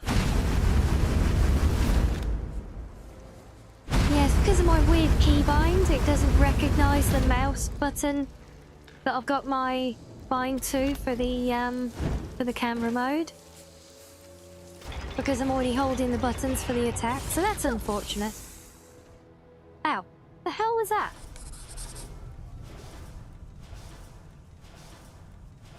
Am I playing with AE survival mode or modded? No, it's modded.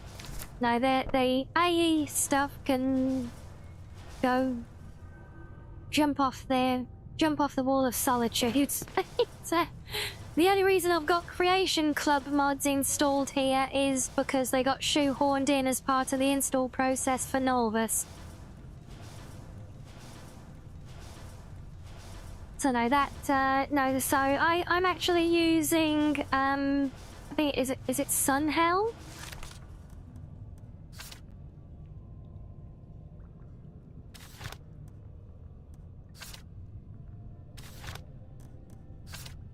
No, get off. Yes. So, Sunhelm is the survival mode I'm using, accompanied with complementary components like Keep It Clean.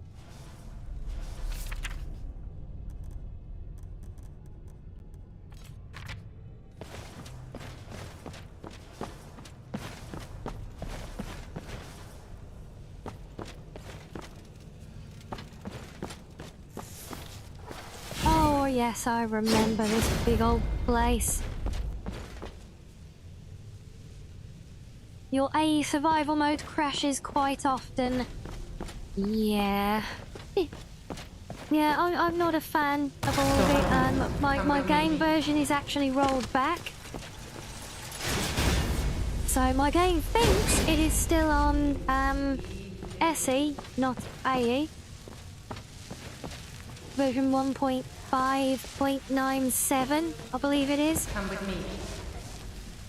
But it does technically have... It is AE still, because it unfortunately has all the extra crap from AE shoehorned into it, and because it is so integrated into all the Nolvus patches, I couldn't really uninstall it all without really dissecting all of the patches for it either. And some of it isn't bad, you know. What I would honestly like to do is rework the Creation Club mods to be just more actually properly integrated into the game, you know. So, you know, because I've always said, yeah, a lot of you guys will know already, I always hate this crap where, you know, you start the game and you get 20 letters and giving you all sorts of random things to go and do because, you know, it's like, oh, hey, yes, hello, yeah, I've heard of your prowess as an adventurer. Come and have this completely inconspicuous banquet at my vampire manor for reasons. Like, okay, I'm literally a nobody who's just appeared in the world, so there's absolutely no reason whatsoever why you would even know who I am, let alone have any cause to invite me to anything based on my successes or anything, you know. So it's like I'd love to get rid of stuff like that, and some of the armor, yeah, especially the armor ones that add a lot of these horribly implemented, awkward and clumsy quests, you know. And I would honestly just like to take those and just strip them down, strip away all the quest, and I might even do these at some point. Strip away all the quest and just have the armor distributed in leveled lists. And that's it. It's just there out in the world for you to find like everything else. Seamlessly integrated, nice and smooth, no painfully awkward quest that doesn't really explain itself because they can't do dialogue properly for some reason in a lot of these things. I don't know why.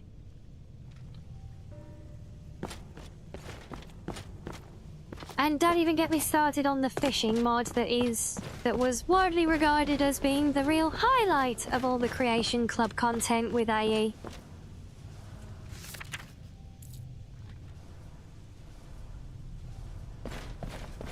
Sorry, I'm ranting again, aren't I? Sorry.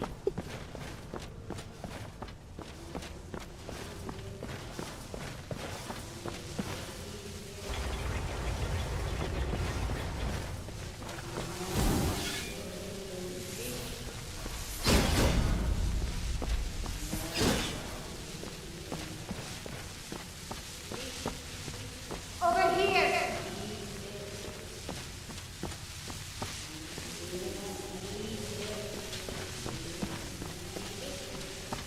Yes, like, I was actually already heading this way when you called me and said over here, silly ghost. Saints and Subducers wasn't even implemented properly. If you read a book before taking it, in some cases it won't trigger the read trigger again. Yeah, that one is actually quite badly broken. Because there are many ways, as I found, to completely break the quest.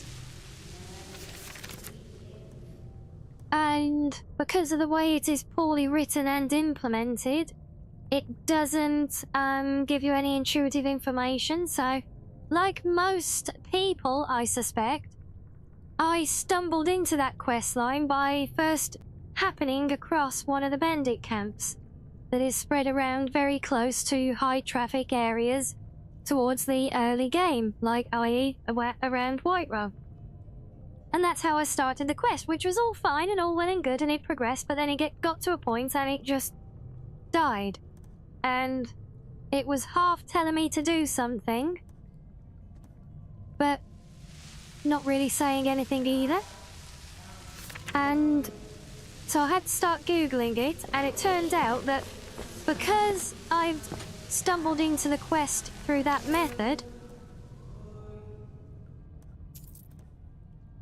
it meant that basically I did it all wrong, because it was not the way that the creator had intended for the quest to be approached. So because when I say I did it wrong, the way you are supposed to start that whole quest line is first talk to the Khajiit merchants by happening across them when they're at Whiterun and asking them about things. And again, this is another one of those beautiful examples of Creation Club implementation, which just, I'm sorry to say, is substandard against the work that free mods are doing on a daily basis on places like the Nexus and Deg mods.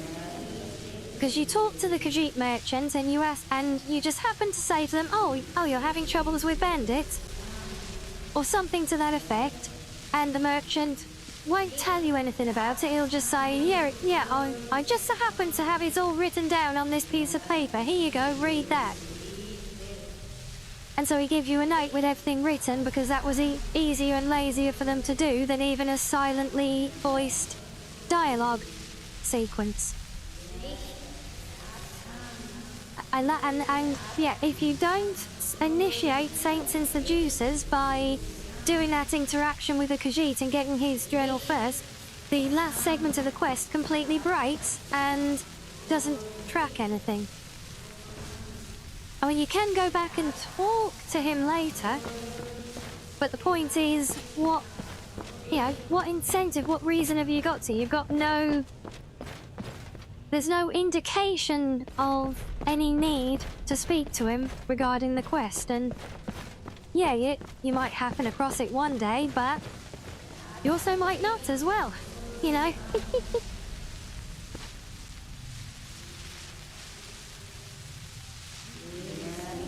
So yeah, it's, so quest like that, and don't get me wrong, for the most part, Saints and Seducers does a good bit of content. You know, the whole principle with the setup with the rival bandit groups tied in with the two factions from the Shivering Isles and everything. Yeah, it's fine. You know, it works. It does a reasonable justification of doing all the unique items and everything it gives the game, and it gives a lot of content in that regard as well. So I would say it does rank very, very nicely for creation, but the overall implementation is... but let's just say it doesn't meet expectations.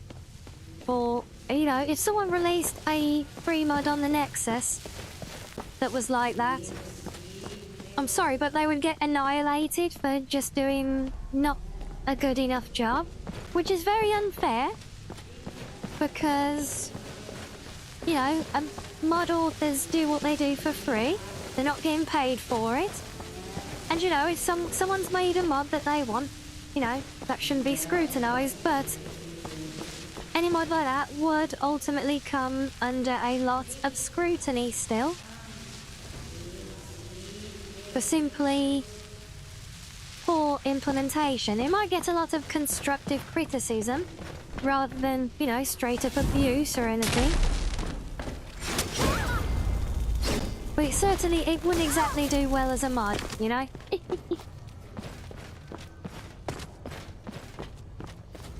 Damn it, I got stuck. Help! Aha. Good old dynamic hitbox, letting me sneak under spaces.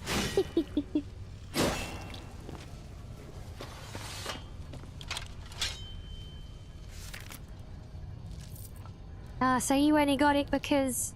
just to try and account for future content. Yeah, and I get that. I kind of have the same thinking as well, although in my case it won't actually help any now because my game version is still rolled back, but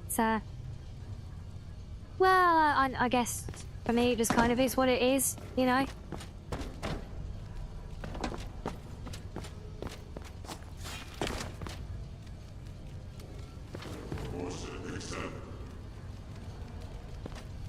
And Kato.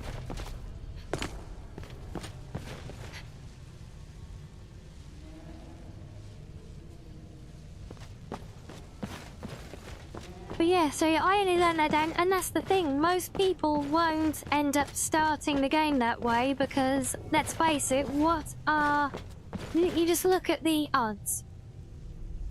And, you know, the odds that you happen to first encounter the Khajiit traders and choose that dialogue option with them when you do, or you stumble upon one of the many bandit camps located around heavily trafficked areas that you visit a lot in early game. Because I'll tell you something, I think I was probably like level 30 plus before I even saw the Khajiit traders anywhere.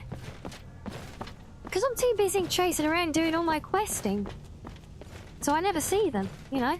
And I know from all the stuff online about that particular mod, I know I'm not the only one in that.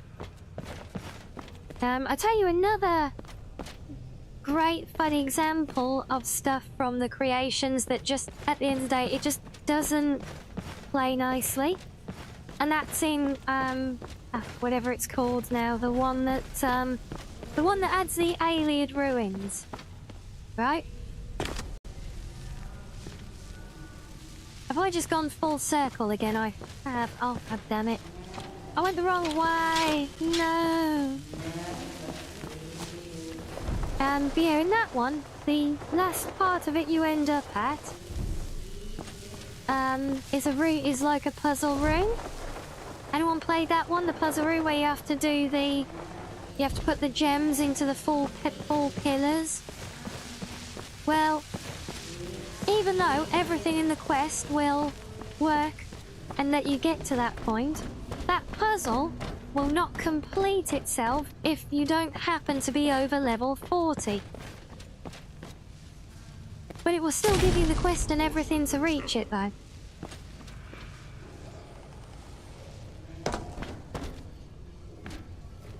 So yeah, go figure on that one.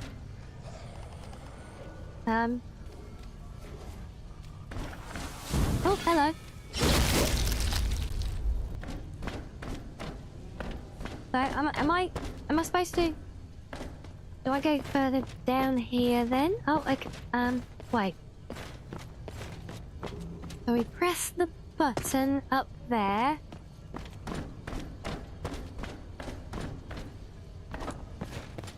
But there's not...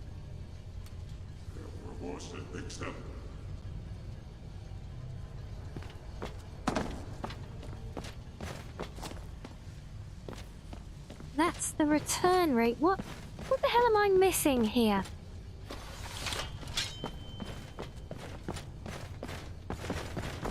And yeah, and again, for the most part, you know, that quest line is very, very good. It does a lot of good stuff, but it's just that one...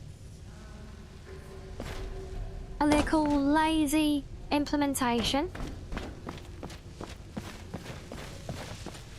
It just doesn't work, you know, because, again, I think because of the way you end up picking up the quest quite early on average.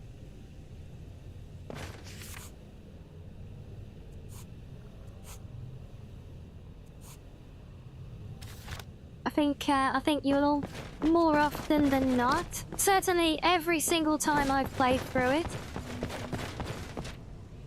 I have ended up getting to that point before the required level. And because it doesn't do, you know, all they had to do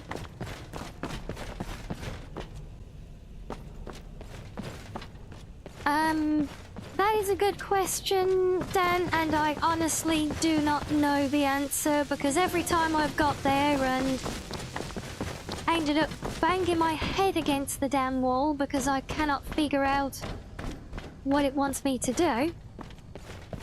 Because I keep trying every combination of the gems, I do everything that looks intuitive, and it doesn't help as well, right? The clues it gives you, it talks about compass directions, so it says like place them in. If I remember right, it talks about like different, like almost weather conditions or something. So you have like a, say like a sun or a snow, things like that. And it says, and it ties each one into a compass direction, but so you have north, east, south, and west. But the pillars are on an exact diagonal to that. So you've got a pillar that is exactly at northwest, etc. So does that one count as north or does it count as west? I'll go through all this every single time before I end up losing patience, getting frustrated, Googling it, and then seeing the level things like, oh right, I'm not that level yet again. So then I end up just getting pissed off with it, and I just TCL through the door that should open up at that point, and then be done with it. So yeah, I honestly don't know if it will work again if you go back to it having already got to that point before the level cap, you know? I would like to think it would work there still, but yeah, pure guesswork. Kinda like figuring out where the hell this thing wants me to go now.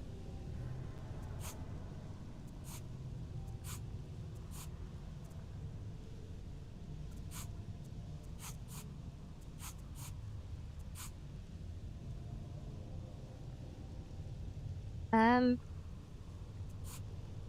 not sure where I am on here.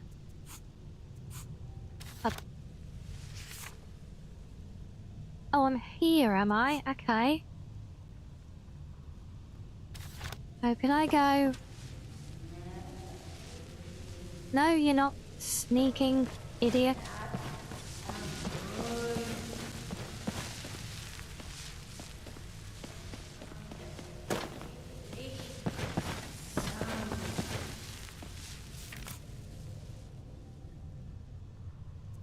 Alright, so he's doing a loop-de-loop, okay.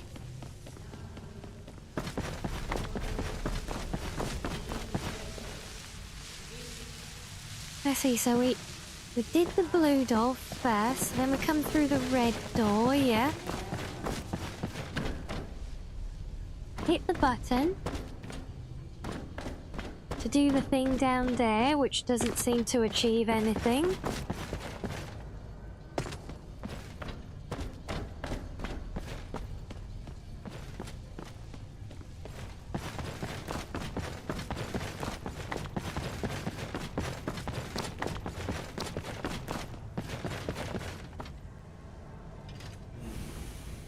So he's just back up through the lift to the start.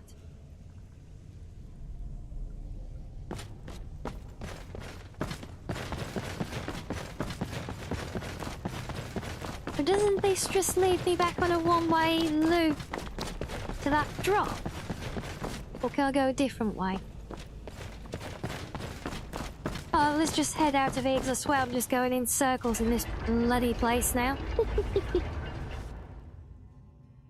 More grates are needed.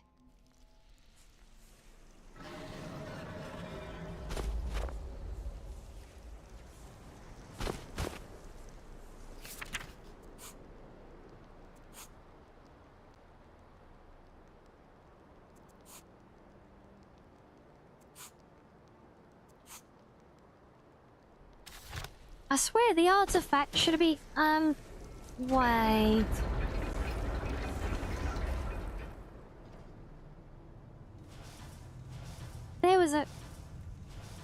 There was that Fulmer.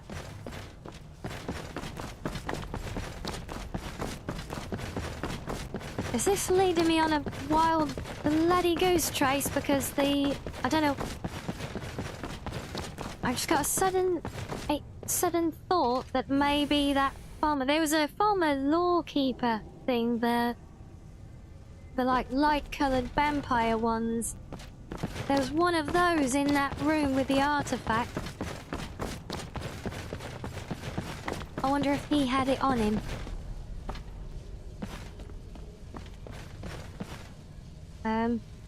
I will check you. That's a you don't. Oh, look, yeah, there. Oh, God damn it, game. You were not pointing there before, you git.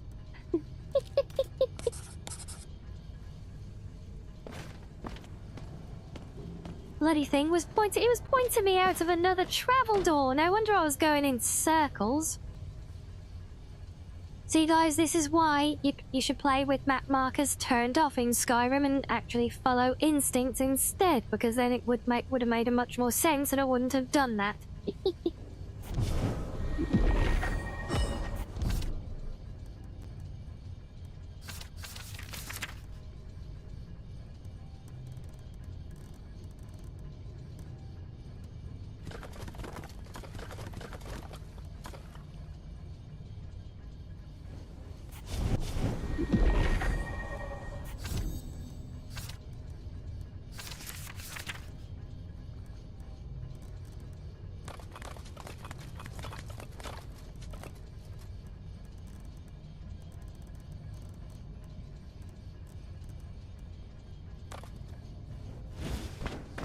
Well, that should keep us going for a little while on the carry weight at least.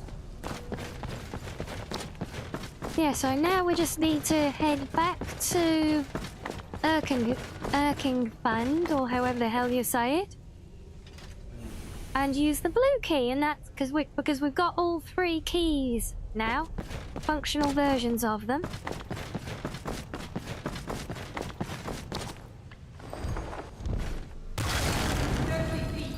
What do you think you're doing?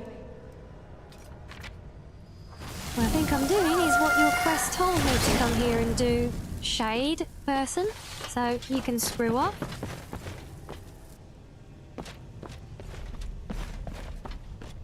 They really do cause confusion, in my game especially. They literally do sometimes get themselves tied in knots. I do often get it where the compass will tell me one thing and the world map will tell me the other at the exact same time.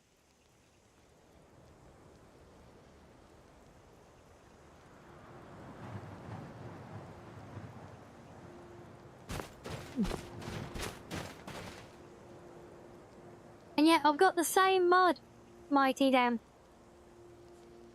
I don't know if you can quite see that. But on my compass, where I'm currently aiming at Salfau, it's showing me that it is 854 feet away and that it is below my current elevation.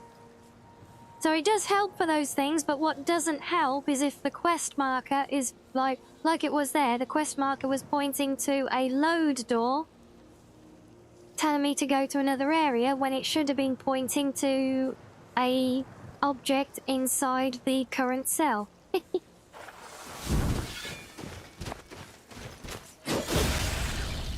But yes, I do like that one with the distance thing though. I recently saw a video about the lighthouse quest that is completely detached from quests and can only be done via discovery and journals in vanilla. It was depressing but well done.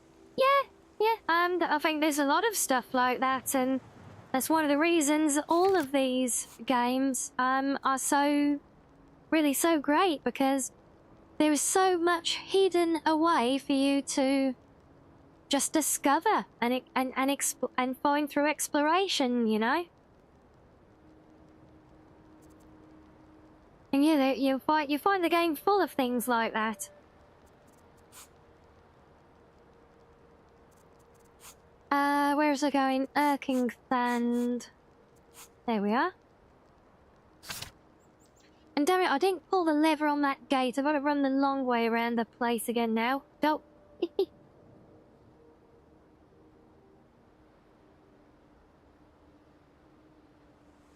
Oh, you think you're just bad at reading maps, that sinister?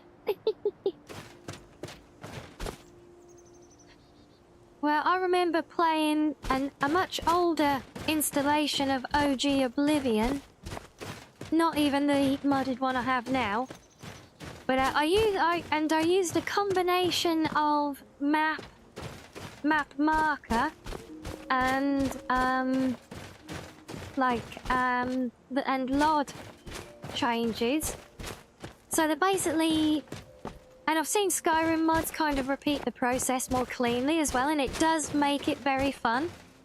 So all of the discoverable map markers, and you see I've kind of got it in this game, you know, there's no question marks up there for distant things, you know, a cave 2 kilometers away that I can magically know is there just from looking at the compass, you know, none of that.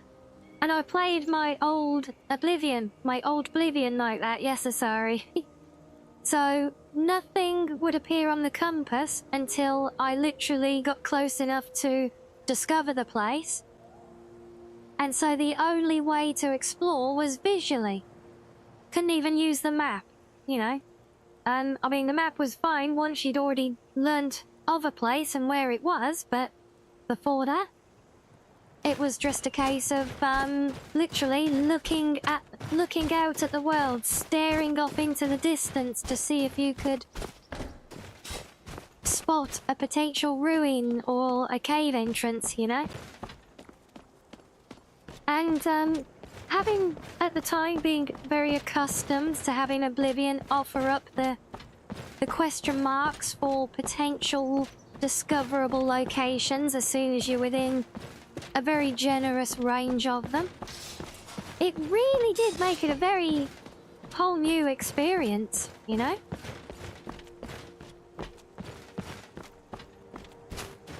And I've kind of played both games like that ever since. And even though I often leave my compass on in Skyrim because I'm lazy, but no, I do actually have a keybind to turn it off. And that is my preference when I'm really getting engrossed in the game. Obviously, when we're doing stuff on stream, I'm much more just casually playing in the background while chatting and vibing with you guys. So I'm much less focused on just burying myself in the immersion of the game, you know. But when I do, I have my compass off completely. And yes, hello there, funny lad. Whoa, whoa, whoa, whoa, whoa. Ow, ow, ow, ow, ow. Damn it.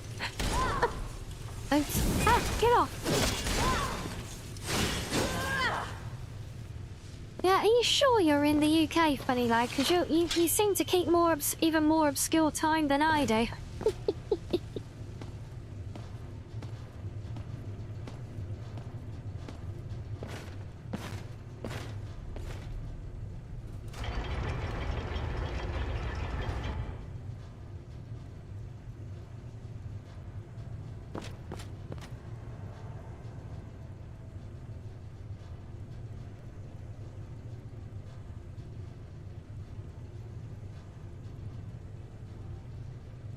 but technically, Dan, all of them.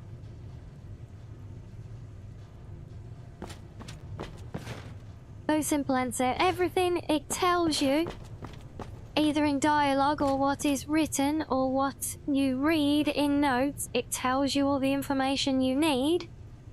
And you can always find a way with things. Because plenty of people do play the game that way. A lot of people actually have a preference to play Skyrim with no map markers at all. So yes, I can say with relative confidence that everything in the game, all of the quests, can be played without quest markers to lead us by the nose to things. But I think the caveat to that would be having some knowledge of things. Oh, it's your birthday today? Well, happy birthday, funny lad. There we go. Happy birthday! Yay!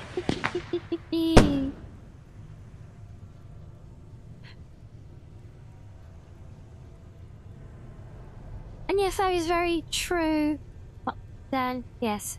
Using the map, you know, when people say, I'll mark things on your map. Eventually, there's another game I played a while ago on stream. I keep meaning to revisit it at some point. It's a little indie survival game that's still in development called The Parasites. But that one has the most amazing system. And yes, we have fireworks. We don't see them often. Normally, I only get my fireworks trigger whenever we hit a goal on the channel, normally.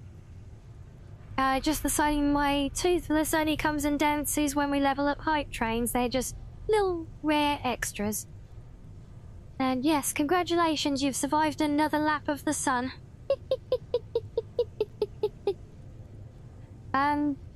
But yeah, so that's why we don't see the fireworks often. Twitch does randomly trigger them for unknown reasons in the background that I can never figure out. But yeah, there you go. But I can trigger them myself. I'll give you another lot. Another round of fireworks for the birthday guy, for happy birthday, funny lad. Yay! But yeah, so in that Parasites game, you start off, it is a pretty raw survival game. You have a roughly hand-drawn map of the islands that you're on. Very, very vague outlines. You start at a point. All you have in-game, right, is your watch, which has a compass on it, and this loose map that tells you absolutely nothing. There are no map markers, there is no compass to follow. But here's the awesome thing about it. Once you get hold of or create something that you can write with, like a pencil in-game, you can then draw on your map and annotate it in real time, in-game. So when you discover something and you know, you actually try to, you have to try and figure out where you are on the island and get your orientation, but then you can map things and pop symbols onto the map as you explore the island in real time. So you can literally mark stuff on your own map in-game. And for a survival game, I think that's absolutely awesome. It's also completely evil and horrendous because what they don't tell you is that the map is actually upside down. Took me so long to work that one out. But yeah, it is a very interesting mechanic, and you know, because it is a decent sized world space that you're in, and you know, you need to be able to plan your way around and explore, so it's a really, really great way to do that. Why do they do that? Good question. Maybe just to be a bit of a troll to people, I don't know. I mean, technically, it's not upside down. Like, there is nothing that says, when you look at a picture of a map, that the top of the map has to be facing north. Especially when it's a handheld map in your hands in a book in the game world. You know, you're not looking at a map menu.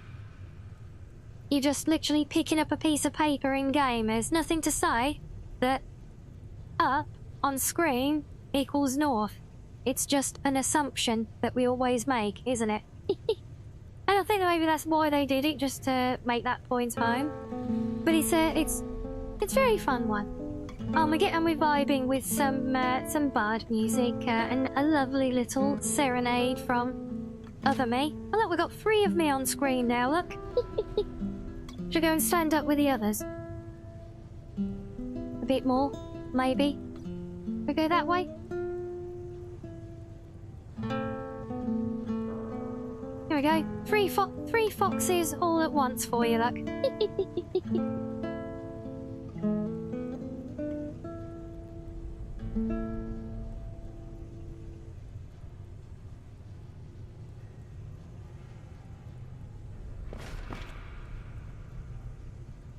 Yes, the famous triple Rianni.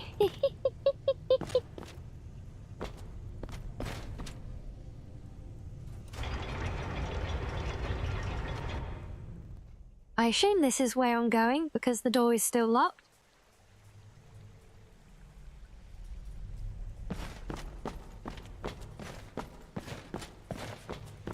Oh yes, definitely. We've not been through here yet, have we?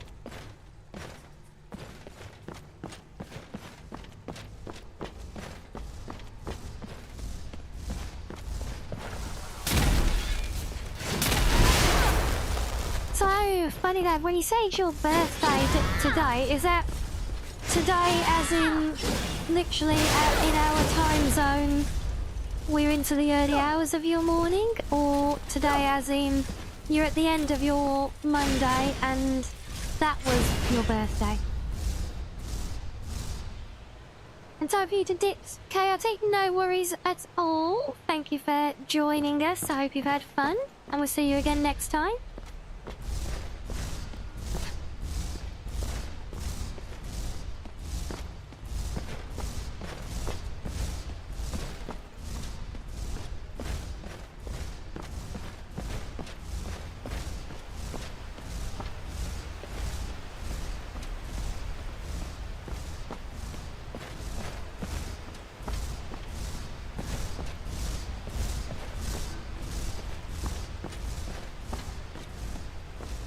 I can hear something thundering around up here.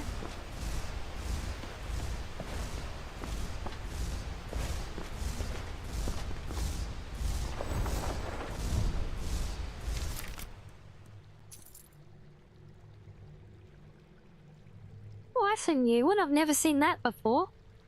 It's a very pretty kind of elvish looking curved swords, guys. Curved swords.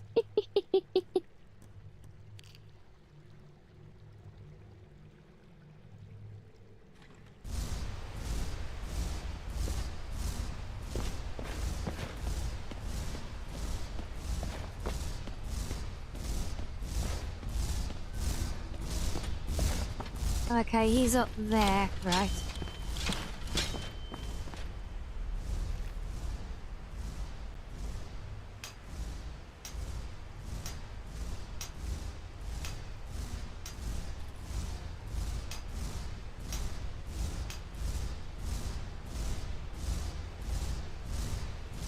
And yes, the curved swords. It always makes me laugh the way that one...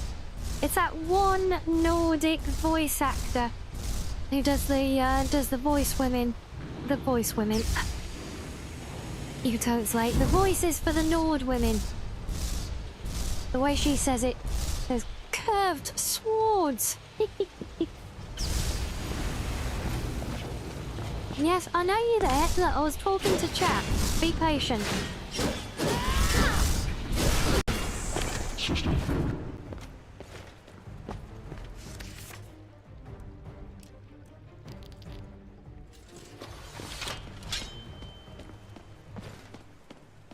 The voice woman, yeah. I know what I mean. Shut up.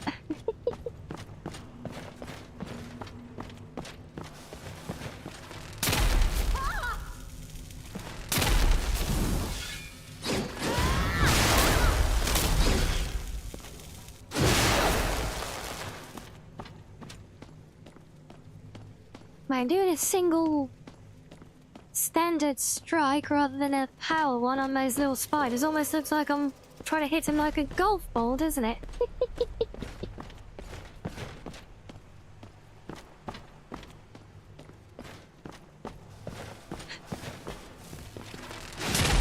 Three, four.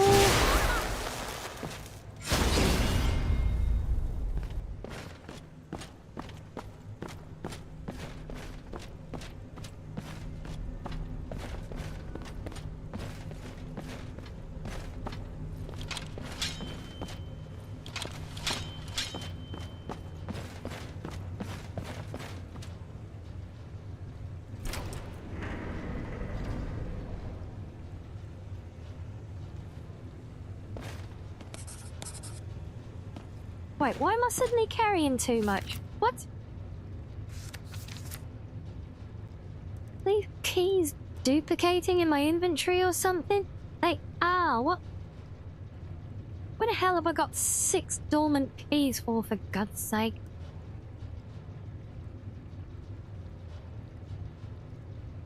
Wait, where's the... Maybe I don't need them. Oh yeah, I think they're consumables. That's why I'm collecting the... I guess the functional version is actually a lighter inventory object or something. Come here. There you go. And you.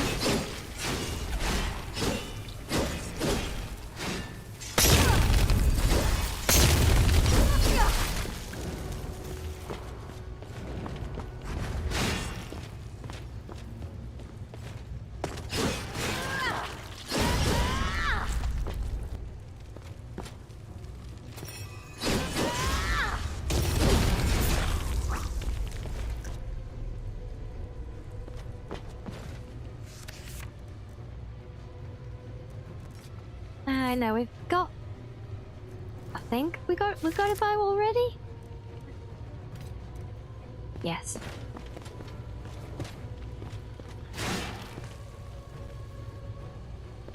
Well, just casually yeet it overhead.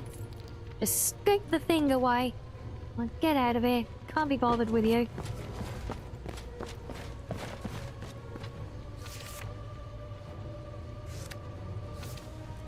Yes, we have done the shield as well, so that's all good. What happens if Fulmer ones with a deck of playing cards exactly?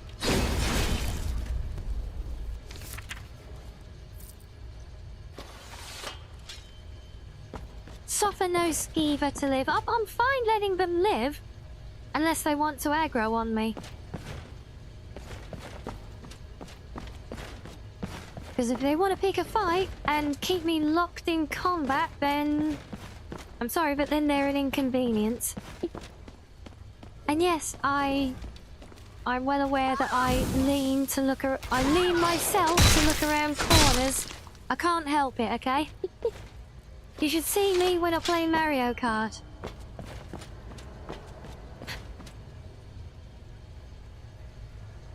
Perhaps they're good at cheating cards. Well, maybe.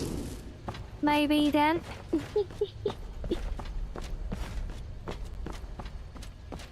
So I really don't need my lantern in here, do I?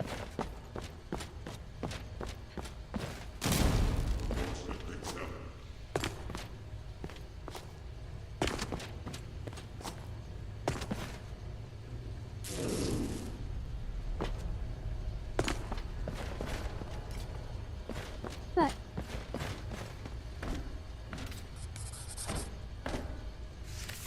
Oh, not again.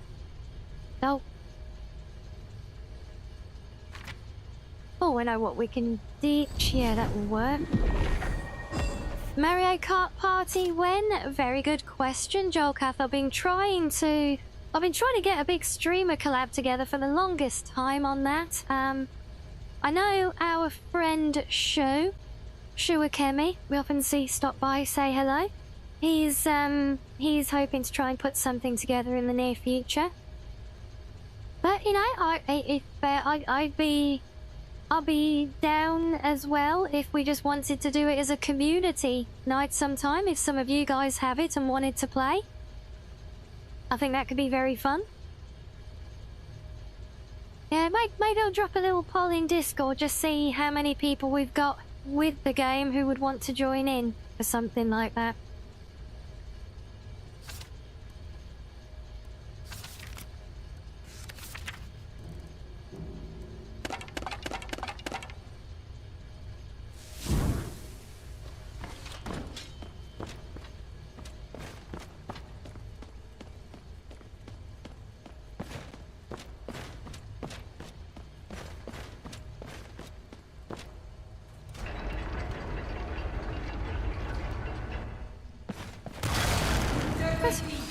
That's a point. Did we actually...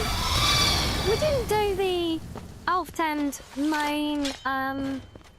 main dungeon, did we? I fast travelled away.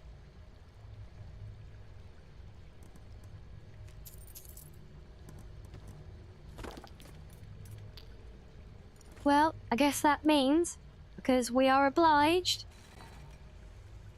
always, by the rule of exploration, if we find a place, we clear it, right? So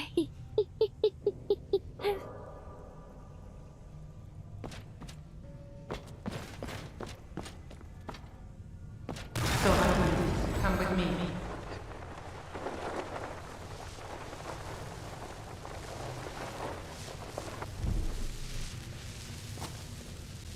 Haha, caught ya. Over here! Yeah, I beat you that time, look. Oh yeah, I remember the... Oh my days, it's a long time since I've done this bit now. I'm sorry, but it's mine. No, oh my days. Okay, that hurt. A lot. Howie.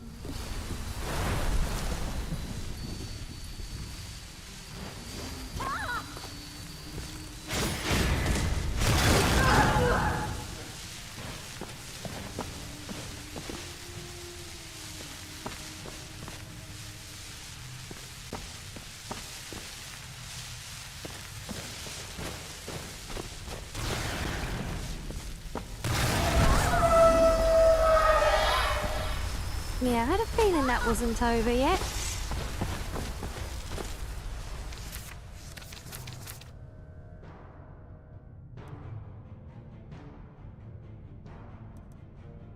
Don't really need to keep it increasing health. I just want to restore. Damn it.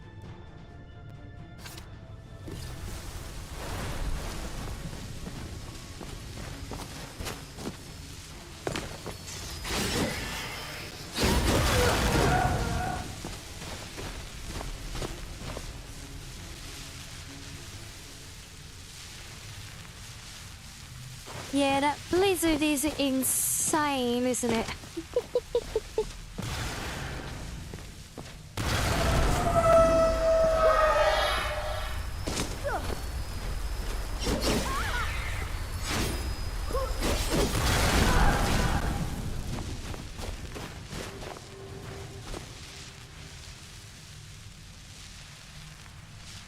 Are we done? Now, I think we have to do it for each one of those sprites that's around. Yeah, so we've got to do 2 more.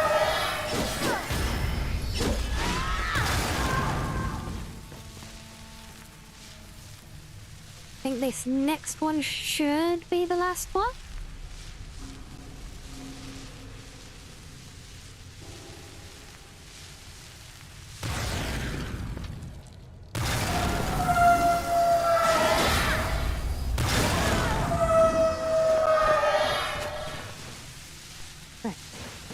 Wait, no, there's another one there.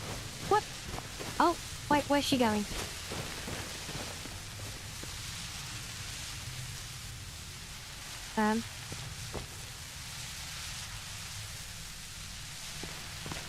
Ghost lady?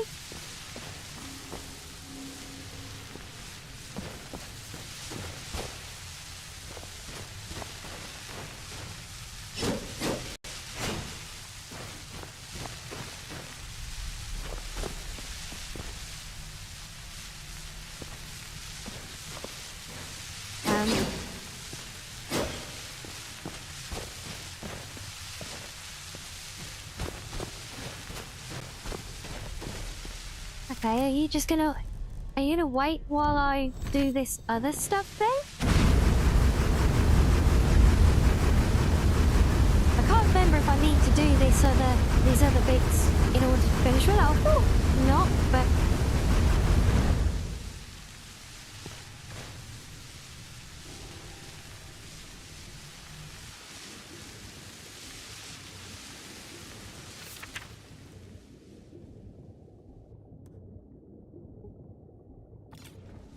more uniques for me to collect. We like that.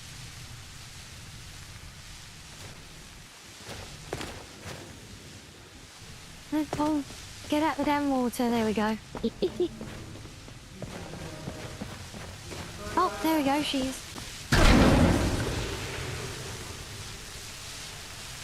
doing things. There we go. Well,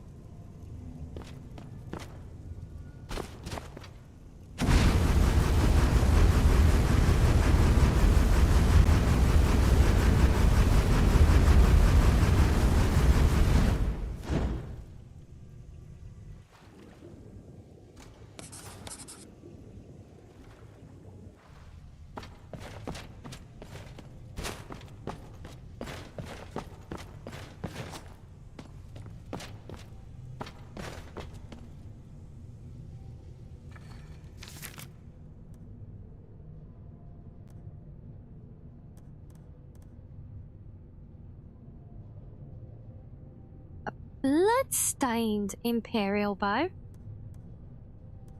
An odd one for a unique variant, and damn, I am right on the cusp of encumbrance here again, luck.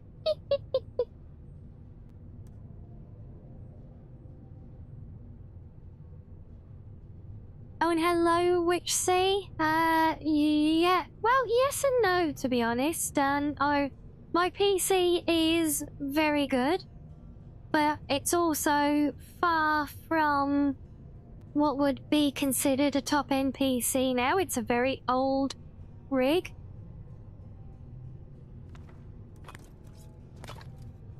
Right, I'm gonna have to do inventory sorting anyway, so I might as well take the shinies. Yeah, so obviously to run Nolvus at its very, very best, yeah, you're gonna need something pretty beastly. I originally ran this installation on my old version of this PC, but I say that because I did a partial rebuild of it a couple of months back. And before that, I was not able to stream the game, mainly because I was all on one PC at the same time as well, which did not help. But that old PC, it was able to run the game with Nolvus as it currently is, so the current quality level. And on that previous build, it's an i9 processor, which helps a lot. It's a very old, like probably a first few generations i9, I'm not sure exactly which. But it's still a very powerful processor, which helps. 32 gig of RAM, which again helps. But the graphics card that was running it, as it is now, was a 2080 Super card. And ultimately it did the job. But the game would struggle and bottleneck a lot. Frame rates would average between 20 and 30 in a good day. But depending how precious you are about frame rates, that may or may not be acceptable. So if you got if I can run it to an acceptable level on that rig, as it was, on this rig as it was, because all I've changed in that config since is a new graphics card. And the new AMD card has 16 gig of VRAM in it, which removes that previous bottleneck that I had. But obviously, I've got everything else there that accommodates it as well. So yeah, it's reasonably beasty, but it's far from ranking high on any benchmarks either.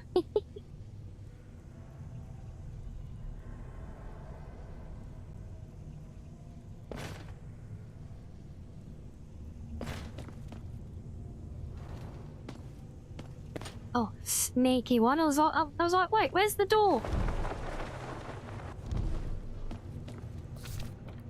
I do believe... Yes, we can now... I think we are done with the quest. No. Oh, I keep hitting the wrong button, or missing the button even.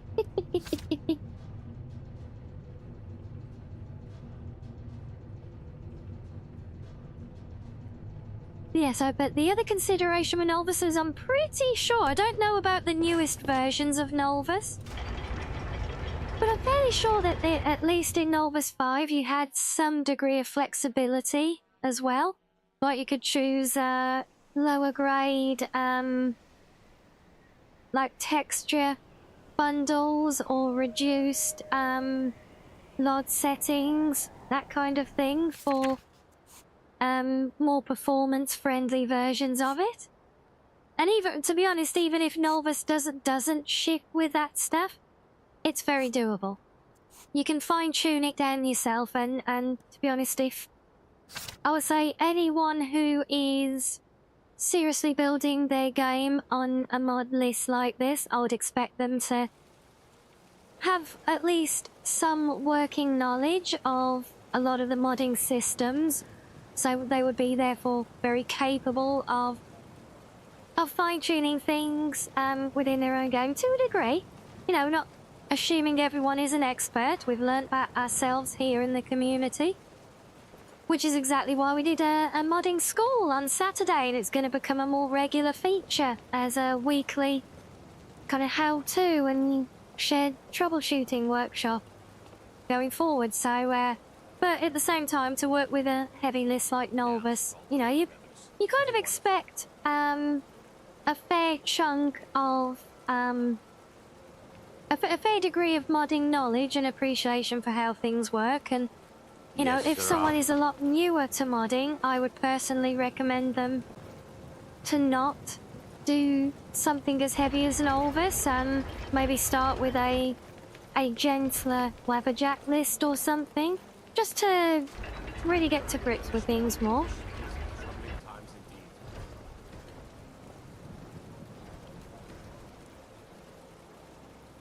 How large or how many gigabytes? I'll tell you exactly. Well, not quite exactly, because my game build... Come on, where the hell... Where's my mouse? There it is. My game build is not strictly Nolvus anymore. It is also built on the previous version of Nolvus, which was Nolvus 5.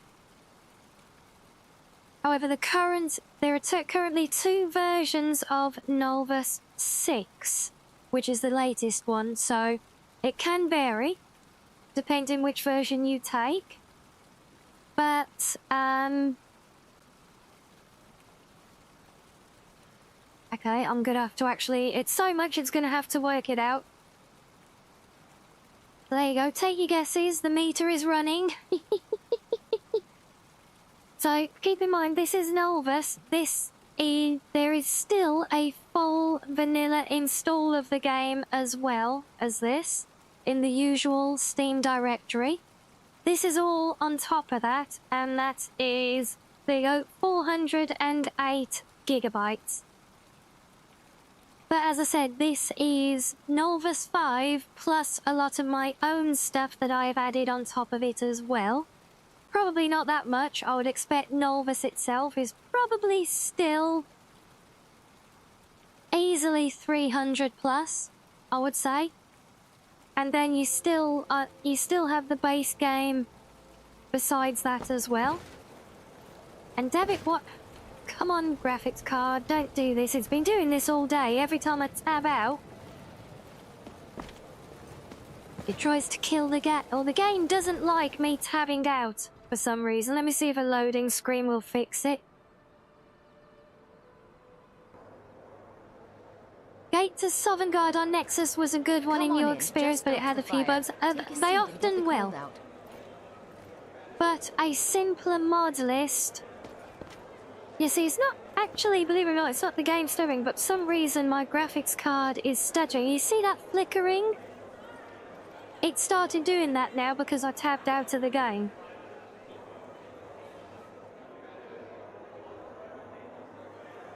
Yeah, so Gates of some gods. So yeah, even if, you know, pretty much anything like this is going to have some bugs, that it's almost unavoidable. The vanilla game has enough bugs, so you're never going to avoid them. But having a smaller, more manageable, if you like, a starter mod list, or even building your own from scratch, easily the best way.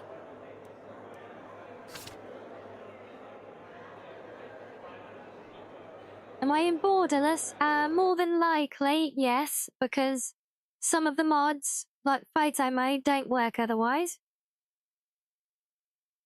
I'm not sure which way round it is, but I'm pretty sure it's borderless, because if it was exclusive, it wouldn't let me tab out at all.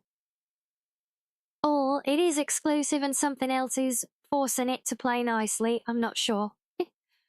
And I didn't actually mean to quit the game there. I wanted to go to menu, but never mind. Quitting it is probably the best way forwards anyhow. But yeah, it's only started doing it recently, Dan, and it's only when it is also outputting to my video capture on the second PC for streaming as well. So it just does it intermittently when it's that, but it's only Skyrim that's doing it.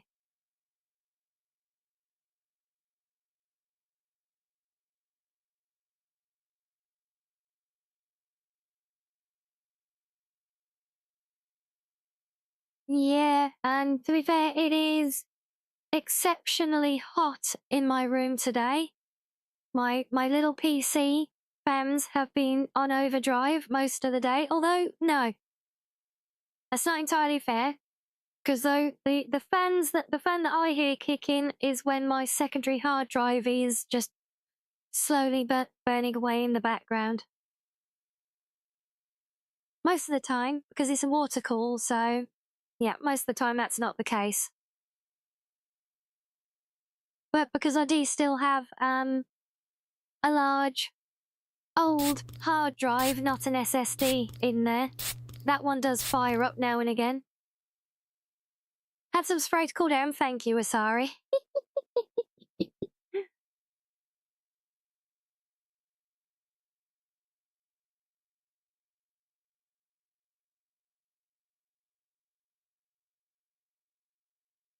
With fire, I'm on fire, yes, I feel like it. It is a lot warmer than usual in my room here today. Yes, no denying that. Yes, I'm a water-cooled fox now, thanks to the spray as well. Yeah, but no, also this thing that the graphics card's doing is very weird. And it doesn't just do it when it's hot here either. And sometimes it does it and sometimes it doesn't.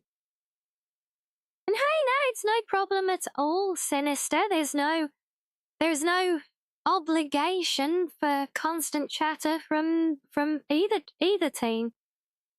It's perfectly expected and very welcome for anyone who just simply wants to watch and or even just listen in the background. So we love all of that. I hope you're having fun playing your game. You just downloaded Sophia. Oh, I love her. She's hilarious. Have you played with her before? Wait. Have you played with that mod before?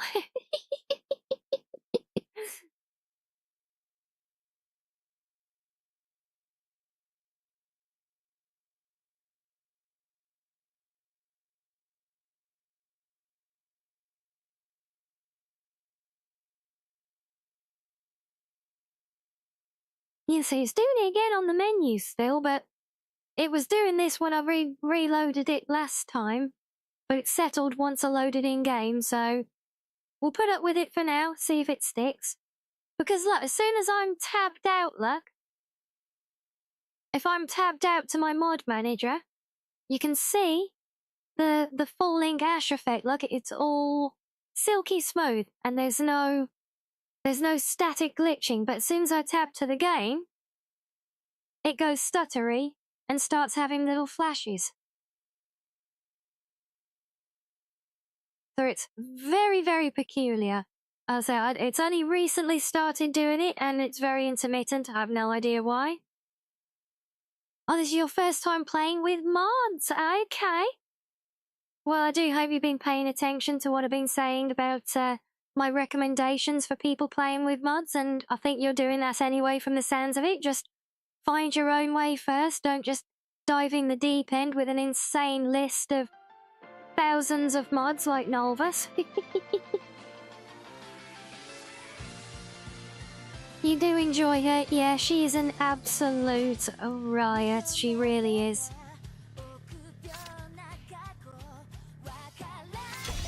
And there are some other very fun followers, if follower mods are your flavour. I don't know where they sit it with in terms of availability on the PS5 though.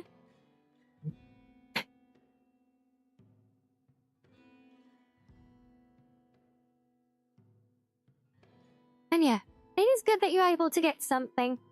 And it's just a shame that because of the restrictions that Bethesda place on their requirements for creations that go through their system, it basically means that nothing that uses things like the script extender will ever be permitted. And that means that all of the really advanced stuff, all of the things that really make a difference on the PC version of the game, you'll never ever be able to get because they can never have anything using the script extender. Damn it, it hasn't worked this time. This is getting to be really annoying now. You're keeping notes too. Oh, well, I'm glad, Sinister. What I will say is, if you haven't seen it on the channel there is a VOD from my last stream, in fact, from Saturday, which is my modding school, and we talked about a lot of things like making mods, but also a lot of tips about troubleshooting and things like that, and how to patch and correct things. Again, this is largely focused to PC-based tools, but there's lots of discussion, and it's a big thing for our whole community, really, at this point. There's many of us who... some of us are mod authors or mod users, some of us are veterans, some of us are new. So, yeah, it's something that we're very focused on as a community right now. And it's something that I'm very focused on, because this is playing to my own past as a mod creator myself. And so yeah, it's and you know, we've got Drinks here are watered down. Yeah, we do a lot of sharing of knowledge and things on the Discord as well. So yeah, it's definitely a big focus for us, I think it's fair to say. We've like tab out too soon.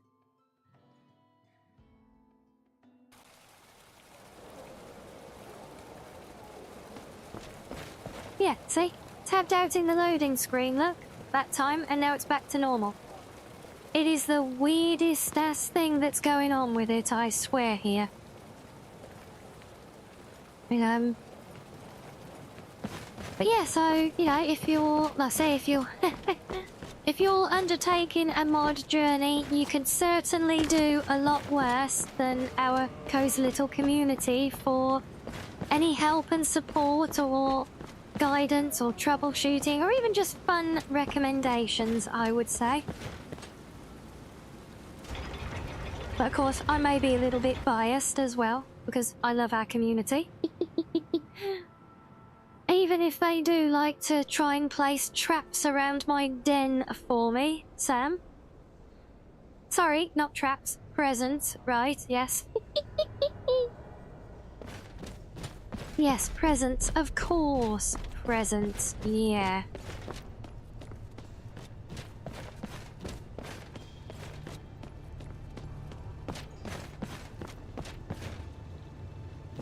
Greetings, Archmage. I found this staff in Irkenthand. Well now, would you look at that? I never imagined we'd find something like this. This is exactly what I need to complete my research.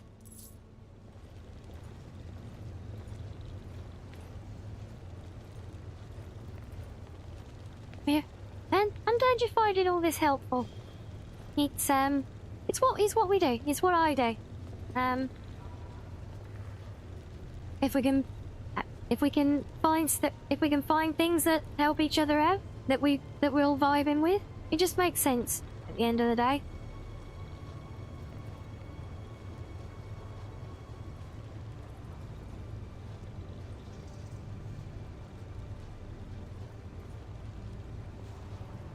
And yes, as Reggie says over in Team Purple, we are a kind, say-so, and not at all mischievous community. Good to see Skyrim still has such fine people. You give an old...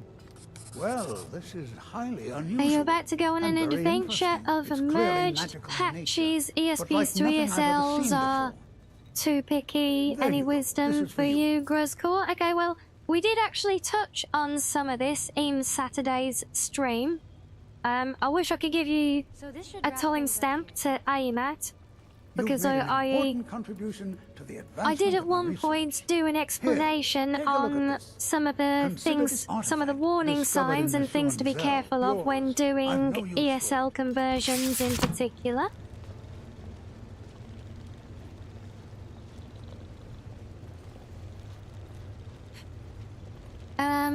Yeah, I'll say, but unfortunately it was a very long stream and we were just kind of, because it was the first time we did a modding workshop, so we just kind of went with the flow, and I was just pretty much in constant reaction to Q&A from chat. But, in short, you watched some of it, you can go back. What I will say is I'm pretty sure, I know it was when I was working directly in Xedit, probably in the latter half of the stream. And I gave an example. So in fact, no, hold on, no. I'll tell you when it was. I know when it was.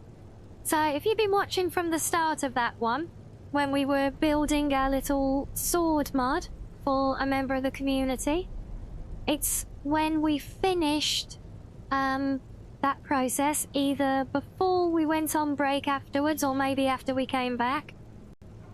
But when I built that, I built it as an ESP file first to then show the guys in chat at the time how to use Xedit to do an ESL conversion, and we talked some about some of the pitfalls and things to watch for.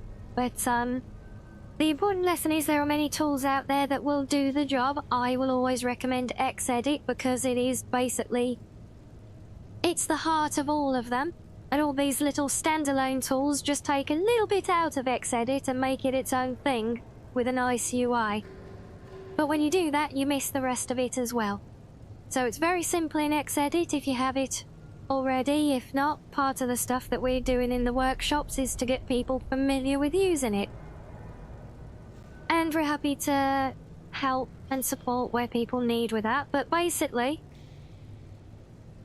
whatever tool you use the tool. It will tell you to either, you can either convert it, or sometimes it has to do what it calls, I think it's does it compress form IDs or something to that effect?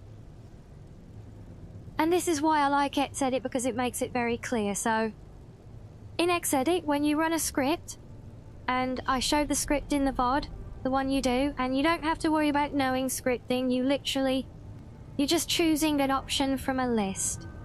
Okay, so with that, you choose the thing, I think it's called something like check for ESP files that can be made into ESL, something to that effect, and it will run on everything that you have loaded, assuming you're in Xedit again. Other tools will do it slightly differently, but it's all basically the same thing. So when it runs, it will either, assuming it finds a file that can be converted, first thing it might say is, this file can be converted to ESL by adding the flag to the header or something like that.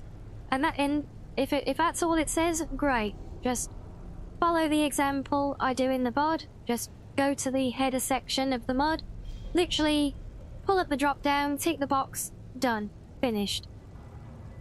However, these are the ones you need to be careful of. If it says it can be made into an ESL, but you first have to compress the form IDs or something like that, those are the dangerous ones because it will functionally do it as a data file, but if the mod in question has any script elements to it, so if the mod has, when you downloaded it, has a folder for scripts, or if it has any scripts listed in it, those scripts will not necessarily get updated with new form IDs. So when it does the compression to make the mod fit, it will do the data file, but the script is a text document outside of the editor.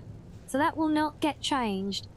And if it's a mod like that, those are the ones that trick people up most of the time, because these programs that say, or that do ESL conversions, will say, yes, this one can be done, you can make it an ESL, but they won't tell you, they won't know necessarily if it has a script folder sat somewhere else. So that is the thing to watch for. And again, it's not a hard and fast rule either. It can work. You can work things around it, but you have to be conscious of it and make sure and basically test it. Yeah, is the easiest way. If you have one and you're not sure whether a script is affected or not, try the conversion, keep a backup, test it in-game. If it works, great. If it doesn't, you know the script got broken and you can undo it. But yeah, but that's the main point to look out for in doing those conversions. Otherwise, merged patches, things like that, it's a slippery slope, it's a bottomless pit, it never ends.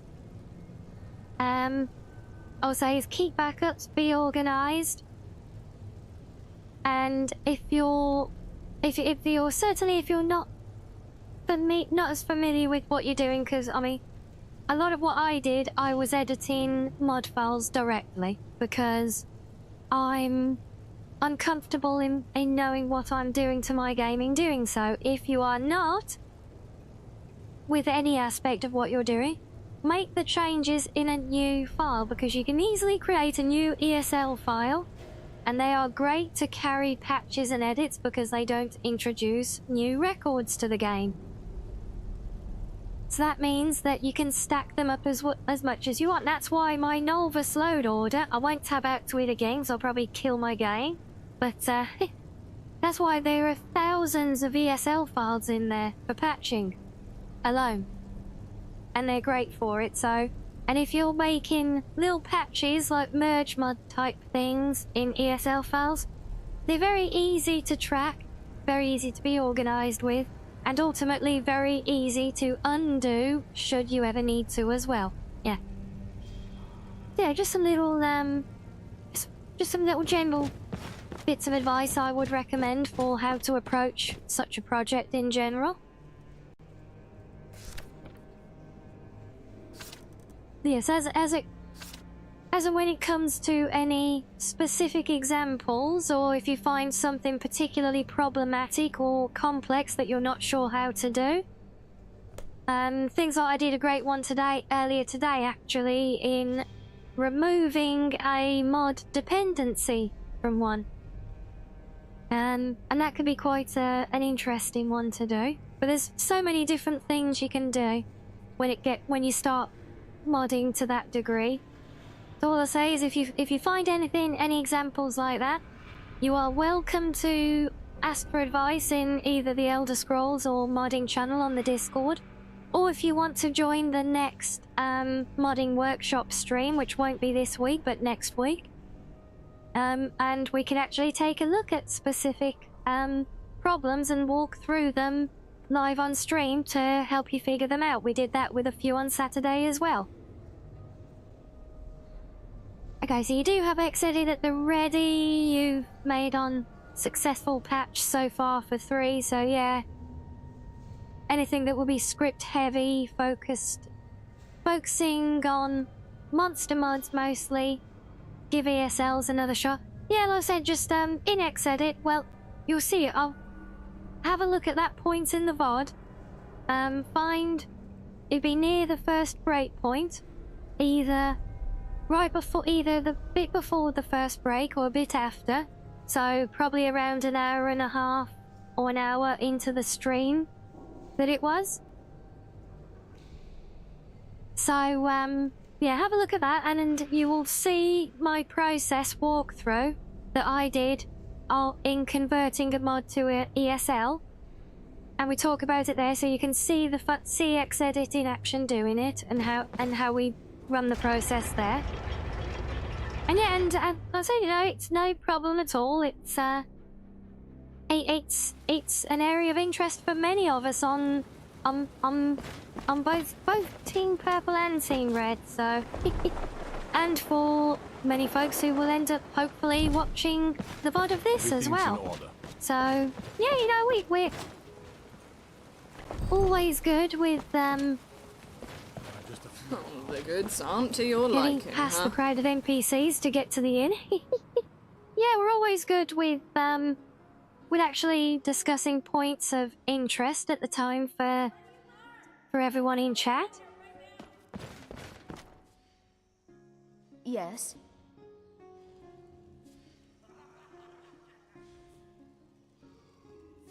That's the one I want. Of course.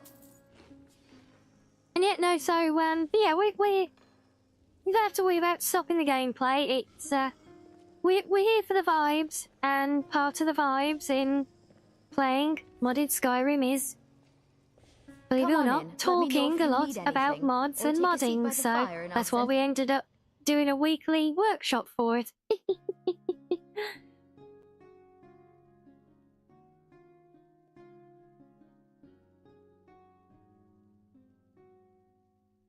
And yeah, absolutely, I get it. Like I said, I've been there. I've been down that. Like I said, that's why I know it's a slippery slope, because it never ends. What have you got for sale? It's all good, and exactly like Reggie says, we vibing.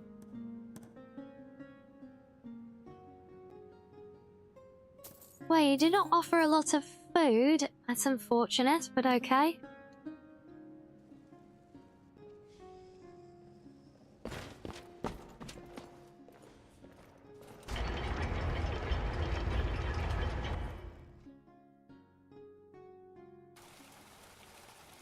Oh, Fareed, so the conversation stuff. The goods aren't to yeah, your it is. liking, huh? I love it. Get going then. I love that effect, and it is very cinematic. I think it's inspired by the Witcher 3. I want to say for how the mod actually implements that. As for what it is, it's a combination of a few. I think the main one is the conversation. It's literally called conversation camera. But then we also have the Dragonborn voiceover mod, which adds the player voiced dialogue, so you're not just standing there staring at them.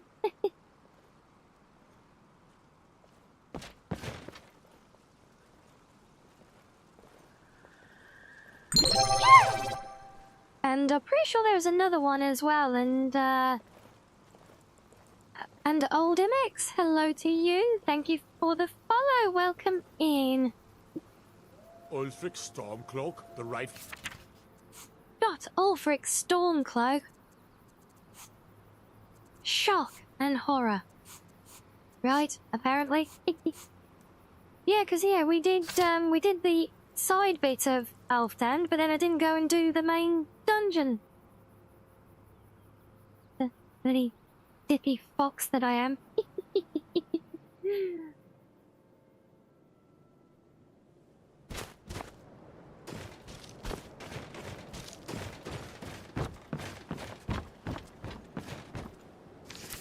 really, and that meal that I had at the inn wasn't enough to sate the hunger. Thanks, game.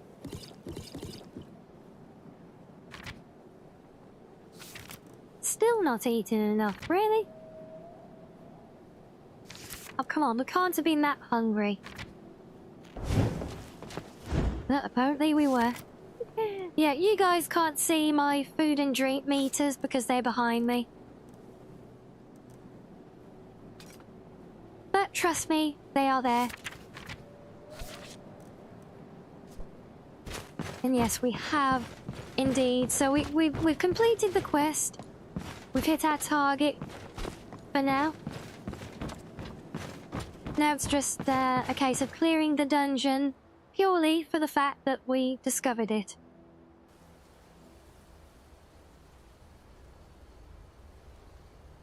Yes, I'm very much looking forward to Sky Oblivion as well, Dan. Yes, have they actually, don't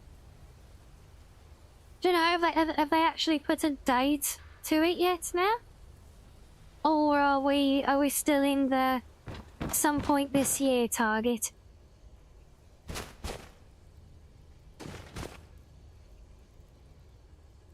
That's a very good point, Reggie. Yes, swinging sights is indeed very hard work.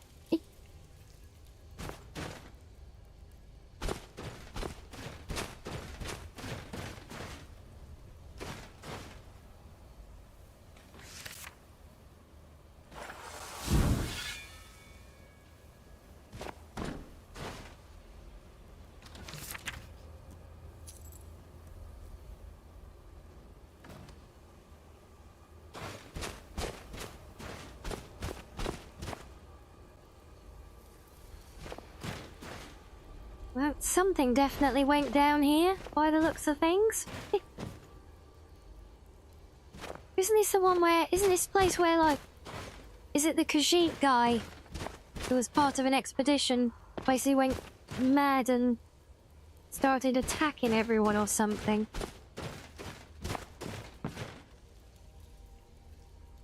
Oh, okay, so yeah, so we're still on just some point this year for it.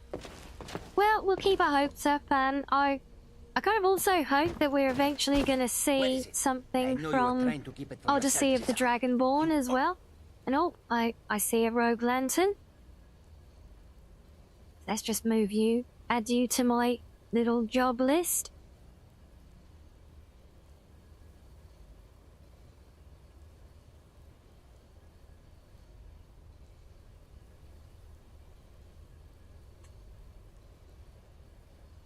Try to keep it for yourself. No, there's got to be more skooma. Shut up! Shut up! Don't lie to me, Tazar. And again, I could just hop over the thing there and go and deal with him, but I've still got to go around to make sure that I don't miss anything in the rest of here either, so...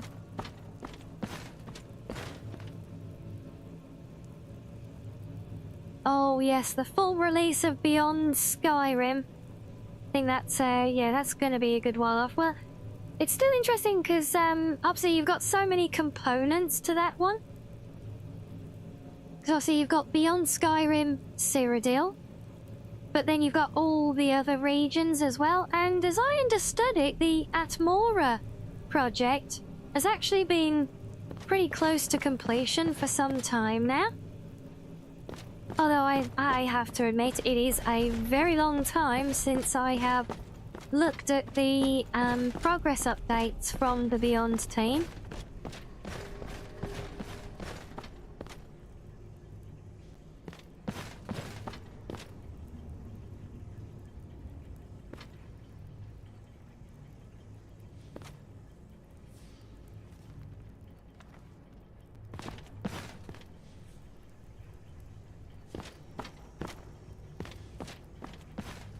Oh look, I can actually go and squeeze through those as well.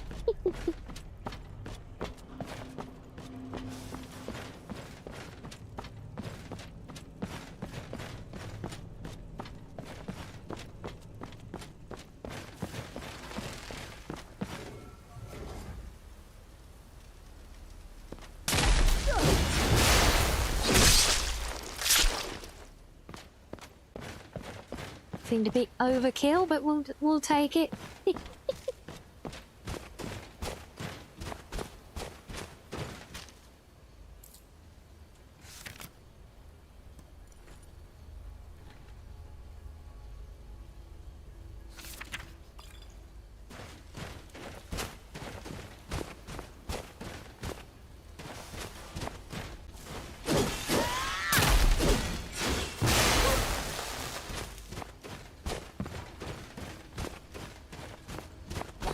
Who is this, brother?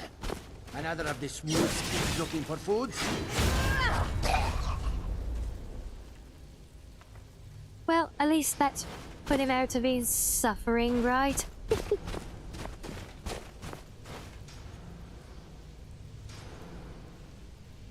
And hello, Kato. Yes, I'm doing very well, thank you. I'm a very EP fox again today, but we're vibing. So I'm still going at the moment.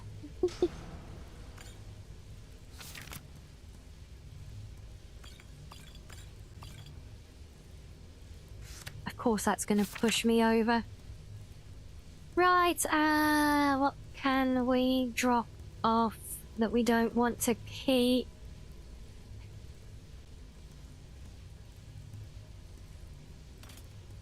No, I don't actually need those for anything. Oh, wait, what was... No, I do want that.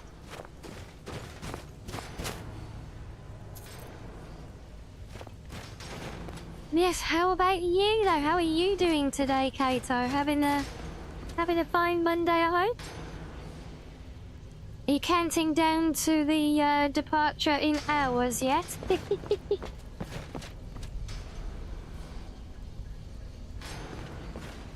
It's one more work day to go. Very nice.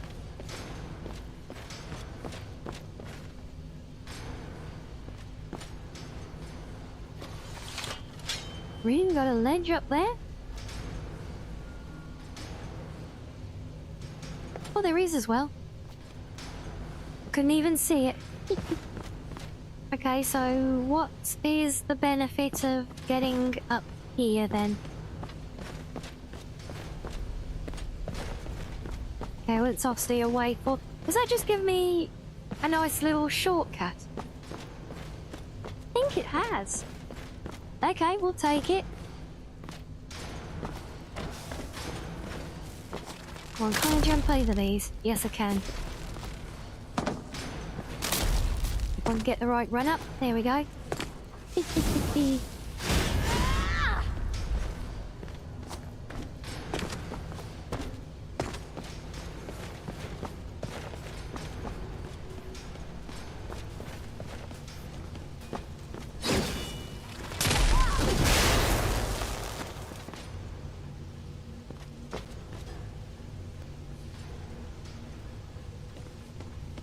Oh, finalizing the packing. Yes, getting exciting and real now, right?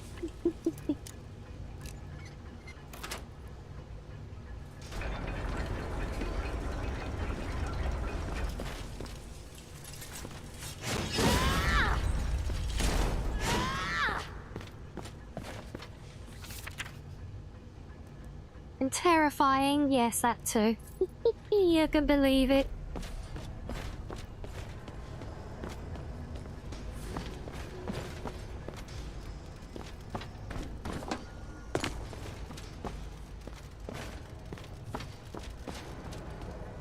Oh, hello.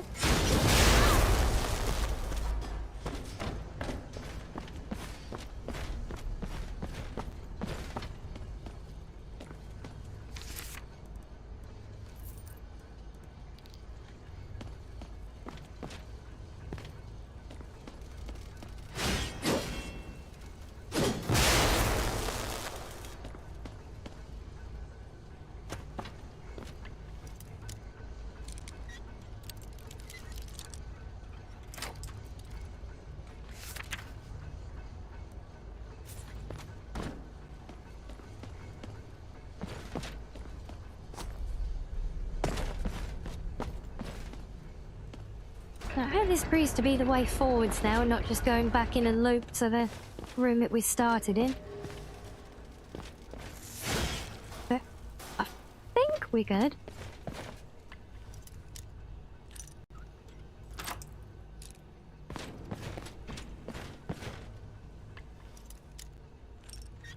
So many locks to pick.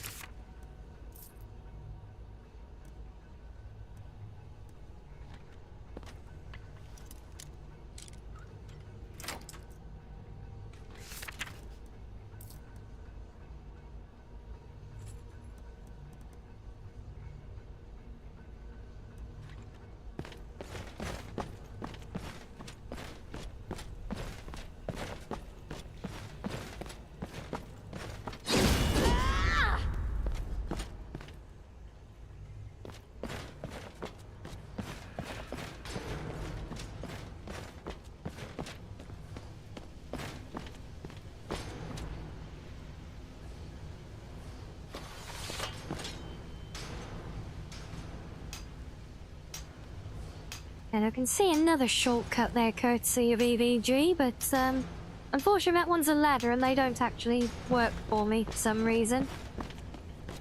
Oh, when they do, I can climb it, but I always fall off the top before dismounting the top of the ladder for some reason. I know they never used to be broken like that. It's only on this game install that they've been this way. I don't know if there's... I must look into it. Actually, see if there's something from... And goddammit, I knew it. Just did all that and I went around in the wrong bloody direction, luck.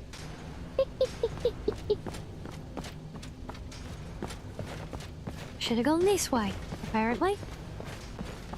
So apart from me getting lost, Dick, it's going very well, thank you.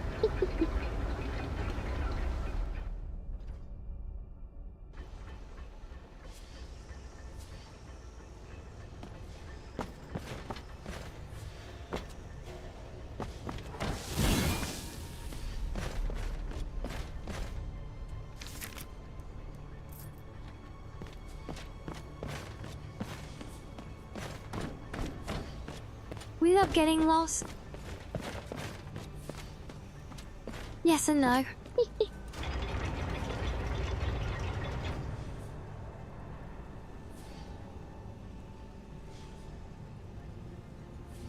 Now the thing is then, those ladders, they're fully animated ones where you mount the bottom, climb up and then dismount the top. It's a whole fixed animation route, but for some reason I seem to fall from the top of the ladder now before it completes its sequence. And I've never had it do that before this installation. See, obviously teleporting is the way a ladder would normally work, but the whole idea with those EVG traversal ones is that they're little animated interactions.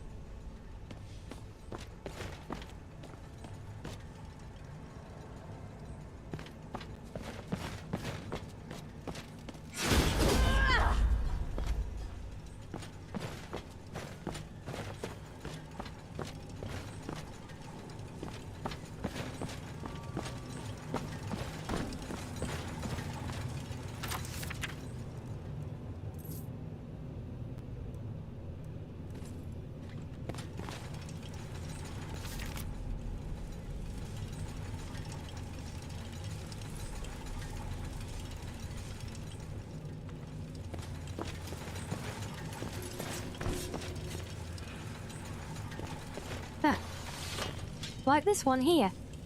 See, is that... Can you just about see it? There's that little white glowing spot there. So that's a subtle marker for EVG, and when I mouse over it, that I can see the interactor for a ledge.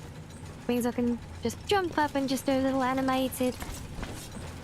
I'm doing a little bit of parkour and a little bit of Tomb Raider action-y movement, traversal stuff.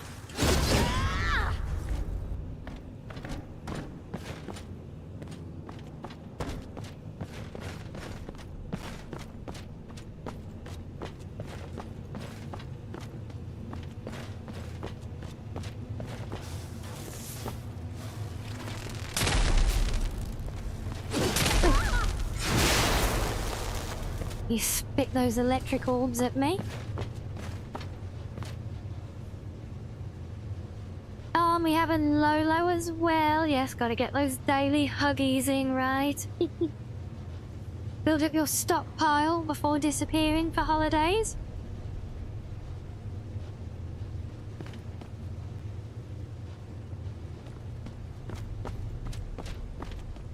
And yes, that is a really nice little mod. And I've said the ladders thing, I'll say I don't know why that doesn't work right in my current install. In fact, we'll add that to my list of things to investigate. Yeah, so I'll keep a to-do list on my phone for things to do in fixing the game, and well, you should see the list.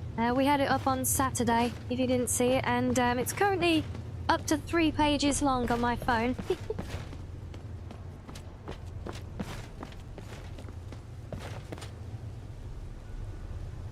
Oh, wait, he's not as generous with his huggies as I am. Oh, you need to whip him into shape with that one, don't you?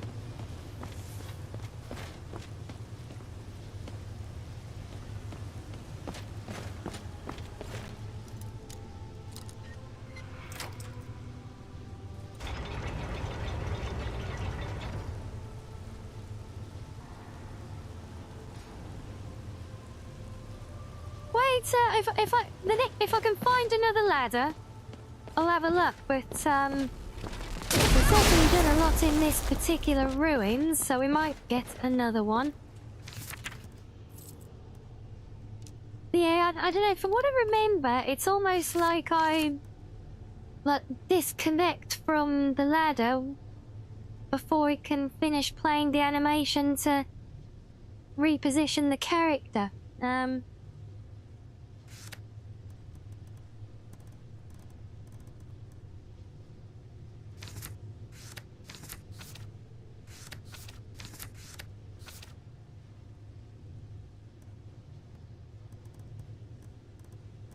Carrying so much crap around with us. Oh, we don't need that. A lot of that can go into storage, and oh my, I forgot how terrifying heartstones look now. That creepy ass pulsating thing.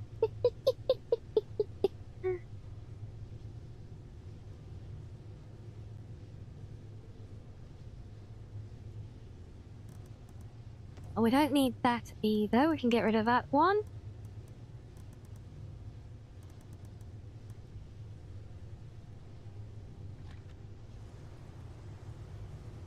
Okay, let's do another drop off to home. Just give us a bit more space, hopefully. Oh, it's always surprising how much all the little ingredients add up for in weight.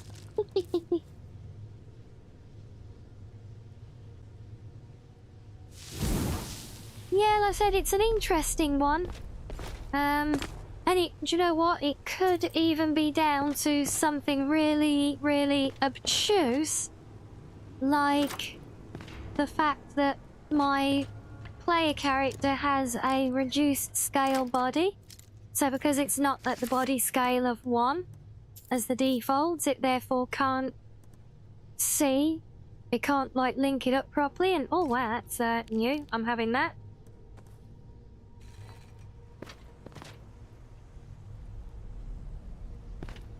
Oh, we're getting uniques as well. Oh, damn it. And collectibles. Well, so much for me, winning the encumbrance battle for a bit longer, eh? Right, time for plan B as a quick fix. It's the one I don't like doing so much because it's a slight more pain. What am I carrying those for? Oh well.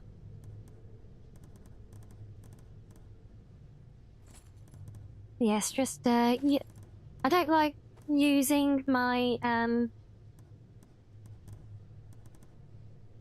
my remote storage chest for loot overflow, but, well, sometimes you just can't avoid it.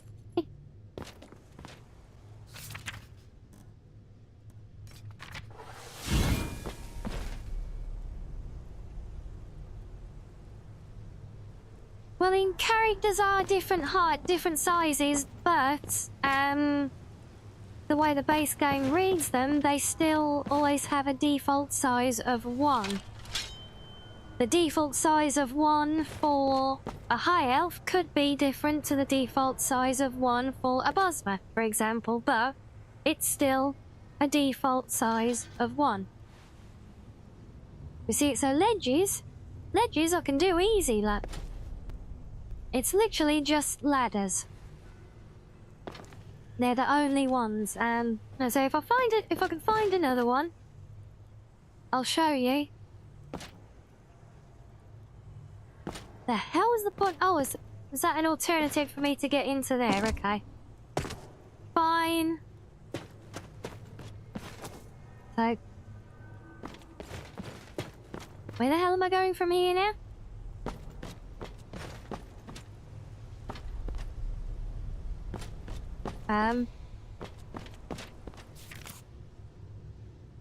No, this is just a little dead end.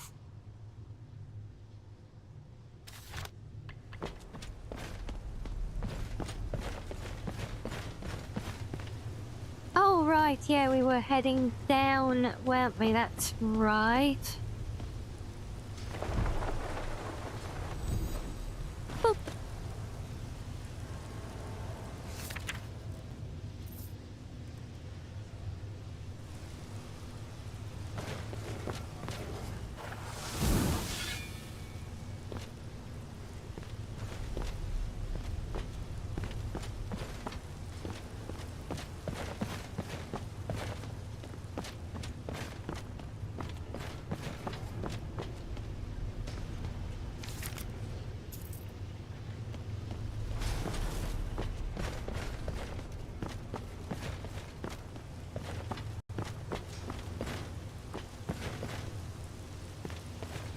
Playtime? Yeah, we love the boats.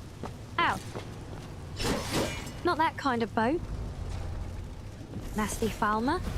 He tried to boot me on the nose with a bloody arrow.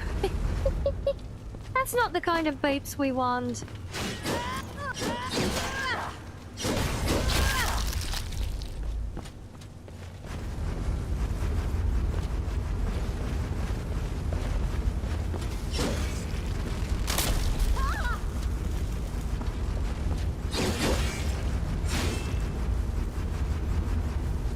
We're still so far down still to go, like. Wait, that spider really just yanked itself off the edge.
Yeah, I can't believe I'm even being self-conscious about just picking up even little ingredients now because of carry weight.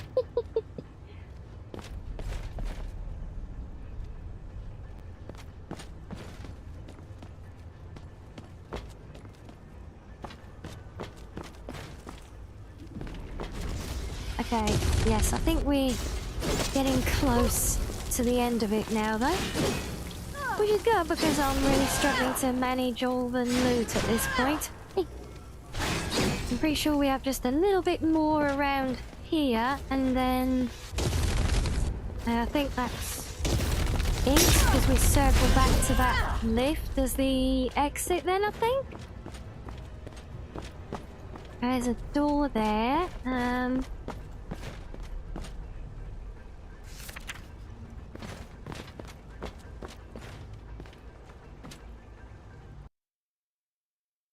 Oh, I see. It's going to be like that, is it, game? All right, then. Well, what can I say? It's behaved for a very long time today, so it did well, bless it. That's our only crash of the day. But, well, as you can see above my head, it is now almost 2:30 in the morning here, so I think that's a good time for us to call it a day here, guys. I'll go back and run through that dungeon some other time, off stream. Hey, man. Yes. So there we go. So yes, we will, we'll call it a day there. So I hope you've all enjoyed, hopefully as much as I have, or at least some, if not all the way there, as much as I have, because I have very much have a lot of fun vibing with you guys and getting to know all our new faces who have joined us in chat today. So it'll be, again, a warm welcome in to everyone who's found their way to us today. Lovely to have you all with us, and we hope to see you again soon, and that goes for our new arrivals on both sides as well. Lovely to have all of you there. But yes, we will wrap things up there though, so until tomorrow, guys, I will bid you all good night, but stay tuned in your seats. Those of you on Team Purple, we will go and spread the love. We'll go and show some love to some friendos momentarily, so get ready for the raid out. And for everyone else, for those of you on the other side, I will hopefully see you all soon. And whatever you all end up doing, do enjoy the rest of your day. But good night for now from me. So yeah, see you soon, guys. Bye bye. Good night.